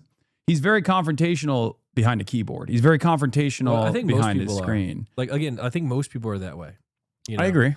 Yeah, I am, at least with my little battles that I have that aren't political at all, Mhm. I'm quite confrontational, like, Yeah. to people. But I don't know anything about what you guys are talking about, so I could never really have a strong opinion on it. Mm-hmm. You know, now I know about I tech. wish you would. and I know wish about you would you- learn a yeah. little bit more from listening to what I have Well, to say. That's but what my mother told me to Yeah. come see you. Yeah, that you know, would and be and I nice. do listen. You know, this makes sense. This APAC stuff, sewer pack stuff. Like I'm trying my best to absorb it. Yeah. You know, and then I will try my best to regurgitate it to Soda Poppin'. Again, he just learned about Israel Palestine. He thought it was Palestine versus Iran. That's what he thought the war was. That's crazy. That is, you can check my podcast. There's a clip. That's what he thought was going on. So you are just on a different level of this stuff. Okay, we don't know. and honestly, I'm gonna say it. I think I might be the average American, man. No, you are. You are a lot closer. I do. Well, you're definitely a lot closer to the average streamer or like the normie that I talk to all the time. Yeah, but I do come over to ask questions to learn. Like that's why. Charitability is all I ask for. Like so that's why I wanted to good. come learn. You know, and That's you know, good. even last time, like I remember Caroline came over and she was teaching me a whole bunch of stuff and Mhm. the things that you told me. You know, I try my best to Mhm. listen to it. Yeah. And then every time I come over here, there's like 1,000 threads of like why I'm an idiot. You know, but fuck There it. probably will be. There probably will be, and there'll be like Hasan is brainwashing Nick. But like, it doesn't seem like to me anything you're saying about like the APEC stuff. It doesn't seem like that's not correct. That sounds like that's kind of the point. That's why people aggressively try to smear what I'm doing. I'm getting smeared at the moment. I like to say they can't tackle the message, so they try to shoot the messenger. That's what's happening to me. Yeah. Yeah. Definitely. Yeah. That's what I think. That's probably what's happening. Did you to hear about all my divorce stuff, Hasan? No, I have no. Did you know I was married? I did not even know that you were married. Wait, is this news to you right today? I mean, I just assume You're not keeping up with me? I keep up with you. No, and also I don't want to know, to be fair, and it's probably a good thing that I didn't know anything about what was going on in your life. But also, I don't know anything because I've been too busy working on. You want a quick this rundown? shit. No, I feel like it's no. I don't want a quick rundown. Okay. No, definitely not. If you see any post on LSF, it's out of context. I don't go on LSF. Okay, good. I've never gone on LSF. Really? I haven't gone on LSF in years. Oh my God. I was on there yesterday. What? I have an alt Nick. account named Eastern Waltz. I post bad about my friends. Nick. Oh I'm kidding. my That's God. a joke. It's a joke. It's a joke. It's a joke. It's a Jesus joke. Christ. It's not a joke. It's absolutely real. You're being rude as fuck, Hasan? No, I'm not. I'm not being. Yeah. Trust me. I'll give you just a quick rundown. No. It Let's takes 2 not. seconds. Let's Takes 2 not seconds. get into it. Let's not get into it, please, Nick.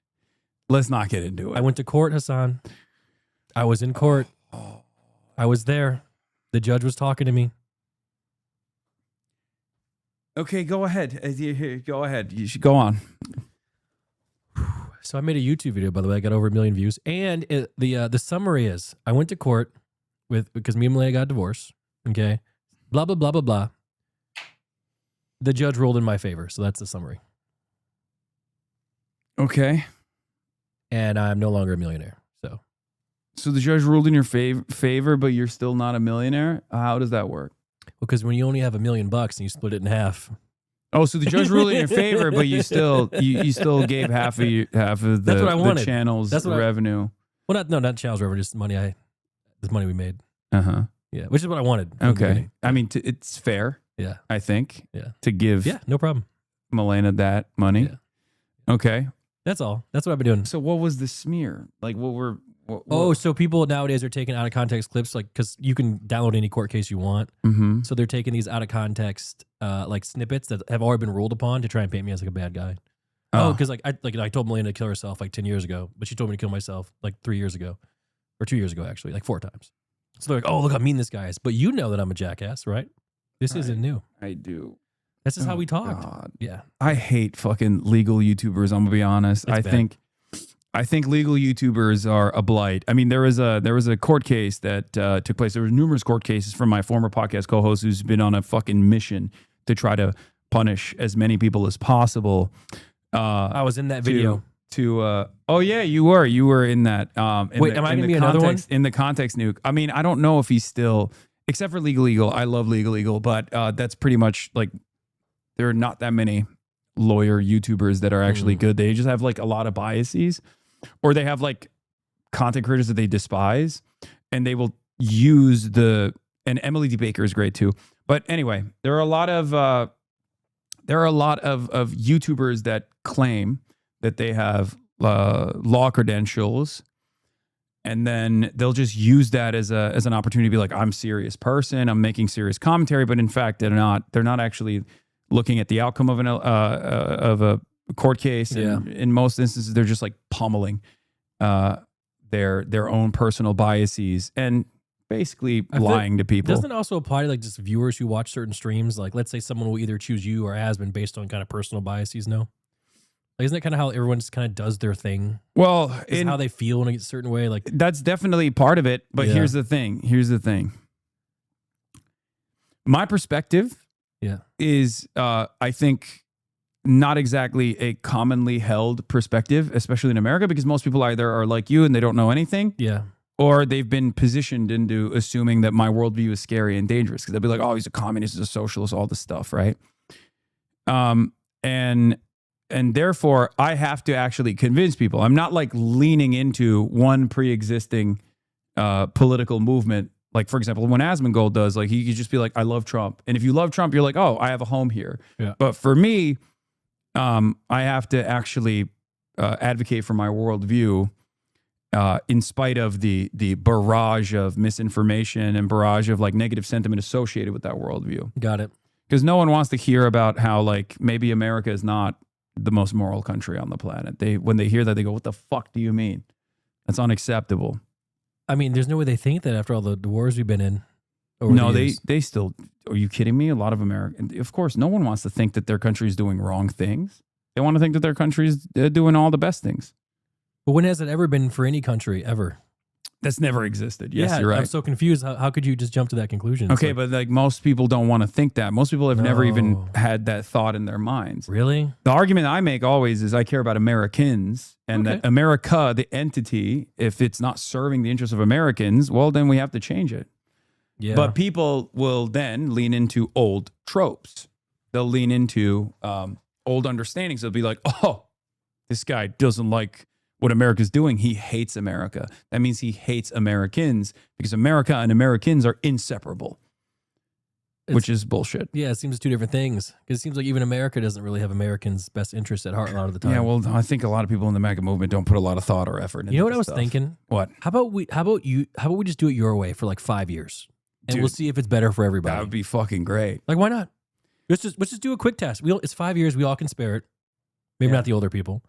5 years, we do it your way. It'd be better for them overall. It'd be better for everybody, which, for the record, we're working on it right now. There's a bunch of, I've gotten a bunch of, helped get a bunch of candidates elected. Yes. All around the country. Mm-hmm. These Democratic Socialists, people are freaking out about it right now. There's a lot of people even on the Democratic Party that are freaking out about it.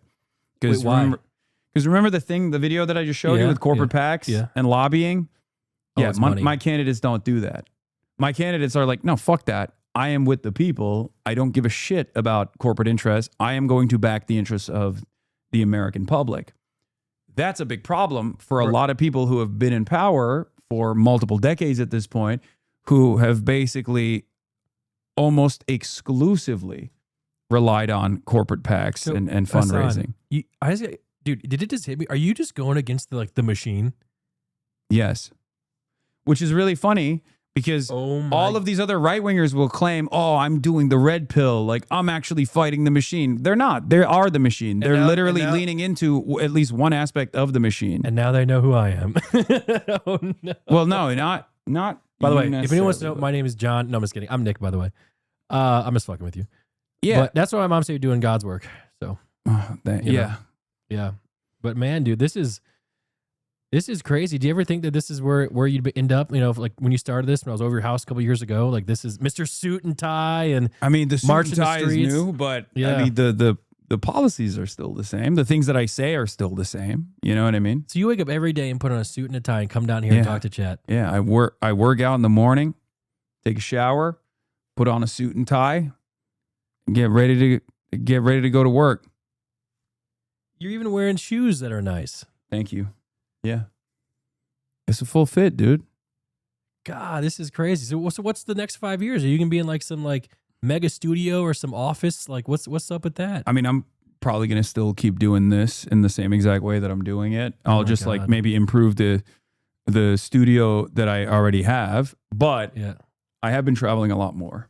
I saw you. I always see you in different like hotels or whatever. Yeah, with I've been traveling a lot more because there's a lot of candidates and a lot of campaigns all around the country, and they need help. So I go out there. I do rallies for them. My mom said you went to Michigan at one point. I Some did. stuff. Yeah. Was I've it done. what was that place? Hamtramck maybe or Dearborn or somewhere you went? I went to both. I went to Hamtramck, Dearborn, but I also did a rally with Abdul, which was the whole. Here's a really funny story. So I did this rally with Abdul, right? Can I see a picture of this person? Because I don't know who we're talking about. Yeah, sure. He's jacked. Like Here. physically? Really? Yeah, here, I'll show you. Let me see if I can find us like working out at the gym. Chat, do you guys have the? Oh, here, this is one of the rallies that we did together. Yeah. What the heck? They're cheering for you.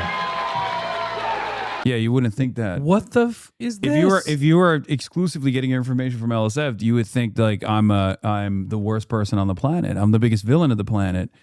There's a whole world out there of real people, real human beings. Okay, so you didn't pay these guys to cheer for you, did you? No, I did not. Did they know you were coming? Yes, they came because I was coming. Oh, there you go. Here is me and Abdul working out at the gym. He's a doctor, by the way. Yeah. I got it. Good job. I tried doing 225 this morning and I was fucking weak, dude. It was kind of sad, actually. I mean, I can do the bar plus 5. So is that him? Can I see his face? Yeah, hold on. That's him. So what's he doing? There are more people that have $10 million in net worth. Get rid of. That's him. And so what's he running for? Senate. For Michigan. Yeah, Michigan senator. As yeah. a Democrat. Yeah. But Okay. a different kind of Democrat, because like right now there's a primary, right? So what that means is in the primary, he's actually up against another Democrat. So that right now we're trying to figure out which is the best Democrat to represent the party, to represent Michiganders, the Democratic Michiganders. And that's my guy. He was running against two candidates. One's name is Haley Stevens, who I will show you a video of right now. She's the one. Yep. You're getting it. So okay, I don't sound like an idiot. How can one candidate get money and the other one not? That, you know what I'm saying? Is it just because these APACs? Yeah. And these APACs can give money to whoever they want to. Yeah, and they're giving money to Haley Stevens because she's super pro-Israel. Hold on, we got to get the what gives. What the? Hold on, I got to show you her. She's great. I mean, I think she's very, very funny, but she's funny. Yeah, unintentionally. Chat, give me a link. Oh, here. This is Haley Stevens. And in the United States Congress, I will continue to fight for the people of Israel. I Wait, will what? continue to fight for Israel's existence. Israel comes to me in my dreams. I see Israel's future, and I know that Israel will continue to exist for the Jewish people. I'll be honest. If you said that about America, that'd be kind of crazy. Yeah, no, America comes to me in my dreams. Yeah. Yeah, she loves Israel. So now you know why she's getting, tens of millions of dollars. I have to go pee real quick while this video plays. Okay. Okay, so this isn't going to be another one that gets me on the No, Fox this News? is just Haley Stevens. This is just Haley Stevens talking. All right, let's tax listen. returns, and they're delaying the release of their personal financial. She kind of has those the Kirk wife eyes. Look, do you own stock? I'd love to ask them. If so, how much? Did you give paid political speeches last year? If so, how much did you make? Why did you file a request for an extension of your personal financial disclosure? This lady's kind of scary, Chad, huh? Michiganders deserve transparency from their candidates for elected office, particularly for the U.S. Senate. Oh, what are no. these guys hiding? So is it going to play the next video? Two of my opponents are not releasing their tax returns, and they're delaying. So, yeah. So, Chad, quick rundown while Hasan's gone.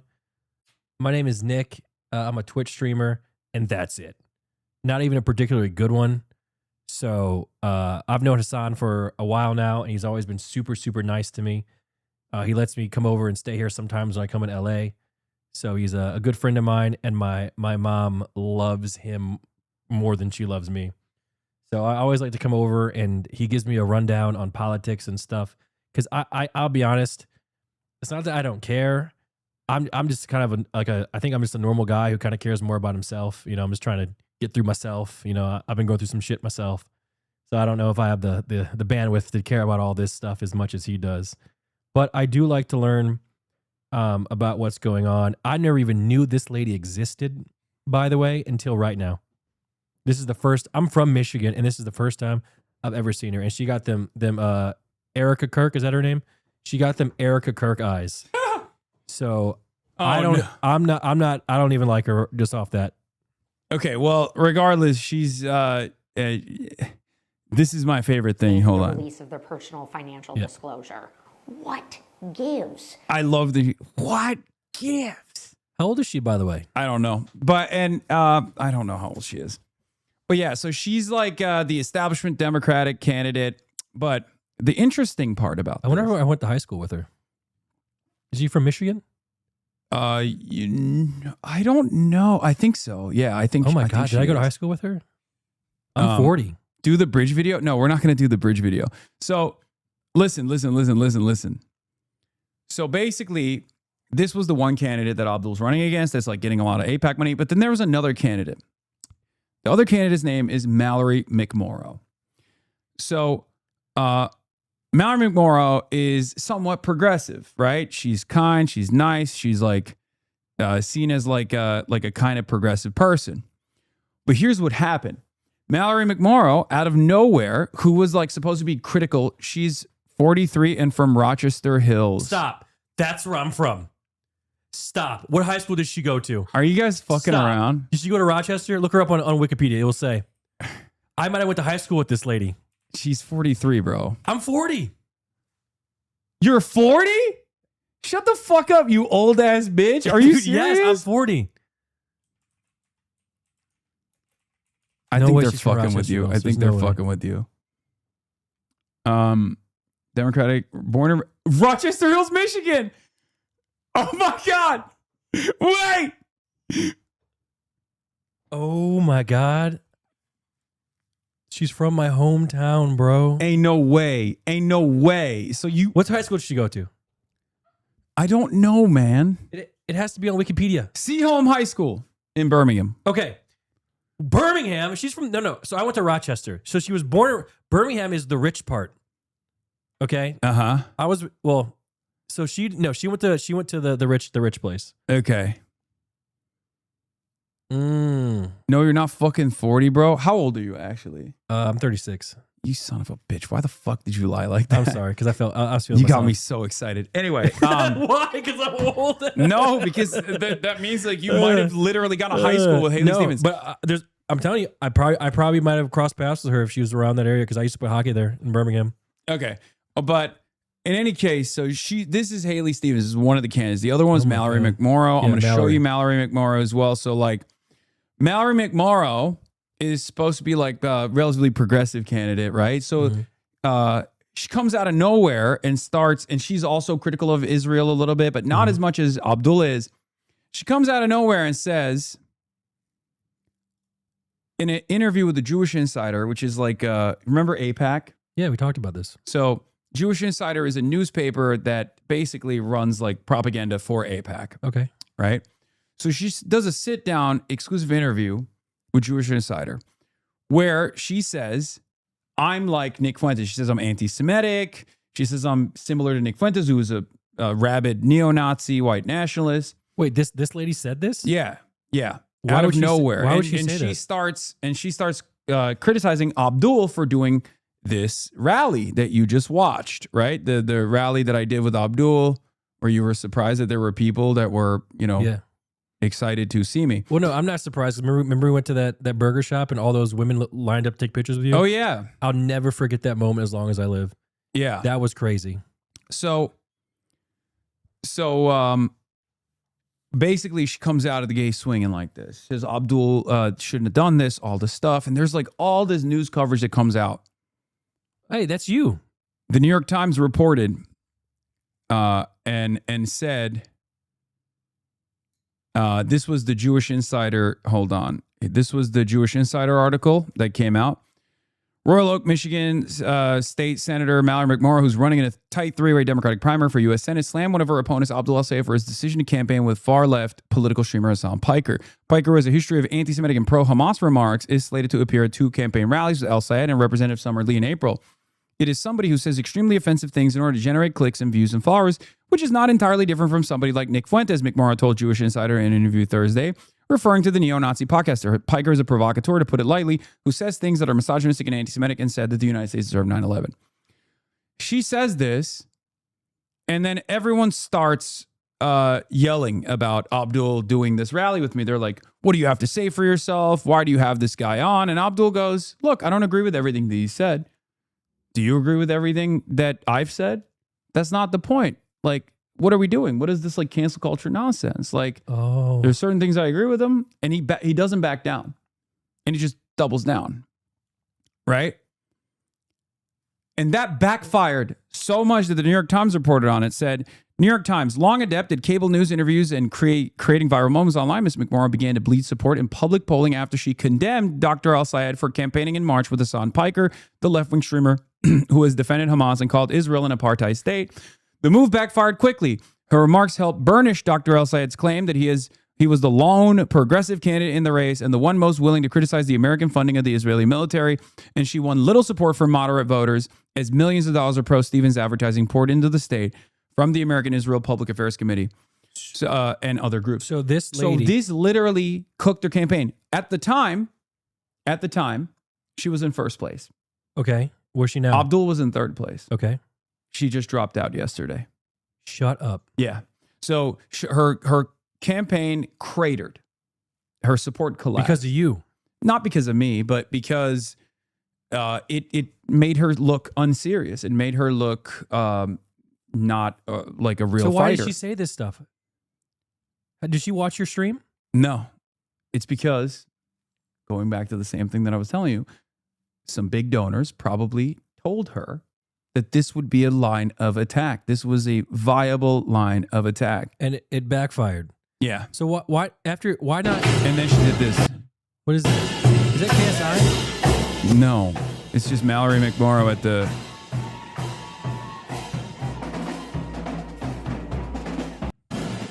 It came across as cringe and insincere, but it wasn't because of that, obviously.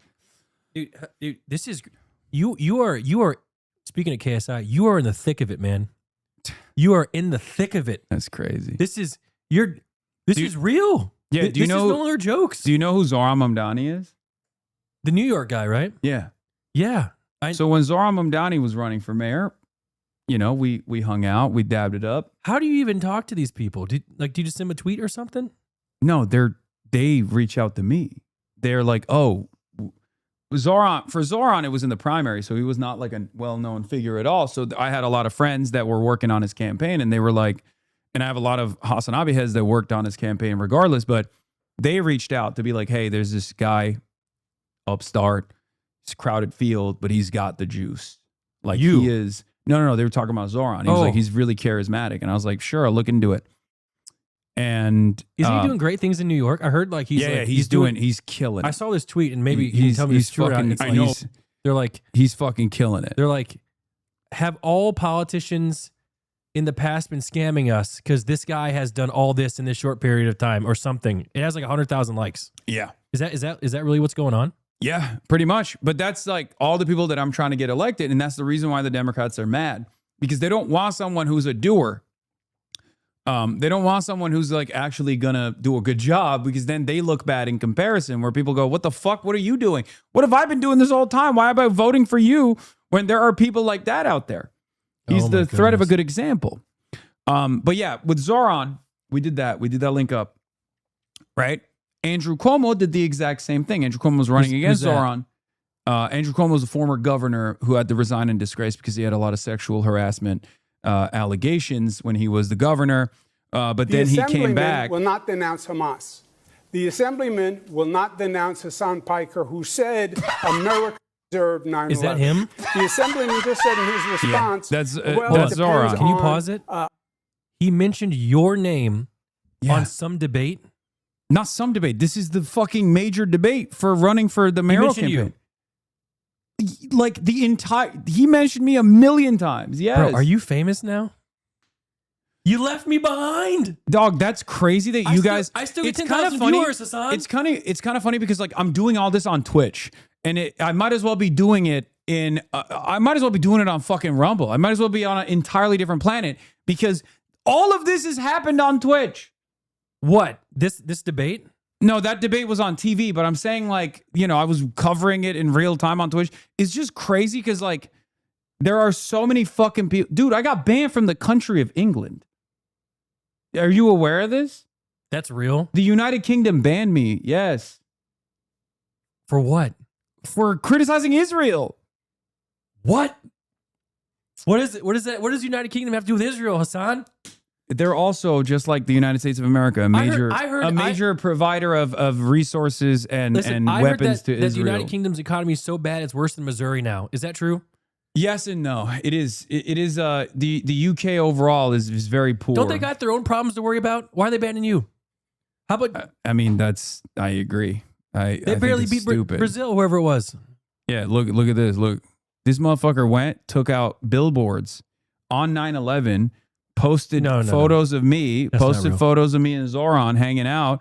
The former governor appeared to agree that Zoran Mamdani would cheer another 9/11, but insisted that that's not what he meant. That can't be real. Is this real? Yes, bro. Of course it's real.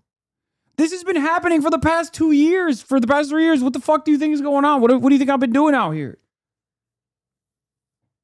I'm not gonna lie. I'd be clicking your stream. I guess I'm not paying attention. That's why it's fucking insane when people make a comparison between me and Asmongold. I'm like, the fuck do you mean, dude? Like, that's just not even a. I feel like an idiot right now. Yeah, there you go. Here's the board. What is that? Yeah.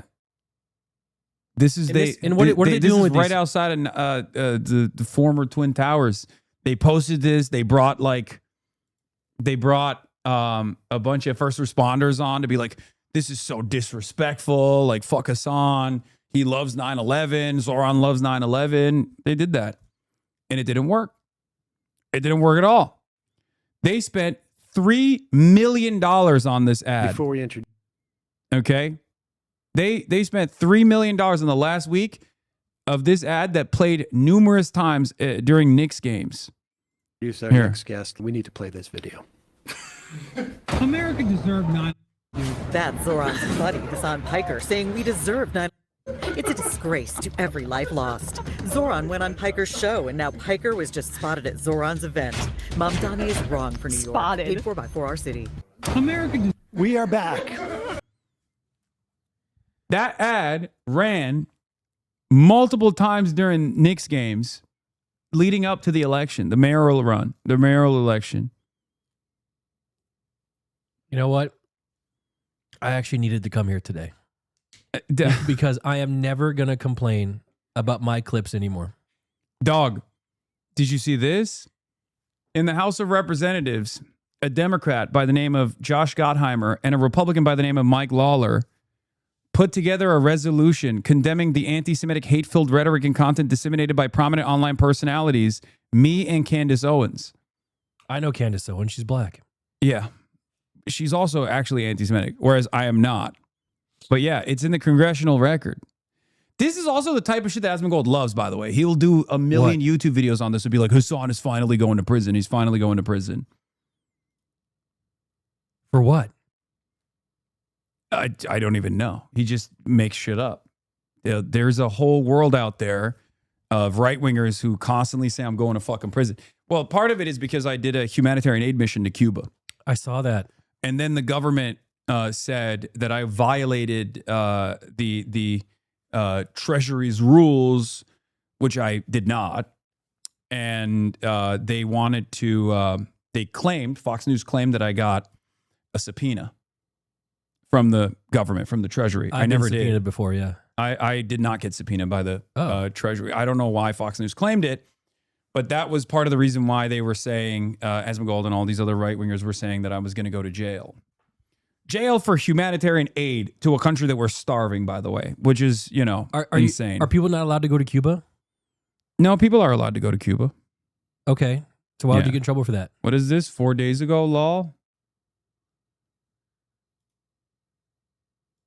People do. And also, this is some, I don't know, good or bad news, depending on how you want to look at it. This is good or bad. We are now one step closer to Hasan going to jail. Oh my goodness. No, brother. I didn't see it. A Cuban national accused of being part of a sprawling influence network that brought U.S. political streamer Hasan Piker to Havana, that's in Cuba, has been detained. Wow, he's so knowledgeable. That's in Cuba. Along with his family and will be deported. Wait, who's being deported? A Cuban national. A Cuban national that runs like another organization was recently deported by the State Department. Okay. Yeah. Oh, man. If you want to really give Nick an idea where you're at, here's a clip of you surrounded by cameras at Zoran's victory party. Oh, yeah, this was Aura. Why the fuck is nothing?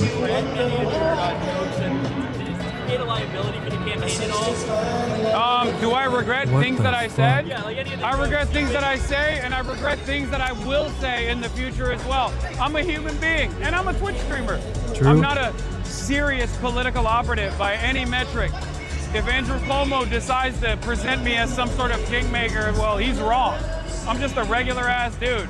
But that's probably the reason why I have 70,000 people watching right now. Oh, you're a people stats want to fucker hear from too. regular. Yeah, I fucking flexed on him. Dude, I'm a stats fucker. I flexed on him. Got to show Nick the edit of your Fox News mentions. Far-left influencer Oh yeah. Where's the OG one? Give me the HasanAbi Productions one. This will be a good edit to show Nick. Let me see if my mom's texting me. Don't make Nick an accessory. He won't survive prison. I can be your lawyer and fight extradition if you flee to Canada. Before. To visit. To family. visit? Dude, my mom just texted me. Should I read what it said? Is it a good or bad thing? She said to me, "You need to stop listening to Asmon Nicholas." I mean, yeah, she's right. But my dad loves Asmon. That's crazy. Oh my God. Your mom is right. Yeah, this is a website dedicated to the fucking articles that Can I ask you a question? Pieces. What? You ever think you and Asmon will be friends? No. Never?